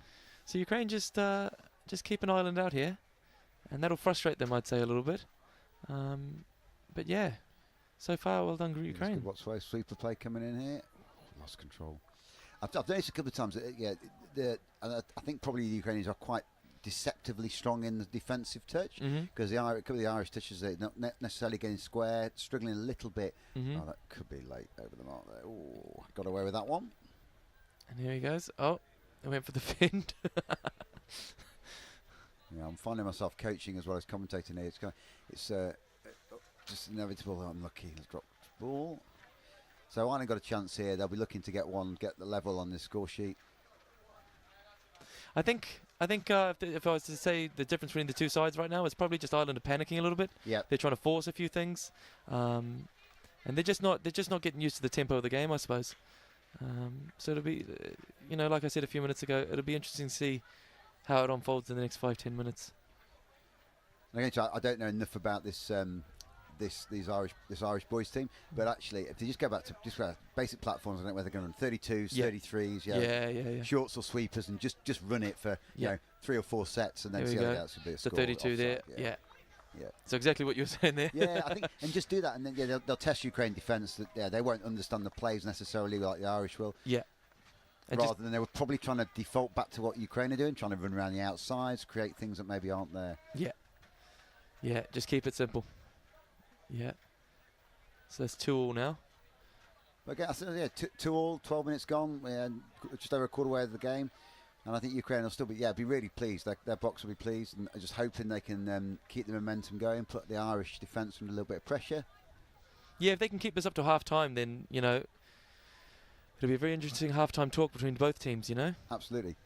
That's the late pass. But again, close thing there. Yeah, they created the hole. And then just the decision-making maybe just on the last one. Just from watching here, I think it's they're not used to the second phase. So they've created the space, they've put Ireland under pressure, but then they have to, maybe initiate that touch. Yeah. That's what we went back to saying at the start, And, if they did that, or if they learn how to do that, then, geez, they could be quite lethal, Absolutely. Because they're good at manipulating the space and creating it. It's just what they do after that, Sideline there, step in. And this is one thing, as a coach back home, and it frustrates you when driving towards the box and you feel as though you've got to get right on the line. Yeah. Keep it 5 in. 3 and 2 in something. Don't go too far. Going to be a roll ball. And just, I'll just give Leo a bit of a plug there. Yeah, great comms from Leo. She's there. She's helping the teams out. She's really explaining, verbally as well as physically with showing what the hand signals are as well as the verbal comms. And that's important in a tournament like this. There's a lot of guys that maybe have never been to an international tournament before. Absolutely. And they might be learning on the hoof, or they might have played slightly different back home. So that's really important. As from a referee's perspective. Is oh, here we go. He's in again. Wow. And wing just shut in. Didn't need to really. It was a 3-on-3. There was no overlap. Yeah. Again, he just bid. Yeah. You see how the link's got the link, hasn't he? Just comms probably. Yeah, certainly. Yeah, that link wing comms. You just want to. 8 and 9 Ireland. I think Cher Delaney and Ethan O'Neill. Sorry, not Ethan O'Neill. Charlie Kane. Just get the comms up and just say, "I've got." You stay out. Yeah. Just that's all it is really there. Yeah. There's just a bit of a disconnect there. So this would definitely won't be going to the script Ireland had thought out in their head. But Ukraine are probably in 7th heaven right now. Yeah. Pretty good. Now, just platform. Go back to 32 platform. Oh, they're going to sweep. No, he's going to get him up. Yeah, 32 platform. Here Offside we go. again. Offside, yeah. Score again. Yeah. Got to go score. And that's what Ireland need to do if they want to, wrestle back control of the game. Yeah. Because it's working for them. And I think, do that for a few more sets. Keep scoring off it. And when Ukraine work that out, maybe go back into sweepers on the other side. Yeah. or try something. But they've got to calm down a little bit, you know. Yeah. Ukraine look pretty calm out there. They just look like they're enjoying themselves, whereas Ireland look quite tense, kind of like. So it'll be interesting to see how Ukraine attacks here.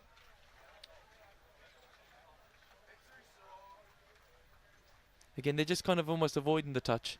Yeah, it's good. Again, it throws the defence, doesn't it? Because if you're playing a certain defensive policy, and then you don't make the touch, you're caught out of position, somebody else have a recover, and then the next time, it's good touch, good read there, good shot in from the link. But yeah, like exactly what you say. Like, you know, if someone, you know, you have a defensive policy, Late pass. Oh, 6.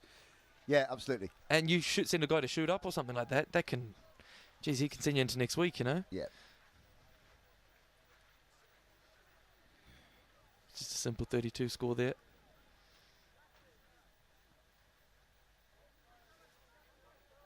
This is a good drive by There we Ireland go. down the box. I don't know what the count is here, but certainly a strong set. I'm There we guessing go. that's going to be 4, probably Fourth, 5th yeah. coming. Lost the shape a little bit here, lost the momentum. Yeah, that's happening. That's happening with both sides a little bit. They're getting there and then they're losing their momentum.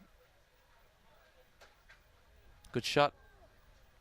Great shot. Touch 0. Yeah, good defence there by Ukraine. It's the big guy in the link position, getting down low. Good rook technique for somebody who looks about 6'5" from here. You sure you don't want to say his name? I'm going to find out what number he is. but yeah, his body position really good, low 14. Oh, Yaramus. Good attempt. I'll try. I will try. It's Oh, I don't know what happened there. Did he fall over himself? There we go. And let's see if Ukraine can spark up something. Yeah, and see, that kind of kills the momentum a little bit there. yeah. Do you know? And Ireland are starting to get a little bit better at kind of reading that. I think his ball gone there. This is 6th, isn't it? Yeah. 6 touch, the turnover. So we'll see how. So if I drive hard, get some momentum going, get a good platform and transition. That's first. And that touch is pretty strong, pretty good touch. Yeah. Well, he's a big boy. Actually, He's 16. I think I got his name wrong anyway. I think that's 16. Dmitry Shevchuk, I think that is. Dmitro Shevchuk. I certainly want to play a game of league against him, anyways. Me neither. I'm just wondering what the footwear these boys have got, both teams, because there's a lot of players going down on what I thought was a beautiful bowling green out there. Yeah. When I was looking at it, It's it's a bit moist, a bit damp. a still. little bit, but I think more than anything, I think a lot of the players are wearing they're not moldies, but you know Okay, yeah, like they're almost like a half-court. runner or something like yeah, that, like you a know? trail shoe or something Yeah, like that. yeah. That's half court. I think he's just explaining the rule that you are half, so you got to get the ball straight off. Yeah, no, I mean certainly that's what I would play in back home. Refereeing maybe not playing. Oh, That's gone backwards. That's fine, isn't it? yeah. Touch was But made. that's good. What he's done there, touch, and sometimes players don't know what they can get up to the 7 and play the ball from the 7. Might not know. Let's go. But again, that's good. He's not too afraid to initiate the touch here. Absolutely. Oh, and that's ball to ground. They're on then as well. But this whole weekend will be a learning experience, and hopefully they can, maybe be back next year. You know, maybe some of them will be too old or Yeah. whatever like that, but maybe they can bring up a team back next year and they can learn from this, you know? Well, they've already asked me about where are we going for JTC next year, the European Juniors, but also the Euros in Vichy next July. That's which, brilliant. I think it's going to be formally announced in the next couple of weeks. Yeah. That's a good score. It's a good score. Again, simple quickie, just keeping it simple. Number you know? 5, Harrison Reeves there. I'm trying to think, did Harrison get on earlier? Was he the one that's... I think he running did. I that think short? he came off the 32. Yeah. Yeah. So a lot of the traffic seems to be going through him. But he's run a good line, and we say attack the outside of the middle there. The middle made the touch. He stepped infield. He's not pulled his corner. So Yep. attack his short side, and it's on. And it's on every time. I think if Ireland want to run that. Oh, Half get rid. God, good take. good hands. Yeah, so they have all the skills, really. Yeah. It's just getting the touch side of it. Just a bit hesitant at the touch there. Offside, and Good touch. they're getting the idea of it, though. Offside. Yeah, good call. Yeah. Oh, they think they've scored. No, but it was a good attempt. So 5 seconds left. Oh, there we go. Yeah, there's the hooter there. So they'll get one roll of the dice here. See what they can do here.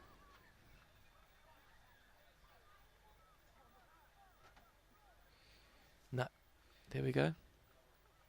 That's half time. Big blow of the whistle. So, yeah, Ukraine 3-4 down. Ireland just in front, but it's the first time they've been in front at half time. And certainly, Ukraine have surprised us and probably the Ireland team. Yeah, I think so. Yeah, I really do think so. I think this has been interesting to say the least. Yeah, I'd say there'll be some interesting halftime talks. Yeah. So we'll have a little bit of a break, and we'll be back with you shortly for the second half of this 18s boys game. Thanks very much.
And welcome back to this Boys 18s game, where we've got, well, a bit of a surprise.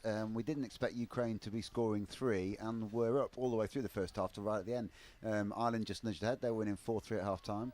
And joining me, Chris Simon, in the commentary box is George Muller, been refereeing. Hi, and welcome back, George. Yeah, it's been good. It's been really interesting. I think before this game, Ukraine had only ever scored 1 try, and now they've got 3. So pretty positive game against for the them so hosts as well. Yeah. I'm not sure whether Ukraine will be the most ecstatic or Ireland will be the most surprised. But Yeah. anyway, Ireland get us underway second half. Tap off. They'll be looking probably to go hard, run straight hard, put Ukraine under pressure straight away. This is a lot different from the first half from Ireland. Yeah, they've probably been given a kick up the what's-its, I think, Yeah. at half-time. Yeah. Yeah, a lot more direct, a lot more. So they've got another set as well. It was a tap there, so that's only first touch, second touch. First or second, I've lost track already, but they've got a good strike platform anyway. They need to get Ukraine up. The link and middle are up. Going to a short side here. Step back. And no, I think that's good. Touch Yeah. there, I think just in there again. Link and middle were both up. Big short side to play with. Going to be a 32 back here. Is he going to quick release? Going back open side. Oh, one more. Good touch. Good read by the winger. Yeah, so Ukraine keeping them out so far. The same tricks in the first half don't seem to be working on the defence. So the 32 on the other side. Run the short. Oh, well, that's 6 touches. Yeah, there we go. So good D from Ukraine as well. Yeah, good, absolutely. And this is where they're probably just getting a little away with a odd over the mark, maybe Ukraine.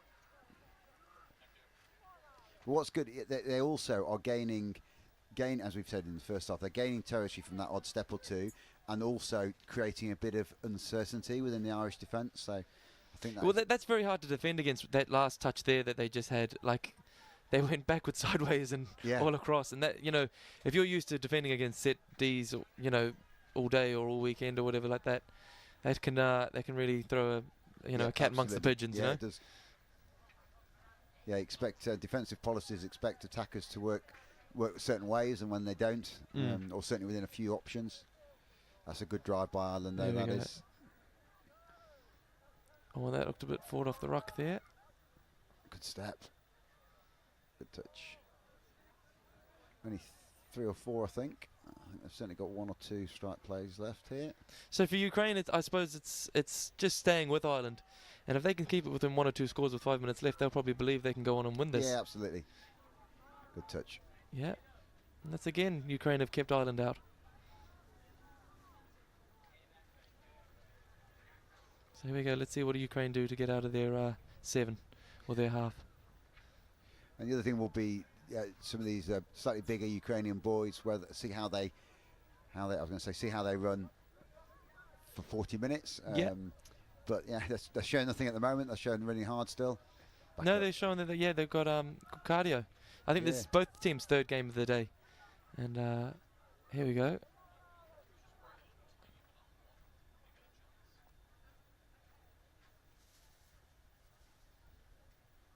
No, and that's 5th touch for Ukraine.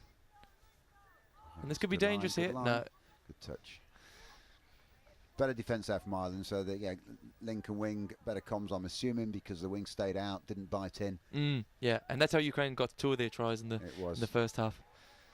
Again, Ireland are definitely driving better, I think, in this second half. Yeah, they definitely are, and they're a bit more direct, a bit more positive momentum. So yeah. So 4th, I think we've got 5th coming. So with the strike play, going to scoop in. That is 5th. That's good touch. Offside. And they should be in here. I think he was half, so I think they might go back to 6th touch. Yeah. And 6th touch, yeah. It was on there if he passed. Yeah, and I think sometimes you'd see the ref go back to the penalty there, no advantage, but I guess they'd played on quite a bit. Yeah. Let's see what Ukraine do. So it's a roll ball. Just waiting for players to come on. Not quite grasped the concept of boxing yet. See, and this is very difficult to defend against. Yeah, it is. Because you don't know what's going to happen.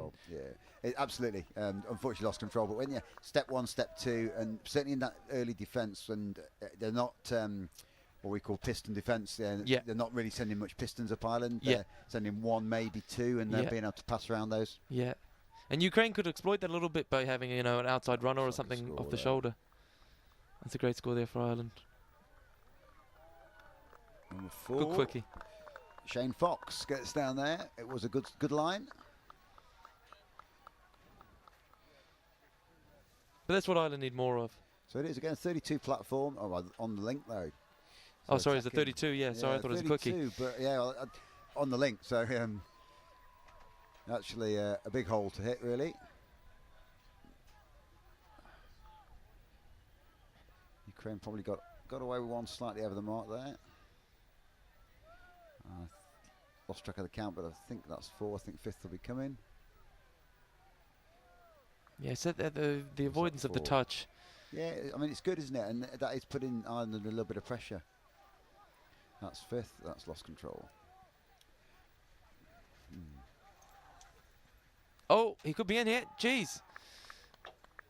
That was like the partner of the Red Sea. Yeah, it was. I think there's we maybe won't go back to the replay quite so far as the roll ball. That roll ball did travel quite a bit, yeah. I think you're allowed a meter, but that went, that went quite a bit further.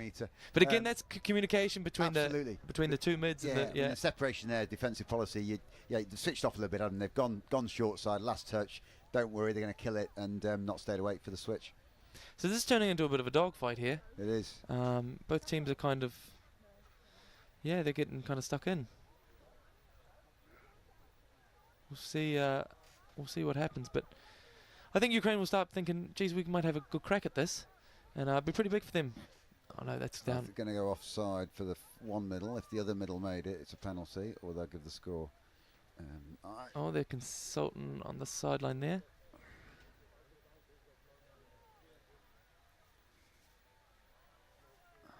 Okay, it's a turnover. Forward pass. Forward pass. Okay, yeah. It's hard to see that with the angle of the camera from here. It is, yeah. But good to see how you see a lot that the referees conferring just to make sure they've got the big calls right. Yeah, exactly.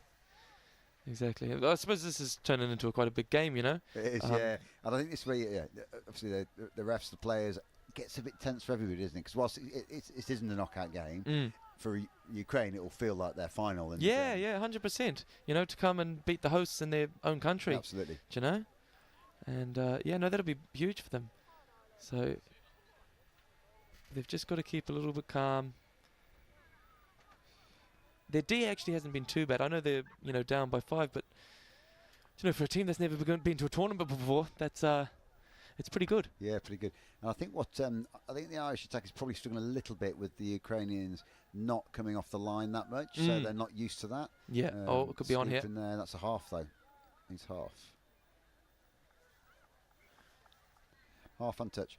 I'm pretty sure it's half. I think there's and as you said, the structure they're struggling with a little bit. Oh, he's still going, this guy? It's just like but it's just a bit physical there. I think I'll come on again here now. That's pretty good. I mean, we were chatting earlier on about I think you're chatting to Liam, the other commentators, who thought it was non-contact, and we said, well, no, it's a minimal contact game. But when you get to men's touch, women's touch, but even in boys and girls touch at 18s level, it is physical. Yeah, around 100%. Yeah, when you get to the kind of 18s and open kind of standards, it gets not deliberately physical, but it's there's some heavy touches in there that just happen. Yeah, absolutely. Certainly, back in England, I'm sure in Ireland as well. There's there's an awful lot of conditioning, a lot of time spent in the gym. Yeah. And especially if you see, these all these guys, their cardio would be pretty good. Yeah. It has to be. Right, it's a good 32 platform now. 20. Go attack that line. Good score, that is. Number 4 again. Number 4. Shane Fox again. And I think the Ukraine link made that touch. They attacked him, I think. As a result, he turned his back. Was it the link made this one? Ball back in. So they're expecting the middle there, but the link's got that. Oh, yeah. Turned his back almost the wrong way. He's pulled in. Yeah. That should be the middle's touch, really, shouldn't it? Yeah. He just turned his back there. And once you do that on line D, it's very hard to recover from that. So 2 scores, but still not out of it yet. Still just over 10 minutes to go, and that's unfortunate for Ukraine. Just lost control of the ball there. Just some handling errors in the last sets of attacks. Yeah, they're probably feeling a little bit of pressure now. Yeah, I think we said, Ireland are driving a bit harder, just getting the basics right a bit better, and then had more chances at the line. And when they're running the line, they are running this 32 platform most of the time. And here's another chance. Going to step back inside. A little far out there. Maybe another. Oh no, they gave it. Yeah. Yeah, so they're just feeling a little bit of pressure now. It's hard, you know, when they start driving at you hard, and you know you're on the back foot the whole time. So the roll's just off the line, so yeah, onside. But I think what he's given is ball down Yeah, before ball's the down. touch. Yeah.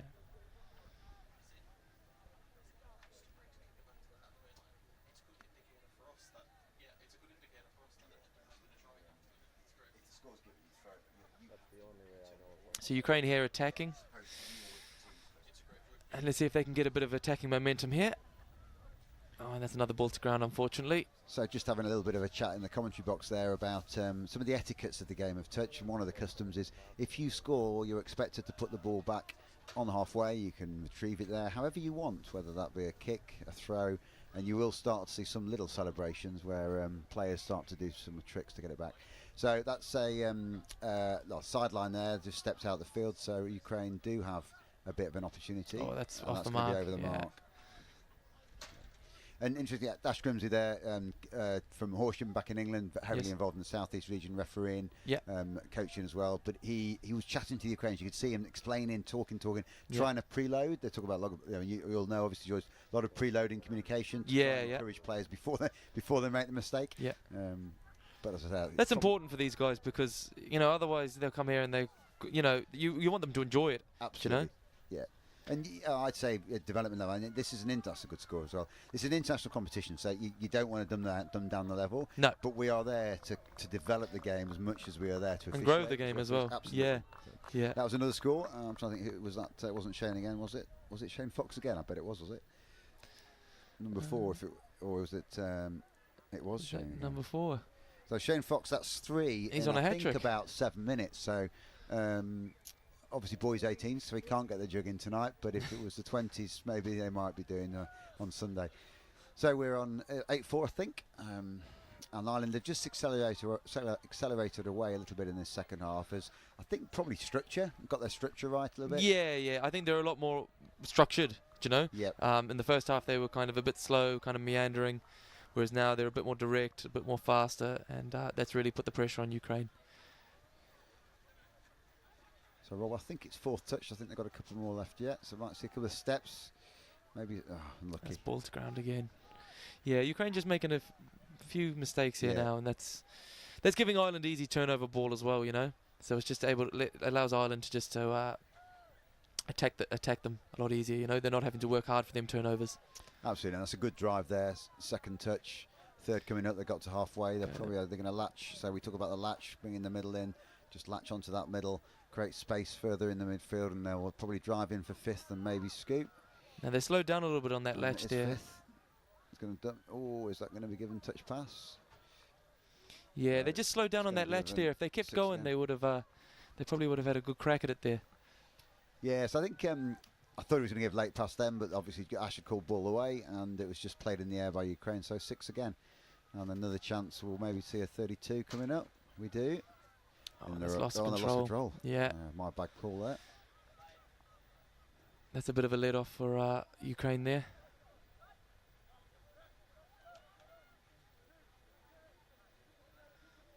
Yeah, so Ukraine, their drives aren't too bad. They're getting better, and good initiation there. They are starting to initiate the touch a bit more.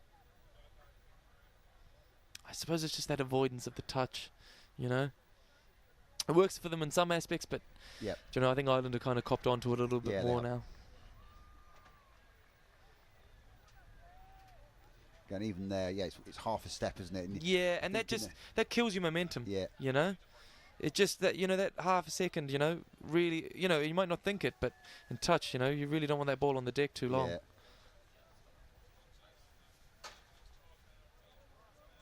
Looks a bit forward. And Ireland driving down this box side on second touch. Third coming, that's a good driving on 3. Good momentum. That was from number 15, Malachi Nguini. Is that 4th scoop on 4th? And we got 3 on 2. Good read. Oh, well done. Great read. And is that a touch? Or is he going to give 6 again? I think give the touch first, is he? Ball down. Yeah. Sideline intervened, I think there, Leo helping Ash out. I think what's good, we talked about a lot about the different policies and things, but the what Ukraine are doing, certainly on wing play, they've got a good read of when that ball has gone wide. And that's probably the transfer over from league, you know. Yeah. That would be the crossover from league or even union, you know. Good Oh, that's not offload, too great bad. offload. And it could be on here. Ah. Almost looking for a switchback there, and I thought it was coming. I don't know if he got that. No, I think there was a touch, yeah. But that was better from Ukraine. Yeah, good set of 6 that. And completed the 6, had to go at the line. Yeah. As you say, I think they'll be a bit disappointed with the second half, having been 1 down at half time, but they shouldn't be dispirited because they've pushed Ireland all the way in this game, and Ireland have had to play in the second half. Yeah. I think there's a lot for them to look forward to, you know. And oh no, the touch was made. What's that? And that's 5th. Ethan Bradshaw with a good run there. 6 touches. Both teams maybe got away with a little bit of throwing the ball away or not returning the ball. So again, just one of those etiquette parts of the game where if you want 6th touch or there's an error, you have to put the ball down on the mark or give it to the opposition. Well, like you were saying earlier with the after you score, you kick it back. I think that's one of the, you know, the good parts of our game. You know, that makes it what makes our game unique. You know. Absolutely, yeah. You know? And I think there is that real community spirit, isn't there? And there is. I think rugby's similar in the fact that whatever happens on the field, you go back in afterwards, and everyone makes friends, has a beer, and it's just like that. It's, they say it's probably the biggest family in the world. One huge family. Yeah, 100%. And I like the fact that, you know, it's not limited. You can play it from the age of 8 to the age of 80. Yeah, you know? Absolutely. That really makes it great. So hopefully, you know, a few of these good guys. Step, good score. Just held on to that. He almost lost that ball there. And there's number 1. Was that Ty Scott? I think he's lucky to get away with that. Yeah, I think if he didn't let go, it's whether he had control still, but if he didn't let go and kept control, he's got away with it. Leo's closer than we are. Yeah, I'll let you determine what you're giving on the field. But, she was stood. To be fair to Leo, stood on the other side. So it's hard to see that. Yeah, and I think that's what a lot of people don't see as referees. You know, you might see it from your perspective on the sideline or whatever like that, but when you're actually out there, you know, on the pitch, and you know, there's a million different things you've got to keep an eye on. Absolutely, it's difficult to see that sometimes.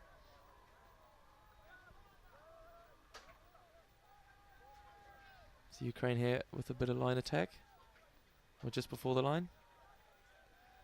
And there's overlaps there. They just, again, 3 on 2. Attack the space. Oh, he could be in here. What a line. Wow. Oh, it's our big friend there, Dmytro Shevchuk, who cut a lovely line in. I think he was on the wing earlier on. Whether he was, I think he was running that from the link, or did he run from? He ran from the wing. No link.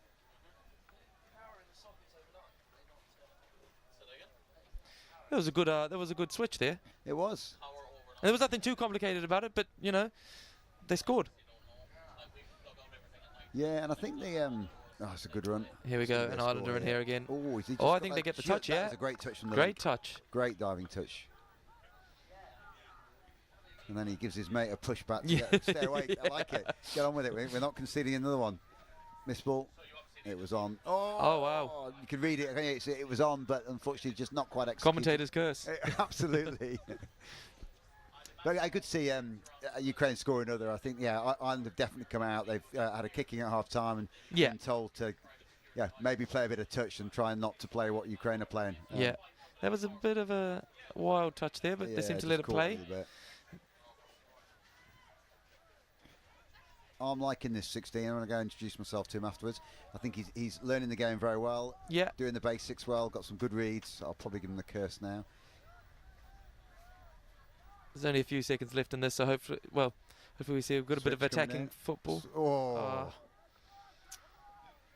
So Ireland might have one last chance here to score and bring the score to 10-5.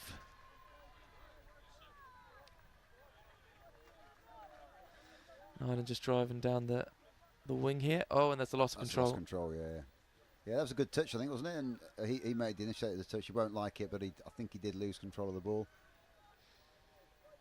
And that's one thing, I don't know if people haven't played touch before. Keeping control of the ball while you're being touched, and particularly if it's kind of a more of a stronger touch than others, that can be quite difficult. Absolutely. Especially if you're not expecting it. And I think, we teach a lot about play the ball with your weak hand. Yeah. Actually get used to playing it with your hand. Same with passing. So that brings this boys 18s game, Ukraine-Ireland, to a finale. Good second half. Ireland switched it on. Come out winners 9-5. George, any last comments? No, I thought there was a good game by Ukraine. Ireland kind of switched it on in the second half, but yeah, Ukraine really this opened up in the tournament. Great, thanks George for having you. Perfect. Hopefully we'll chat to you again this sometime over this weekend. I'm also standing down, and it'll be Wilfred Kemsley up next.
It's our penultimate game of day one of the second edition of the Atlantic Youth Touch Cup here at the University of Limerick, and it's France taking on South Africa in the round robin in the girls under 18 competition.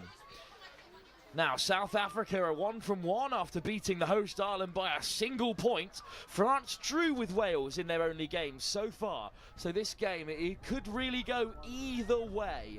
England, of course, the favourites. They put 14 past Wales and 16 past Ireland. So it doesn't really help us too much with how this game might go. But it's France, of course, in the traditional navy up against the dark green of South Africa. And it's been taken on by Leah Martin Mendes Lopez out there in the middle alongside the French link and wing. But unfortunately, first turnover of the day goes to South Africa, who have shut out the French at the first time of asking. The girls under 18s is a category that we expected to be dominated by England, and that's how things have gone so far. France, Wales, Ireland, South Africa, they're all the other in this instance. England have a plus 30 points difference and have conceded just 3. There's nothing that those two sides can do about it for now. All they can do is push forward and hope to finish in that top 2 spot, which would secure them a guaranteed place in the semi-final and save them a game on Sunday when the round robin reaches its conclusion and we enter the finals series, playoffs for a place in the semi-final. Another good turnover. France moving a little bit laterally. Touch made on Scarlett Chauffel.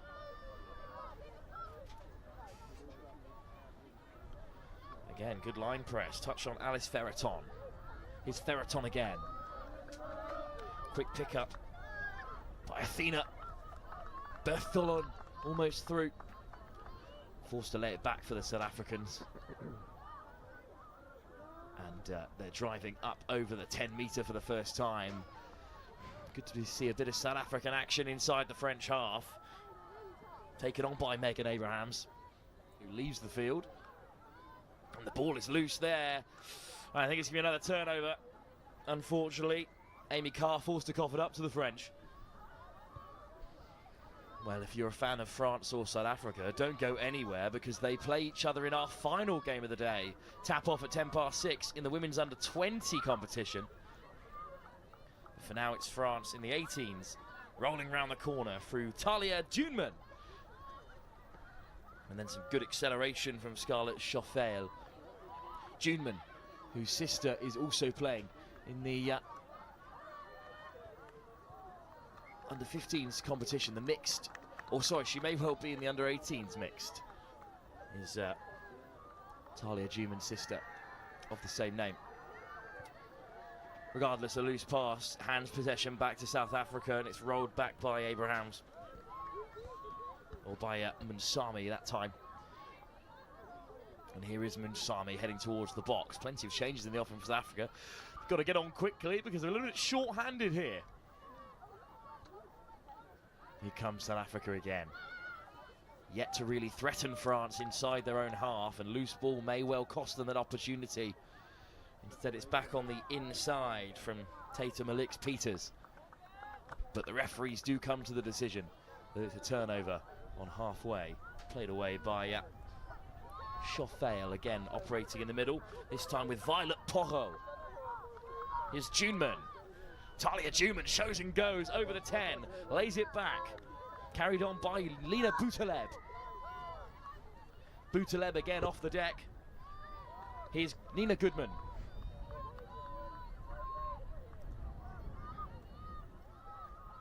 Touch taken by Fournier. Goodman. Joe Buepez unfortunately is caught and has to give it up.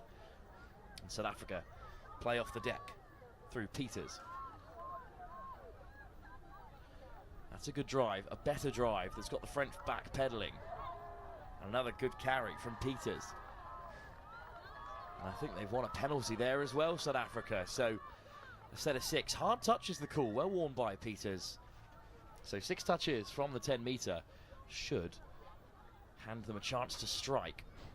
Dummy not bought, so over goes Amelie Visser. Ball inside from Nuna Levi. Here's Levi. Visser Levi again. Levi and Visser doing all the work themselves at the moment for South Africa.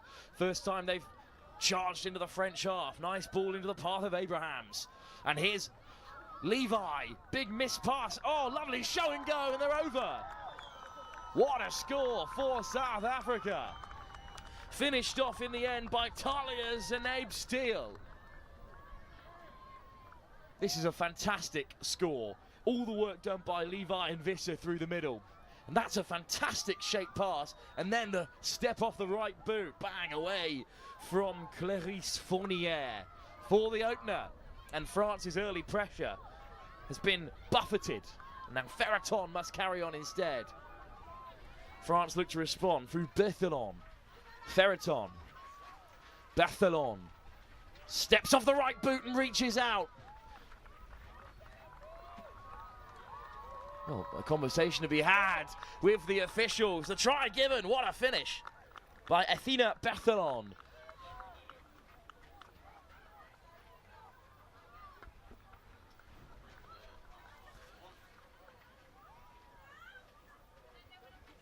Not much on here. It's good speed on the ball, but then just weaving away on the outside. The winger put the hand up, but no touch given by the referee. So here comes South Africa with their first tap from halfway, looking to respond. Nice carry from Vetter. Vetter back on the inside, now plays half. Kaylee Charton, Vetter. Charton at half, round the corner comes Peters, sliding in from a mile out. A great dive, but no try given. Good defence from the French.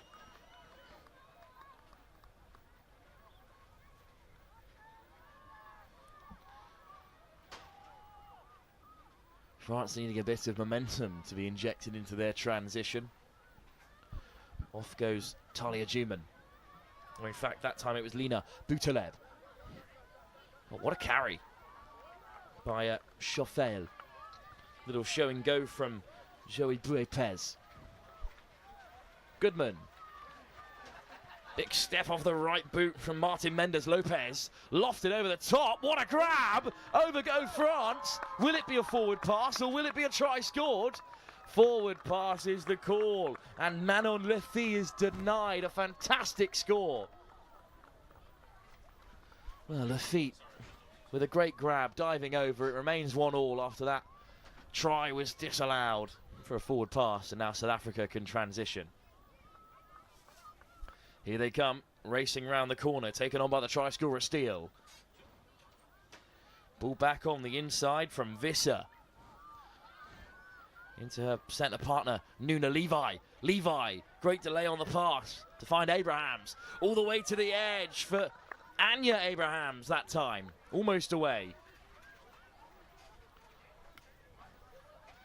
Good work from South Africa, testing France, but good defence by the French, and now Goodman can ride the right-hand touchline. Taken on again by Anes Amelin. Berthelon. A barnstorming carry from Ferraton. And stepping off the right comes Isura Longlow. Penalty. France with a fresh set of 6 and a chance for them to take the lead. Ferraton hands it off and is there at the half. And feeds Amelin. Forced back to the 7.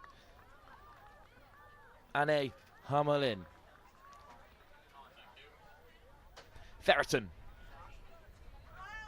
Amelin gets it on the return. Steps on the outside.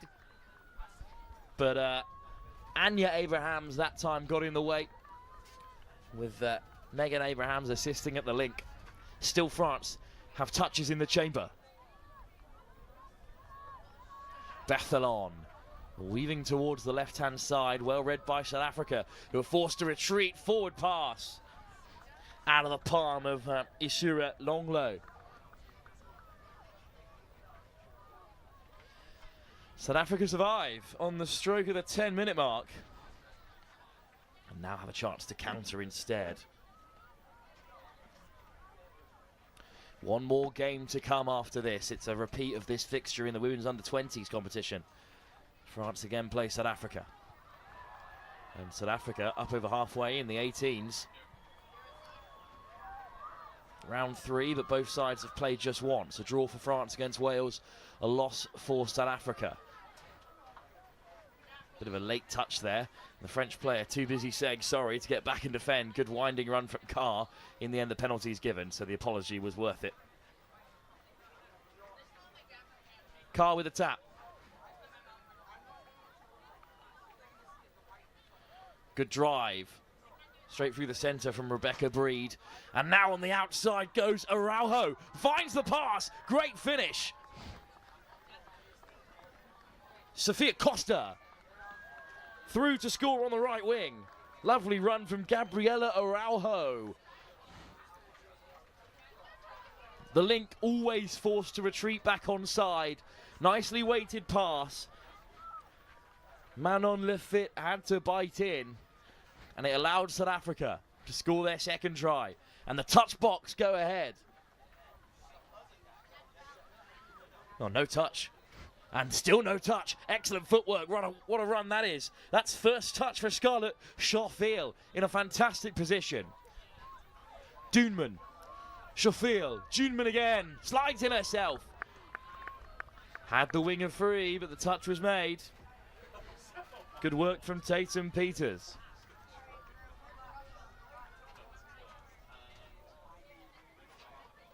Sheffield lays it back.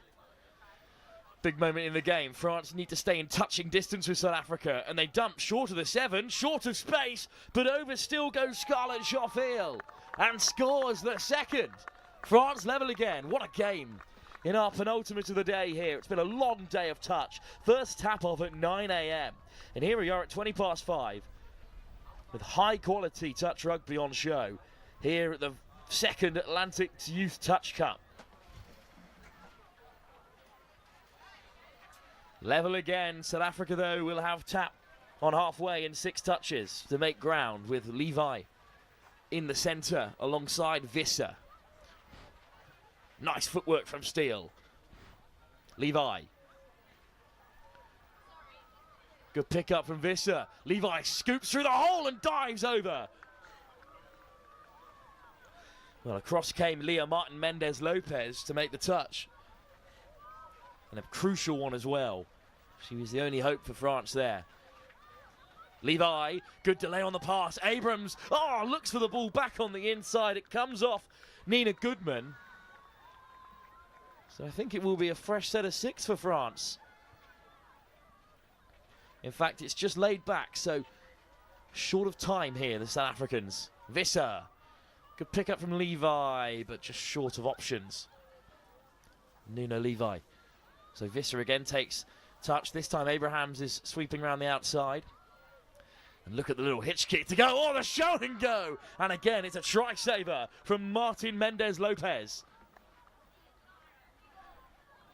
Good to see a bit of what Megan Abrams can do. And then Visser slips the net. Desperate for support. Visser free in the end zone. Picks out Levi. Fantastic work from the 2 middles again. Nuna Levi this time benefits from the top work of Amelie Visser. Lost the cap, but scooted straight through instead. Good distraction from Steele. And then the patience, the composure here. Nuna Levi stacked it in the end zone and got back to her feet to regather. And that puts South Africa ahead. Outstanding play. But here comes Alice Ferton again. In combination with Clarice Fournier, but forced to turn it over instead. Is this the turning point in the game for South Africa? They really struggled in that opening 5 minutes or so, but 10 minutes later and they're up by 3 tries to 2. Here come the South African substitutes.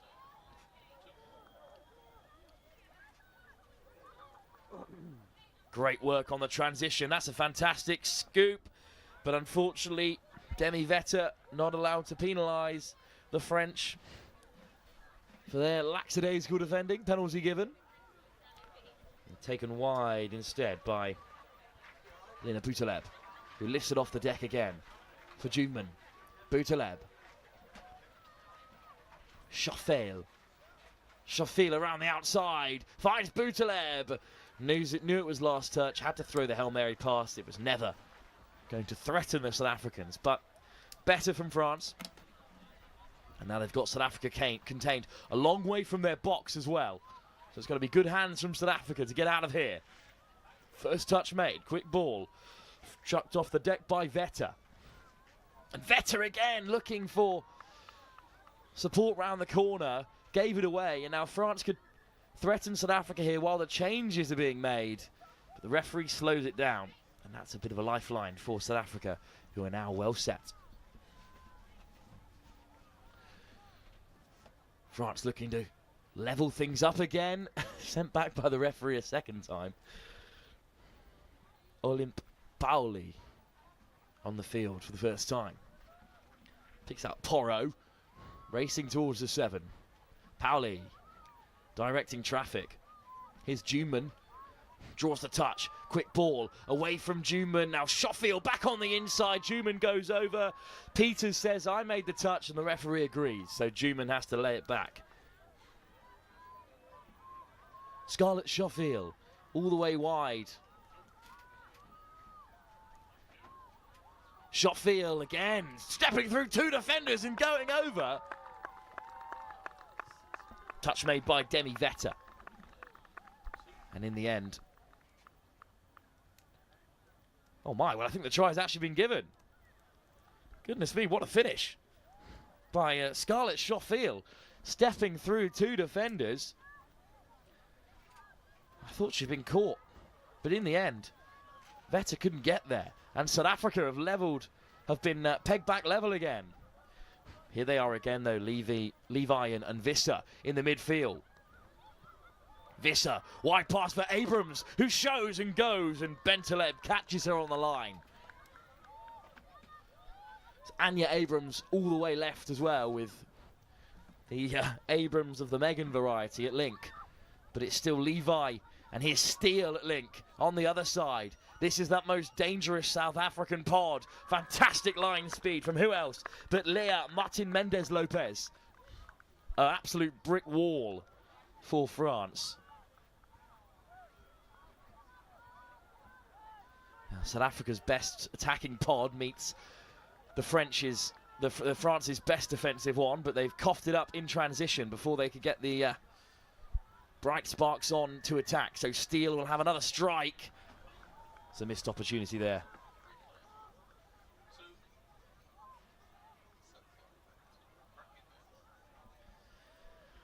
(3-3) here with 2 minutes to go to half-time. It's absolutely flown by so far. France with time still to make an impact. Hunted down by the South Africans. Good work from Amy Carr. Oh, a little dummy touch. Didn't take it. Stole the extra yards instead. Sacrificed their momentum for it. The French show and go. Big dummy. Has them in behind. Great work from Hamelin again. Barthelon already a try in this game.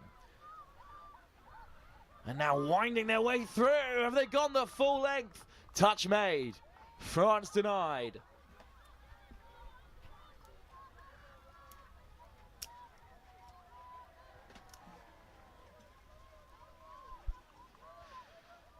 Have South Africa got the time or the inclination to take the lead again in this game before half-time? Around the outside goes Gabriela Araujo. Heads towards the box though. South African changes in the offing. Will they have a chance to strike? France shoot out the line, make the touch. Here's Charlton. Picked up by Vetter, but that's all she wrote in this most recent attacking foray. 24 seconds past the 19th minute. We're into our final 30 of the first half. South Africa get it back. Is 20 seconds enough for them to challenge? Not at this current pace of play. Abrams, Peters. Vetter. I think the clock's going to beat South Africa to the line here, unless Peters can go the length. Indeed, we will stay at a stalemate going into the second half. Flying touch from Joe Buepez brings an end to the first half. Two sides looking for their first win of the competition. France have already drawn once today in the under-18 girls competition to Wales, 5 apiece, and they're level with South Africa in round 3 of the girls under-18 competition here at the University of Limerick, our penultimate game at the Atlantic Youth Touch Cup 2025.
Three between two sides in the under-18 girls competition, yet to win in the round-robin stage. They've got to finish as high as they can in the competition in order to seed themselves and head straight through to a semi-final. First, second and third all make it through to the semis. There's a playoff between 4th and 5th, which you'd like to avoid. At the moment, Ireland have lost both games, and they currently sit in that position. France are 1 game, 1 draw, whereas South Africa beat Ireland by just a single point.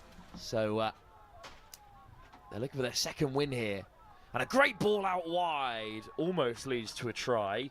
Across came Manon Lafitte to make the touch.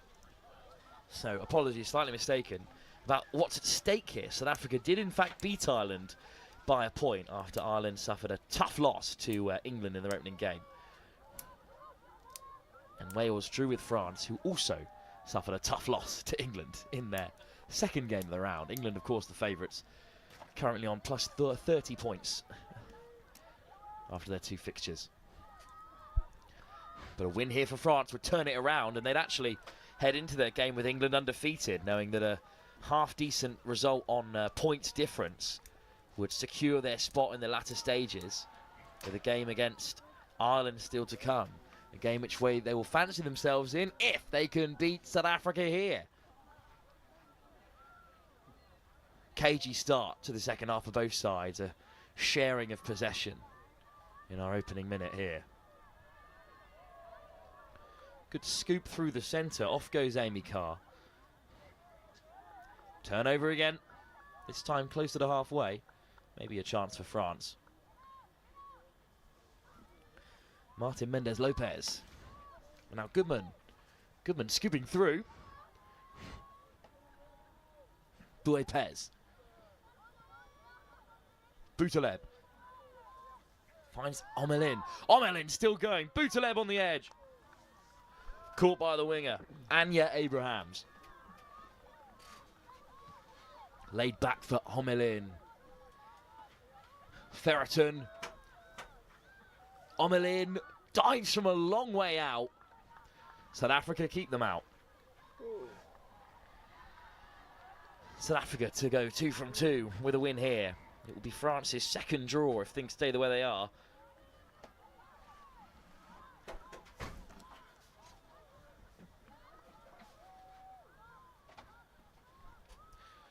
Off goes Sahuri Munsami, who leaves the field as she lays it back. Changes for South Africa.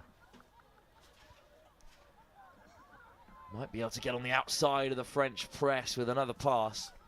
That's for turning over touch games, not making coffee. And the pass is forward and offside.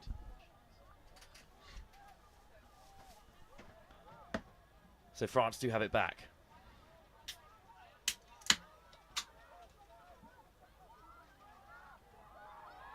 Nice ball. Oh, lifted over the top. Boutaleb in behind. Passes back on the inside. But it can't be held by Anne Omelin. But best move of the half for France so far. It's on a bit of a knife edge here. We saw a really nervy game, just like this one, that finished 3-3 between Lebanon and South Africa early on. But this time, South Africa have made the first real mistake in the second half, and it should allow France in. I'd be very surprised if it stayed 3-3 at the end of this game. Violet Porro out there in the centre alongside Scarlett Chauffin, who scored a great try, stepping inside and out of 2 defenders in the first half. Here is Chaufel. Chaufel sliding in again. Touched just about by Kaylee Charlton. Scarlett Chaufel. Porro takes the touch. Chaufel again. Dummies all the way through, but hand went up. Touch was made, but was she offside? Indeed, it's a turnover. Good defence again from Kaylee Charlton.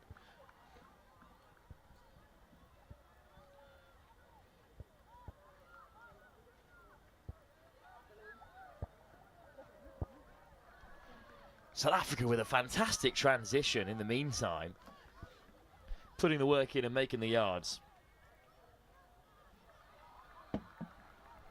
Steele. Great drive off Steele's offload by Megan Abrahams. Oh, it's a good ball. In fact, that great run was by Annalie Visser, of course, out there in the middle with Levi. Visser.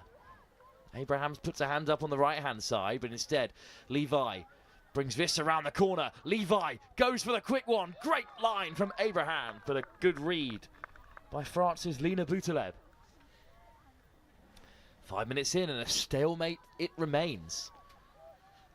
Yet to have a scoreless half. Only 5 minutes in, quarter of the way through, but would be remarkable. Over the top from Junman. Still to the edge. Boutaleb eventually caught by Abrahams. Goodman.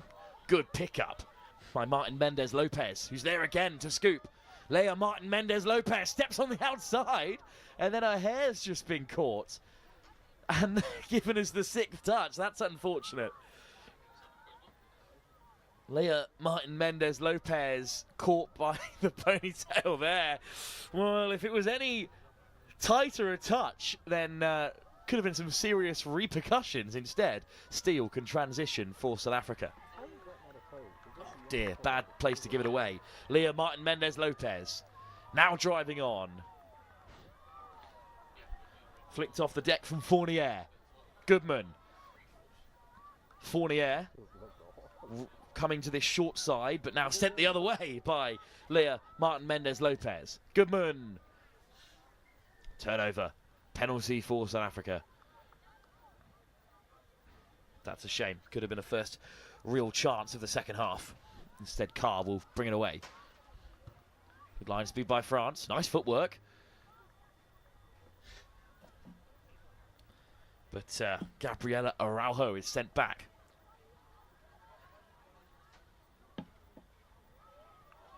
South Africa transition a little too slowly there, and they might lose some ground here.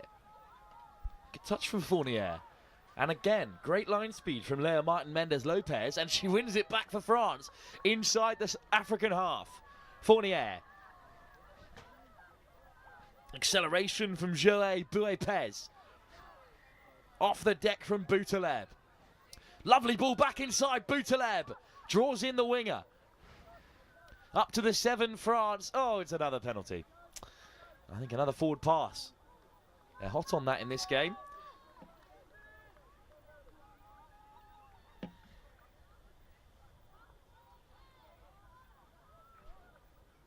Off the deck from Charlton.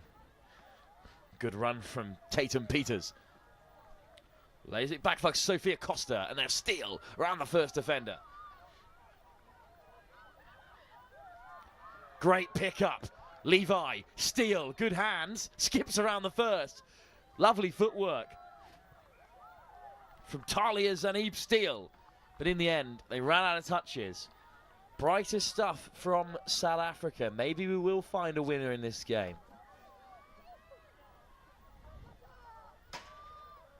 Not a lot on for France, but they can't afford to give it away there. Visser. Peters. Visser again. Into a forward pass. They've laid play on, and now Levi skips through the side. Just about caught. Huge touch by Scarlett Chaffel. Levi. Visser. Puts on the handbrake for now, Levi. Looking to draw the touch. But it wasn't made. Then it was made rather strongly. So it is a penalty given away by Joël Bouépez. Or in fact, it was Scarlett Chaffel who's been penalised.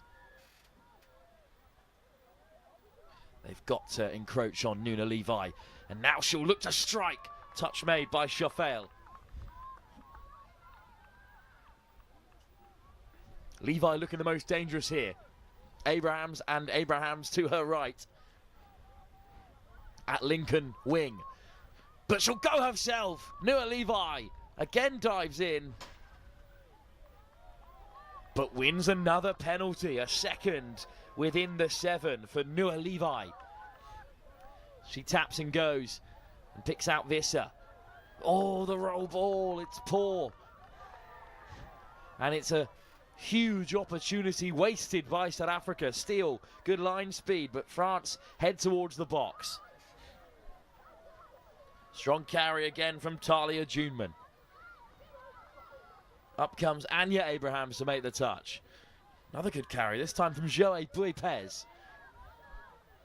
Goodman. Good pick-up. South Africa offside. Leah Martin-Mendez-Lopez is going to go the full length, and she picks out the winger. And France have taken the lead. Leah Martin-Mendez-Lopez. Her defence in the first half was fantastic, but they've had to give up possession, and that try has been cancelled. Oh, I think it was a forward pass in the end. That's so unfortunate. Could have been the breakthrough.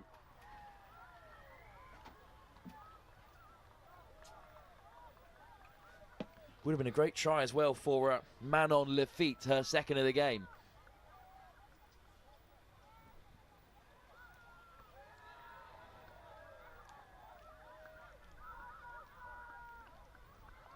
South Africa with a good drive here. They're up over the 10-metre. Good line speed from France to force the turnover. Just as it was looking threatening, Joe Buipez gets involved. Leah Martin-Mendez-Lopez, is she the one to turn this game around?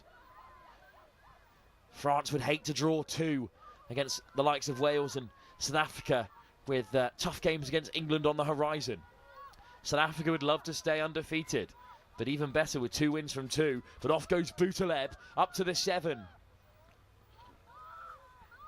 Alice Ferraton. Athena Berthelon. Ferraton, where are the options there? Oh, it's just wide. Alice Ferraton went scooping through, but couldn't pick out Lena Boutaleb. And South Africa survive again.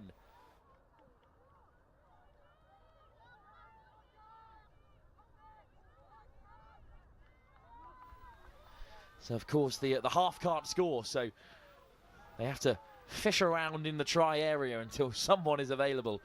And that time they missed out.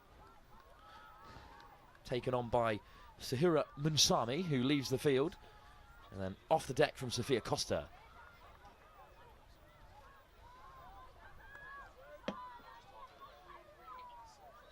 Oh, beautiful footwork from Anya Abrahams. Driven on with great intent by Demi Vetter. But unfortunately the touches ran out.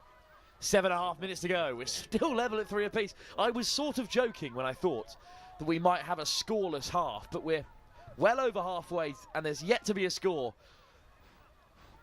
This is the kind of run that could open up the game from One Hamelin. And I think she's won a penalty for France as well. Boutaleb with a tap. Juman goes direct. Boutaleb at half. Scarlett Chauffel. Chauffel in charge in the middle. Wants it on the return. Chauffel darting for the line. 2 touch box crash into one another as they look to make the touch. There's a decision to be made here. And it's just France being sent back to the 7-metre line. Still a chance. Violet Porro. Juneman. Chauffel. Juneman. Porro outsider. Winds up to go the other way. And instead the touch is made and it's a turnover for South Africa.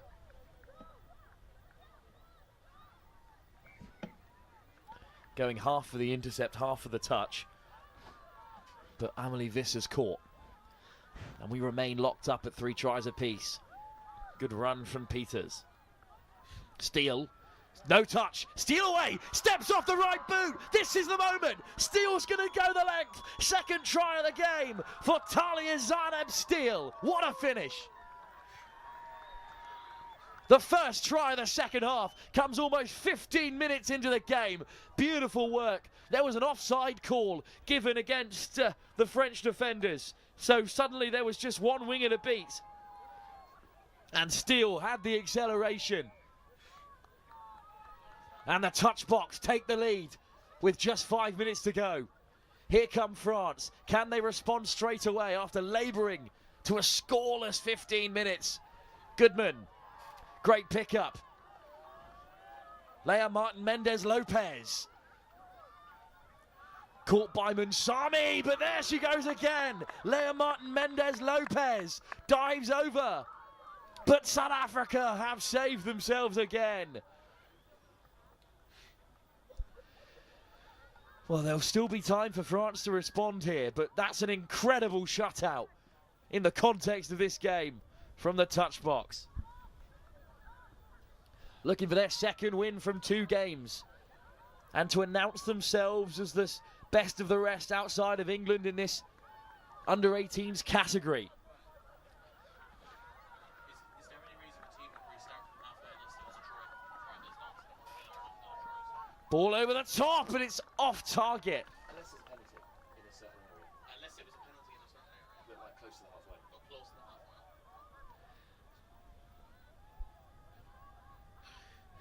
halfway. Leah Martin Mendez Lopez. France driving out their own half. They can't afford a mistake here. Another try, and that might be lights out.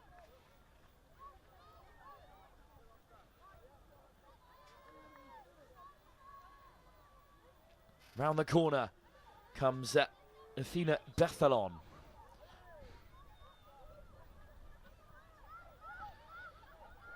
Big step off the left boot from Bethalon, who's phasing through. Where are the options? Bethalon finds the pass. Down goes Isira Longlow. And the try's given. France have levelled it up. The game has come alive in the final 5 minutes. Bethalon scooped through, and there's a sea of green surrounding her there. But the link and winger were free. And in the end, it was great movement from Isira Longlow. South Africa, all of a sudden, are back where they started. Steele, great acceleration. Not surely again. Steele on the outside eventually gives the pass to Anya Abrams, who cuts back against the grain. Touch taken by Levi. Levi sends Abrahams round the corner. She's got Visser to her left, who plays half. Not enough momentum there to strike, but still with touches in the chamber. Here is Levi now, putting the hammer down, delaying the pass. Steele is over again. Could it be a hat trick? Touch given, and South Africa have been denied. What a game in this under-18 girls competition. A true testament to the quality of the sport worldwide. Oh, the ball has come loose. And South Africa are looking to respond as quickly as they can. Wide pass from Abrahams, and it's another score. What a try. The first slip up of the second half. And it's led to a try right in the corner. Look at the work here from Megan Abrahams. Waiting for no one there, and a perfectly weighted pass. Over goes Sophia Costa to score the 5th. And France are behind again with 2 minutes to go. It was 5-5 when they played Wales, and that scoreline is still very much on here for France. But for South Africa, it was a 1-point win over Ireland. And that could also be the result in this fixture. Both their second game in the under-18 competition. Off goes Bethalon, caught just shy of the 7, and it's a turnover and a penalty to boot. Could that spell the end for France? South Africa will have to give them another opportunity here. If they burn these touches, it will be game over. And what a game it's been. To the left-hand side goes Sahura Mansami. Here come the changes for the touch box. Vetter carries beyond halfway. Good scoop from Peters. Vetter draws another touch, and that's time. So here we go. 1 minute for France. 1 set of 7. A loss and a draw will be devastating with England still to play. South Africa looking to secure their place in the semi-finals, which they will do if they finish 2nd or 3rd in the round robin, which looks significantly more likely if they can hold on here. But France are up to the 7. Martin Mendez Lopez going for it on the inside.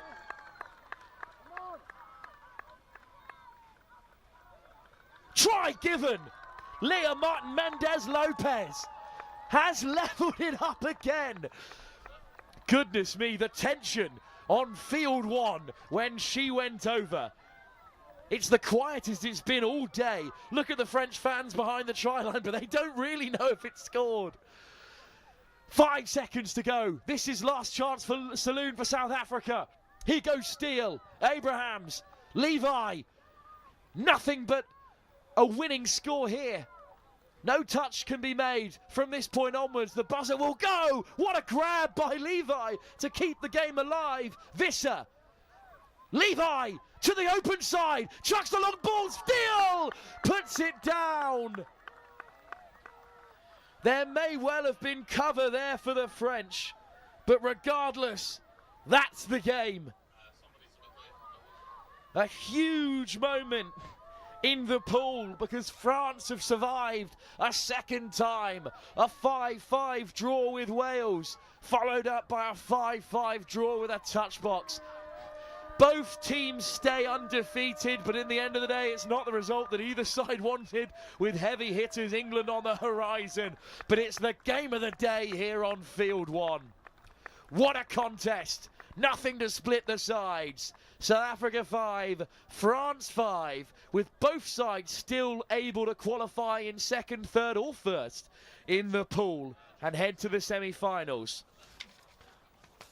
Goodness me, what a game. Well, if you weren't satisfied with the standard of touch, I think it's going to go up a notch because we head to the women's under-20s for a rematch between France and South Africa to close out our coverage on day one of the Atlantic Youth Touch Cup 2025. We'll be back in a few moments' time for our final game of the day. It's France and South Africa at it again.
final game of the day here in our opening day of the Youth Atlantic Cup 2025, and I'm delighted to be joined by 5-time South African World Cup competitor Di Sharton, who was just watching 2 of her children on separate pitches, trying to keep them all in view, and did take in that unbelievable draw between France and South Africa under 18 level.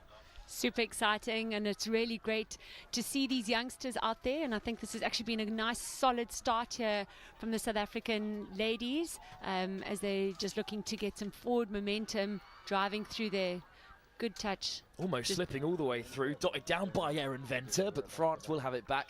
In this under-20s competition, it's just South Africa, France and England, and France actually beat England 8-4 in a real turnaround, whereas South Africa have so far lost their opening 2 games, but a chance for them to turn things around here against a very talented French side. And it's into the path of Bella Lee Howard. Drives through the centre. Round the corner they go. It's a physical touch from the French. Here comes Leandre Marx. There's definitely some physicality but some good athleticism that we've seen on display today, which makes it very exciting from a ladies' touch perspective. Absolutely, it's a good pickup as well from Kolosha. It's a great pass off. Kolosha, ball in one hand. Yeah, but looking for her dummy half there. Here goes Zeman. And then again the French up quickly, and they have forced a turnover. It's great defence from France, but at the moment pretty contained inside their own half. Yeah, let's hope that the South Africans can keep it there, being a bit biased on my behalf, I must admit. There's no need to be unbiased in the commentary box. As long as I'm keeping it together, it's fine. I don't think anyone's guessing where your allegiances lie in this huge game. And of course, South Africa, the slight underdogs as well, so... I think that's great defensive pressure that led to that error. I think so many times we look at the mistake without realising that it's actually the defensive pressure that does lead to those turnovers. So South Africa pushing again. We really hope that they can do something with this opportunity now coming round. Sassine, Kolosha, back to Sassine again, who this time is forced to retreat. Sassine, oh, there's a penalty, and it's going to be South Africa's. So 6 touches on the 7, big chance, Di. Yeah, let's see what they can do here, and they can see that they're definitely looking to set something up. Rachel Sassine with the tap.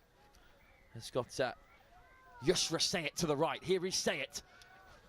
Almost looking to wind up there as Sassine took it in. Oh, and there's another penalty. So that's the second one in a row. One more, and we know what happens. Yeah. France down to 5. Calm down. That's the call from Monthati Kolosha at number 10. Patience required. They've got plenty of touches in the chamber. Kolosha, great line.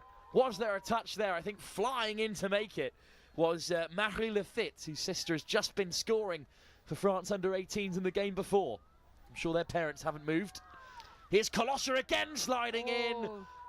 2 hands go up this time for Junior Leblue.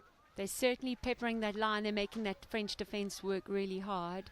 And it's this tight 3 of Sassine, Sayet and Kolosha. And here Kolosha is again, this time finding the winger. Kolosha back on the inside looking for an offside, but good defence. Cassandra Nothard forced to give it up. In the end, it's a forward pass.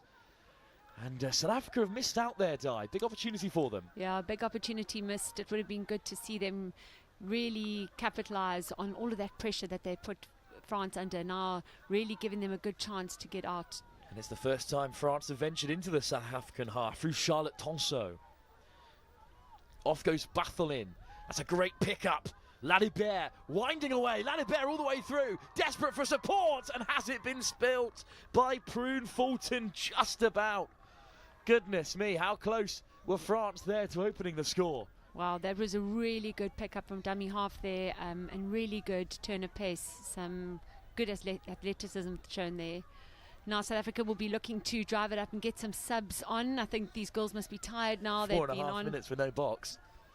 It's tough at this level. No, and unfortunately that's when you make silly mistakes, when you get tired. So the girls are definitely looking to get some fresh legs on now. Here come France. Maya Ladibert. All the way to the right-hand side for Charlotte Tonso. Bit of confusion there. Tonso carries it in again. And finally, here come the changes. Rose Jubon South Africa have done well there. France have maybe progressed 5 meters in 3 touches and then lose the ball. So that's great defensive pressure from those new girls that came on and substitute and got some fresh legs. Now they're going to want to drive it up and get back to the line. Heading still towards their box side goes Zoe Lindberg. And now looking to draw the French into midfield. Yeah, I think we need to get some more forward momentum here. It's kind of just feeling like, there's not enough energy going forward, and that's really what this game is all about. Good scoop from Olivia Wells, who does find an offload away. No touch and pass. So little hitch kick from Kleinstra. Wells. This is Kleinstra. really exciting. 5 and last. Great scoop. Oh, unfortunately, no options there. But well countered, Di, as you said. 5 and last. You've got to try those kind of things. Yeah, they're going to be looking to keep them here and get as many touches in before they get to the halfway line. Good transition from France up to halfway on 3rd touch. So they may well get a strike at the South African line as they pass the 10 metre. Desol. Oh, it's just been knocked on there as the half came in. Well, 6 minutes in. As tight a game as the one beforehand. Yeah, this is really exciting, and I think there's just some good touch rugby on display here. Well, a pause in play because unfortunately Olivia Wells looks a little bit uncomfortable, but she's left the field. Changes in the offing for South Africa. What can they offer? Yeah, it's another error at the roll ball. Both sides guilty of those. Yeah, it's unfortunately that loss of control in just such a critical moment. Tonsol forced back by the referee. But here come France. Josephine Desol skips through the first wave of defenders. Good pickup. Off goes Honoré Massero.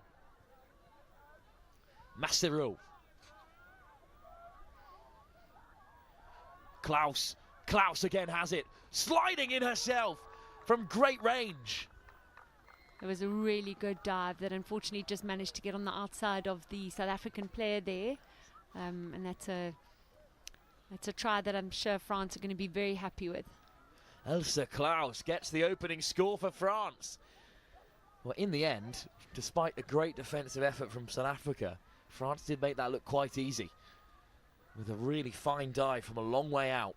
But anyone who's played touch at this level knows it isn't nearly as easy to execute a finish like this. Quick ball from Lerpihan. And ball in one hand from about 1 metre away. Yeah, there was a really good dive, and I think that's the thing when a good dive does make it look so easy. Well, Kolosha caught that while still doing her hair up. And now she is very much in the fray, almost sliding through. But Saucine caught. And then laid back by Yusra Sate. Touch made. Yeah, there was 5 and last, not many options there. And I'm sure France are going to look to get some subs off here. Lifted straight off the deck. Again, it's a good transition from France. They make plenty of yards down this right-hand tram line.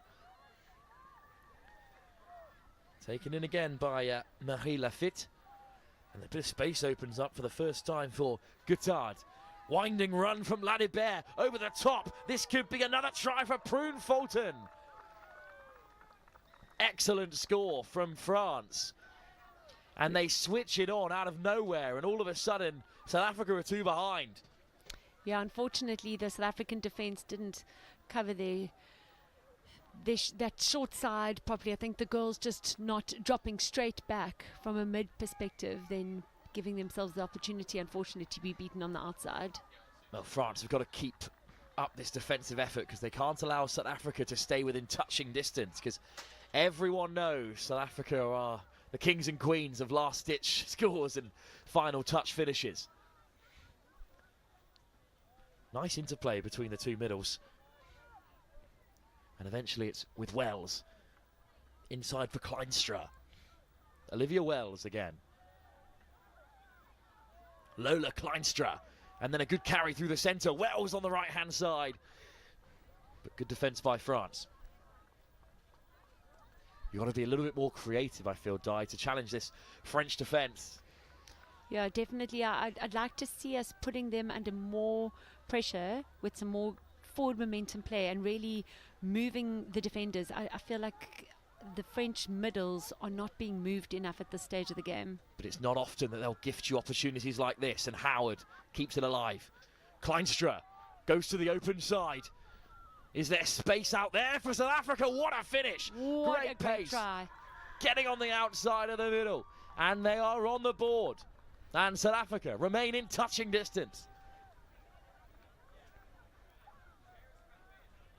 Zoe Limburg, what a finish time. That's great finish, really pinned her ears back. Jeez, she just missed her. But that's the thing, you've got to take your opportunities when they get to you, and well done, Zoe, that was a great try. Back come France the other way, looking to respond as quickly as possible. Yeah, South Africa will be wanting to keep this out. You want to defend that first try. We always say it's not a try until you defend it. And a penalty goes South Africa's way, so they have kept them out. Almost thought it was a score through Rose Juban. But instead, it's a good carry from South Africa. And from the towering Leandre Marx. And a penalty now for offsides. So good opportunity to get another 6. French discipline, a couple of mistakes in there, letting them down at the moment and keeping South Africa in the game. Good carry by Marx again. Yeah, she's driving the ball really nicely forward. Venter off the deck. But there was a bit of a roll ball in there, and I think France is going to have it back.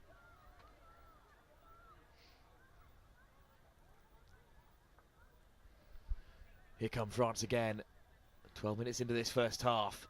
Bit of space opens up, but there's 2 in gold and green to make the touch. Still they head towards the box.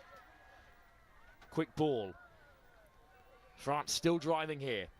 I think this is when France are very dangerous. When they bring their sweepers in, they sweep in very well, and then they often go for the dummy half pick here, which they've done again. Wide they go. Good cover from South Africa. Then a Oosterhuizen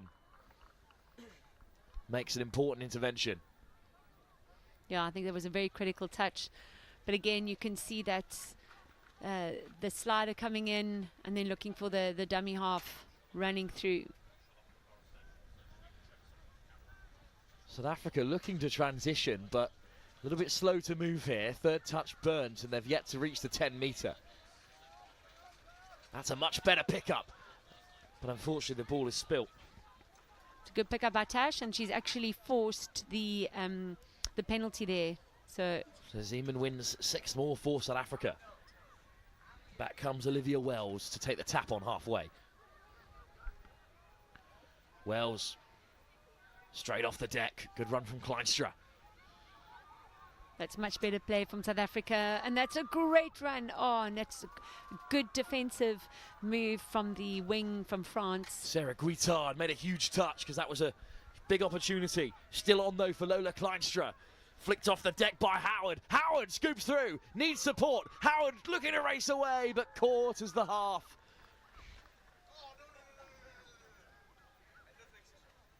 And it will be a turnover, or in fact, it's still South Africa in possession. Big miss pass put down. I think that was 5 and last. They were kind of just going for just seeing what they could do. Would be good to put a bit of pressure here. If it was 5 and last, that would imply that Howard wasn't the half and could have scored. No. She passed off, and he said that the touch was given. There we go. Yeah. Thank you, Di. That's why I have an expert alongside me whenever I can. Little dummy run there, which allows Elsa Kleist, the try scorer, to get round the outside. Lays it back for Josephine Dessol. Lifted over the top. That is great pressure there. Still just over 5 minutes to go. And a little dummy run from Kleinstra. Stumbles. Now Howard. I think I really want to see these South African ladies go forward more. That's great driving by Livia. Howard. Lift off the deck. Changes in the offing for South Africa. Torkowski Jennings.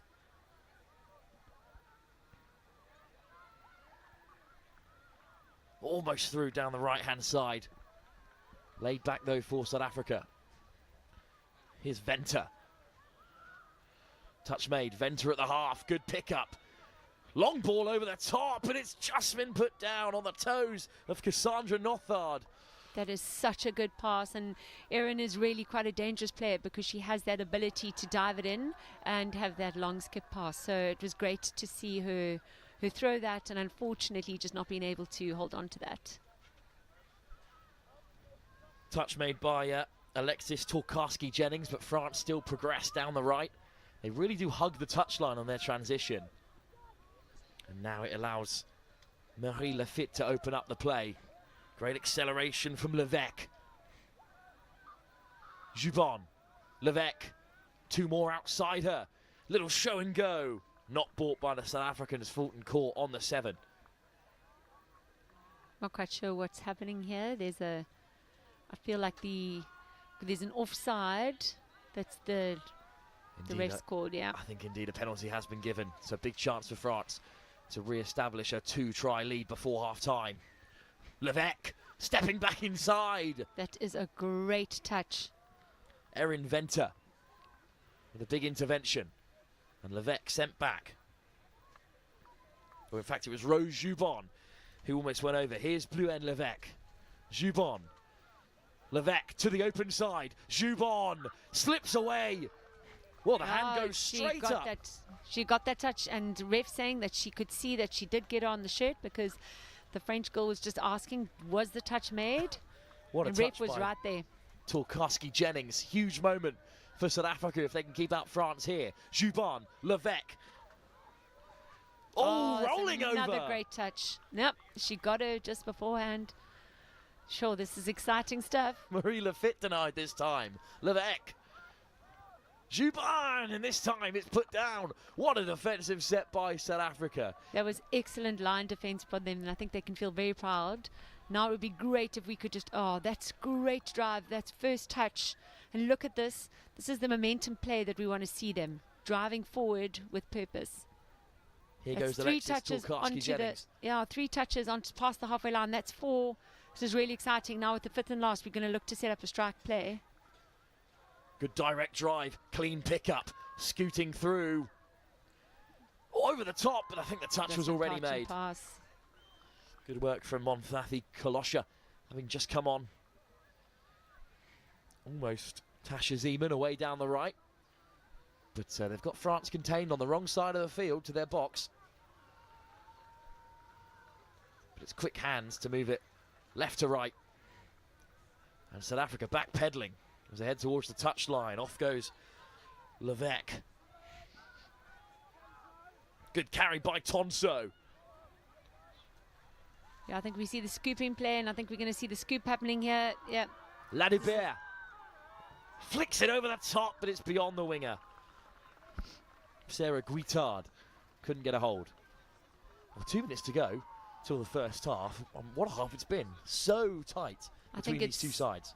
I think this is what you want to see with touch rugby. We've seen good end-to-end play, which I think which makes for exciting watching. So we've certainly not stayed in the middle third. Both sides have threatened at stages, and it's taken in there by South Africa as they ring in the subs. Nice step off the left boot, but good line speed from Ladibert.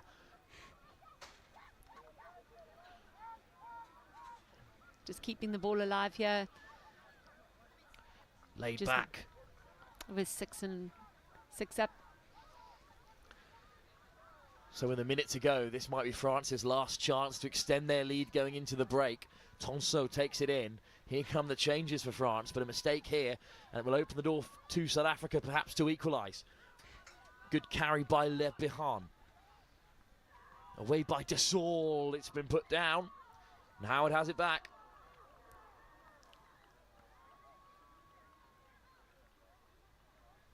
Howard.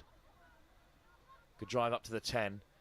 30 seconds for South Africa to leave a mark on this first half and perhaps level things up against France. Little show and go, not bought by the French. Looking a little bit slow here, but they just need one break before the end of this first half. Put down, and that might spell the end to any scoring done in this first set of 20 with the buzzer pending. And there it goes. So a scrappy end to a thrilling first half, which is just as even as the game that came before it between these two sides in the under-18 competition. South Africa is still within touching distance. What do they need to do to turn this game around? I think I'd like to see them drive with a bit more momentum. I think a lot of the times they are wanting somebody else to do the forward momentum play for them, and we're giving a lot of little passes off. I'd love to see good forward momentum play, and I think France have shown how well they can do that, driving up the side, the touchline. So I think some good forward momentum play is what will make the biggest difference. I think both sides have shown that they've got attacking opportunities on the line, and both sides have actually shown that they've got some really good line defense. So it does make it really exciting. So I do think I know it sounds like such an old cliche, but really we have seen quite a few mistakes from both sides. So I think the side that's going to limit their mistakes the most in the second half, I think, is the one that's going to end up. Second half still to come here on the main field in our final game of day one of the Atlantic Youth Touch Cup 2025. 20 minutes still to play.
Can you believe it? Just 20 minutes left on the first day of the Atlantic Youth Touch Cup here in Ireland at the University of Limerick. The Afternoon sun is starting to fade, but there is still a huge game to be decided in the women's under-20s competition. South Africa, who were beaten 11-1 when these sides met this morning, have put in a fantastic performance to limit the score to just 2-1 in their deficit. And Dai Chan alongside me for this one. It's been a great performance, but they've got to offer a little more if they want to turn this game around against a very strong French team. Yes, I think, you know, one of the big things that has been challenging for us in the build-up to this tournament is getting our team together. So literally the first time this team actually all got together was here in Limerick. So I think the development from this morning to this afternoon is testament to that. And I think these girls are just going to get better and better as the tournament goes along. Tonso turned away at the door by South Africa. Great start to the second half for them, a shutout in their first set of defensive responsibilities. Yeah, that was great defence, keeping them off the line. I really hope that that player is all right that's just run off. She looked really sore and it looked like she'd hurt her wrist. Good pick up from Howard, and on go South Africa here. So this is the momentum play that I was talking about that we want to see. We want to see girls running from deep. We want to see forward momentum. Goodness me, that's a pretty physical touch and nailed on penalty. Physicality is a big part of the sport, but there are lines to be drawn in touch rugby. Yeah, and I think it's one of the things that the refs have been really good at this tournament is maintaining that, just to have the appropriate level of physicality. Off goes Yusara Sate. Good drive from South Africa. Yeah, I think there's a really good momentum play. This is what we're looking for. Sassine Kolosha up to the 7. Sassine picks it off the deck. Looks to go back towards Kolosha. And then just pressured out of it by France, who made the 6th and final touch. Yeah, I think France did well at the end. They were under a bit of pressure and they really managed to hold South African off well. And here they come driving up their side touch line as they look to get on their fresh legs. Great carry by Rose Juban. And that's got South Africa on the back foot for now. In goes Romain Tillet. Klaus, try scorer in the first half. What gets it on the return? Is this her second score? Great diving effort in defence. And I think Yusira say it, but it doesn't matter. It's a second try in about as many touches of the ball for Elsa Klaus. Forces the touch, gets it on the return from Josephine Deschal. That's a close one.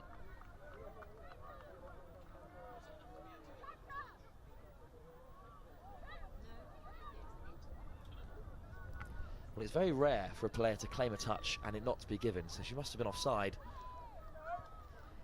Yeah, I do feel, I've actually seen that in a couple of the games. I think what coaches are now needing to tell their players is that they just need to be more confident in the call of making a touch. Because I think if you aren't confident, a ref can't feel confident in awarding it to you.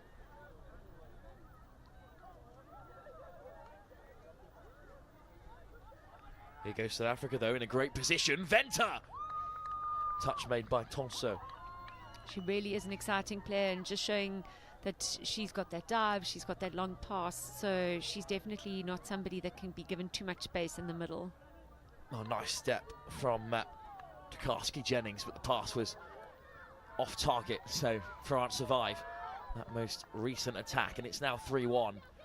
South Africa did close the deficit from 2-1 in that first half, but they've got work to do against a staunch French defence that only conceded 4 tries to tournament favourites England in their last meeting.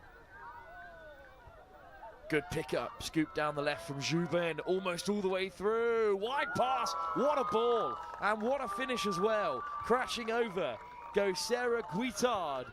Second try of the second half in 4 minutes. Yeah, and that's their signature move. You can see they come on and it's the scoop and run through and create the overlap. So they've now done that a couple of times, and I think that's definitely something that they've been working on as they play after coming off their substitutes.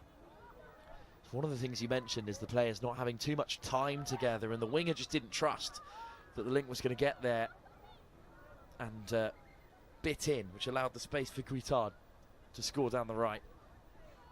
Yeah, I think it's a game of communication all the time. It's one of the things that's And the more you play with each other, the better you can understand and learn to trust those players around you.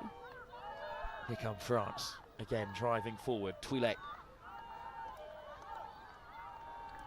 Bartholin calls at the 7. Great pickup from Ladibert. Oh, what a finish. Bit of showmanship for Maria Lafitte. And it's another score. And I don't know what was said in the box at half-time to this French under-20 side, but it certainly made a difference. Yeah, for me, the players there, the South African defence looked like they didn't actually know where they were on the field, and actually fell straight where I would have liked to have seen them go harder onto their short side just to protect that. All coming together there, and I think that may well define how this second half has started for South Africa. They just seem a little bit less composed than they were in that first half. Yeah, I think they just need to take a deep breath. They've been playing some good touch. They mustn't get rattled by the score. And I think just go back to playing the touch that they were playing in the first half, because they were playing some really, really good touch and creating some nice opportunities. Juban steps off the left. Good high press from South Africa. Levesque, Juban steps back towards that 7 metre. And now France look to strike. Delay on the pass.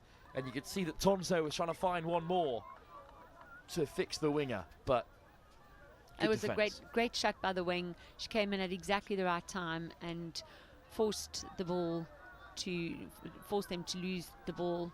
Now I would like to see South Africa move and drive the ball forward. Good defence from Wales U18. Now taking the scenic route here and drawing the touch from Maud Levihan. Unfortunately, though, a turnover for France. Bit of frustration from South Africa. Yeah, she did so well to come on with that sweeping run, but then unfortunately loss of control in the dump. Juban lays it back and leaves the field. Plenty of changes in the offing for France. Dessol amongst them. Caught at the 7. Here is Josephine Dessol. Touch taken by Klaas on a hat-trick. Elsa Klaas is a hat-trick scorer at the Youth Atlantic Cup and makes it 6-1. Klaas with a 3rd try, and it's 3 very similar scores. Quickie on the return and a good finish. She did very well. She identified that the link had dropped way off her line there. I don't think that the link had actually realized that she was so far back off her line, which then gave her that opportunity to score on that short side. Well, France had a first half in which South Africa at times got the better of them, but they have remembered exactly who they are, and that's perhaps the strongest under-20 side in the competition, and are really turning things on here. South Africa scored once against France in their earlier meeting this morning, so I think they'd love a second score here. But driven back by France at the moment. Good line straight through the centre. Options inside and out. Lofted over the top. Collision in the air. Wales comes away with it.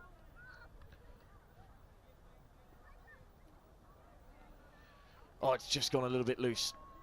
That was 6 touches up, and I'm sure France are going to be looking to get it into their sub box now.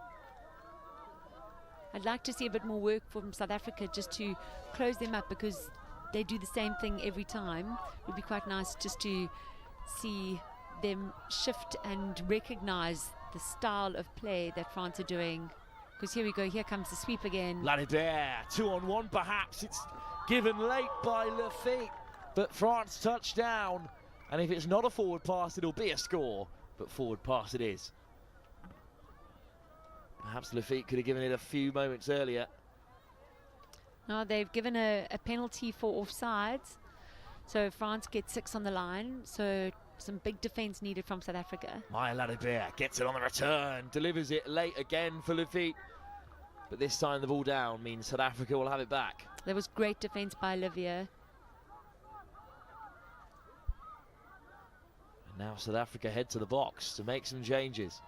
10 minutes to go in this second half. They're now 5 tries behind. That's much better momentum play from South Africa in terms of driving it forward. What a pick up. Great scoop from the half, but the pass back on the inside was put down.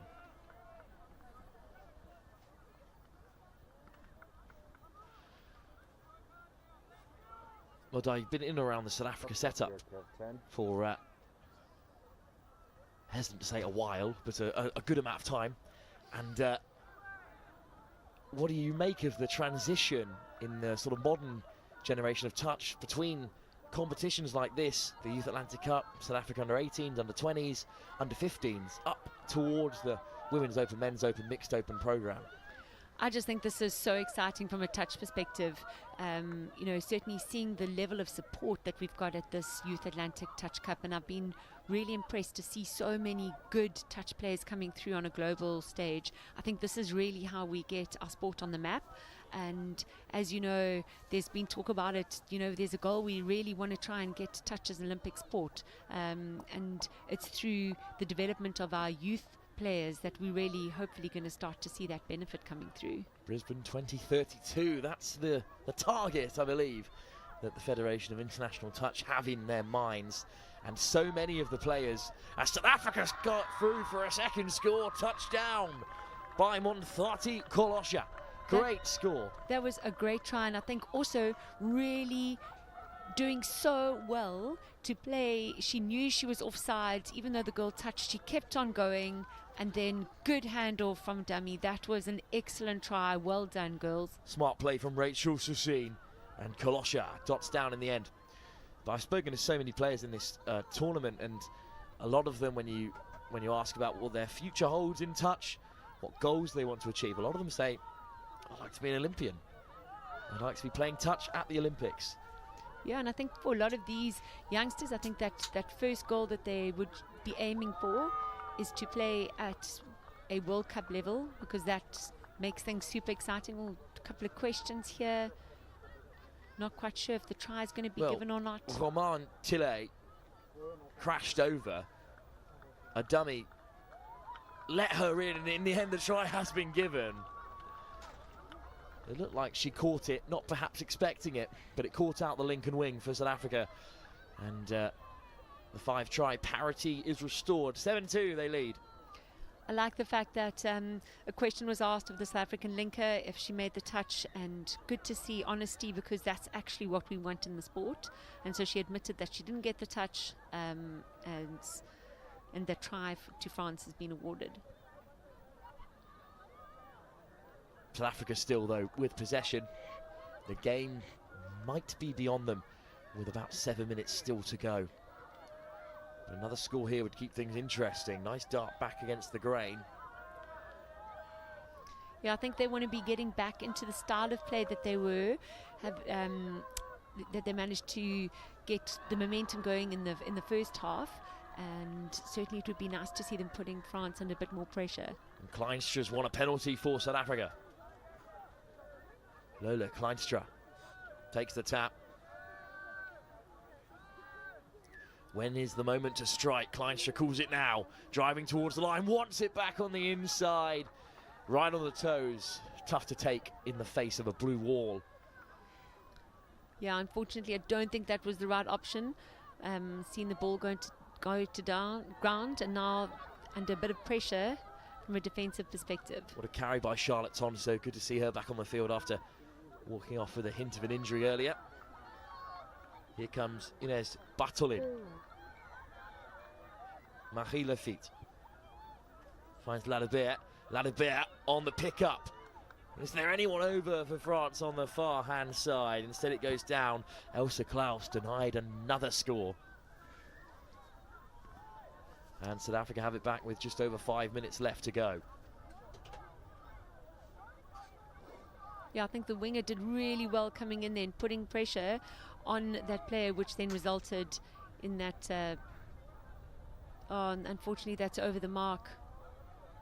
So it's a turnover. Great acceleration from Maya Ladebert. And they will have a few chances to strike at the South African line. Ladebert there at the half as well. Options inside now. Picks out Bartolin. Ladabir back to the 7. Oh, interception! Snuck away by the South Africans. What a grab by Sassine. She's working so hard. She's having a great game. She's definitely been really good at driving forward, creating momentum, and that was excellent defense on her behalf. It's been a better performance than even just this morning, when South Africa were beaten by 11-1 against France. And it could get better for them here, because sniping through goes Erin Venter. Desperate for the pass, but just couldn't keep the offload under control.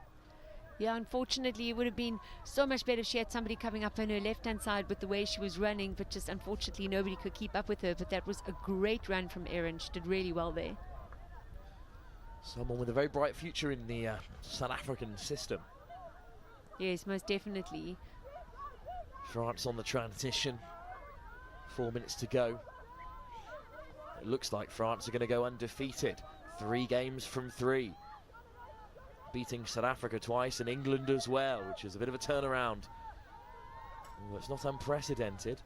Obviously, France, the defending mixed open champions at under 15 level, beating England 2 years ago.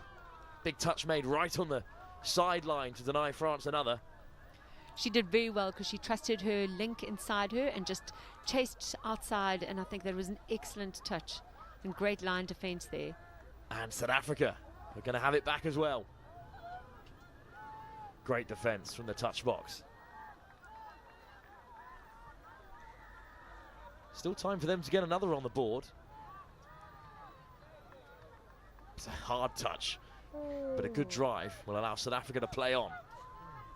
That was excellent driving because she didn't run into the traffic. She ran where the space was, which is actually what we want to see in getting forward momentum. Powerful touch there from Alexis Torkarski-Jennings as she head off the field as well. Oh, just overran the line slightly there, and South Africa miss out.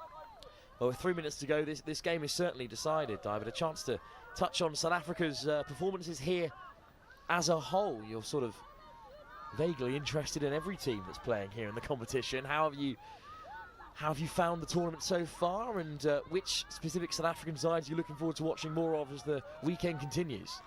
Well, I think what I've been excited about is seeing how the teams have grown with each of their games.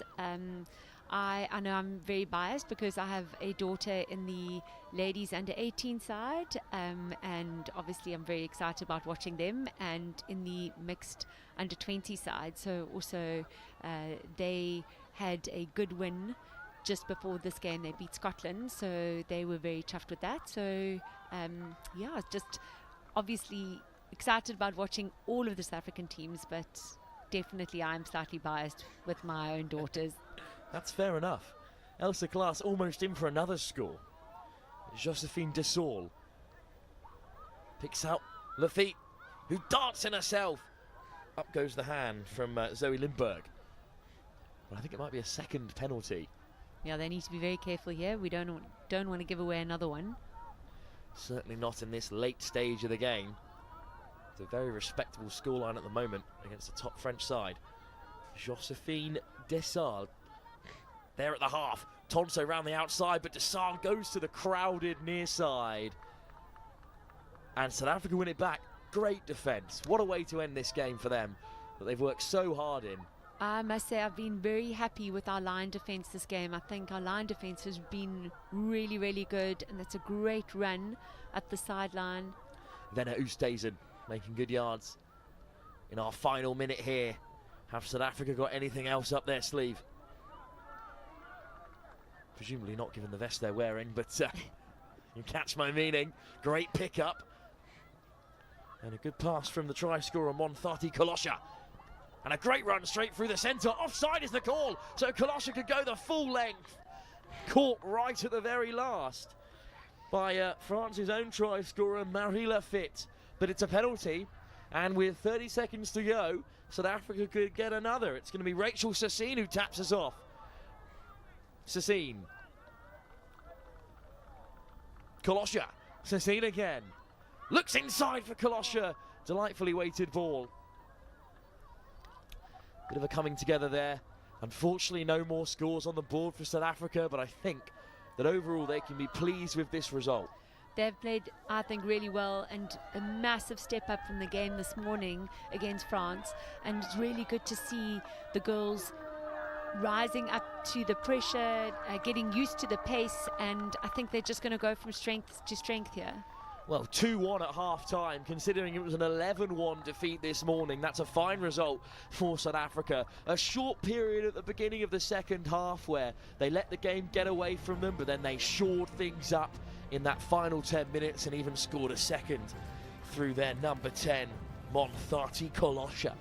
Plenty to learn for South Africa, plenty of positives to take away from that game. For France, undefeated on 3 occasions in the under-20s competition, with England to play once more in this competition before the round robin starts again. I thank you so much for joining us for this game, and we're looking forward to hearing from you across the weekend as South Africa head through to the knockouts in the various competitions. Thank you. It's been really awesome and just so good to see the touch being played, and keep tuned for some more exciting touch that's bound to happen tomorrow. Absolutely. We start tomorrow at 9 a.m. when Ireland take on Scotland in the mixed under-20 competition. I'll be over on field 2 up on the mountain to watch Portugal take on France in the mixed 15 round robin. Stay tuned especially for the afternoon tomorrow when the knockout stages start at 4:35 in the mixed 15, the boys 18, and the mixed 18 and men's 20. Plenty of tantalising fixtures for you to check out on the FIT website this evening ahead of another day of live touch rugby from the University of Limerick. But from all of us here at the Federation of International Touch, thank you for joining us for day 1 of the Atlantic Youth Touch Cup 2025. I've been Wilfred Kemsley, bringing you through all the action alongside FIT President Chris Simon as well, who's put in the shift for us. We'll be back at 9 a.m. tomorrow, so stay tuned for more of the finest touch rugby to be found at any age group in this side of the hemisphere.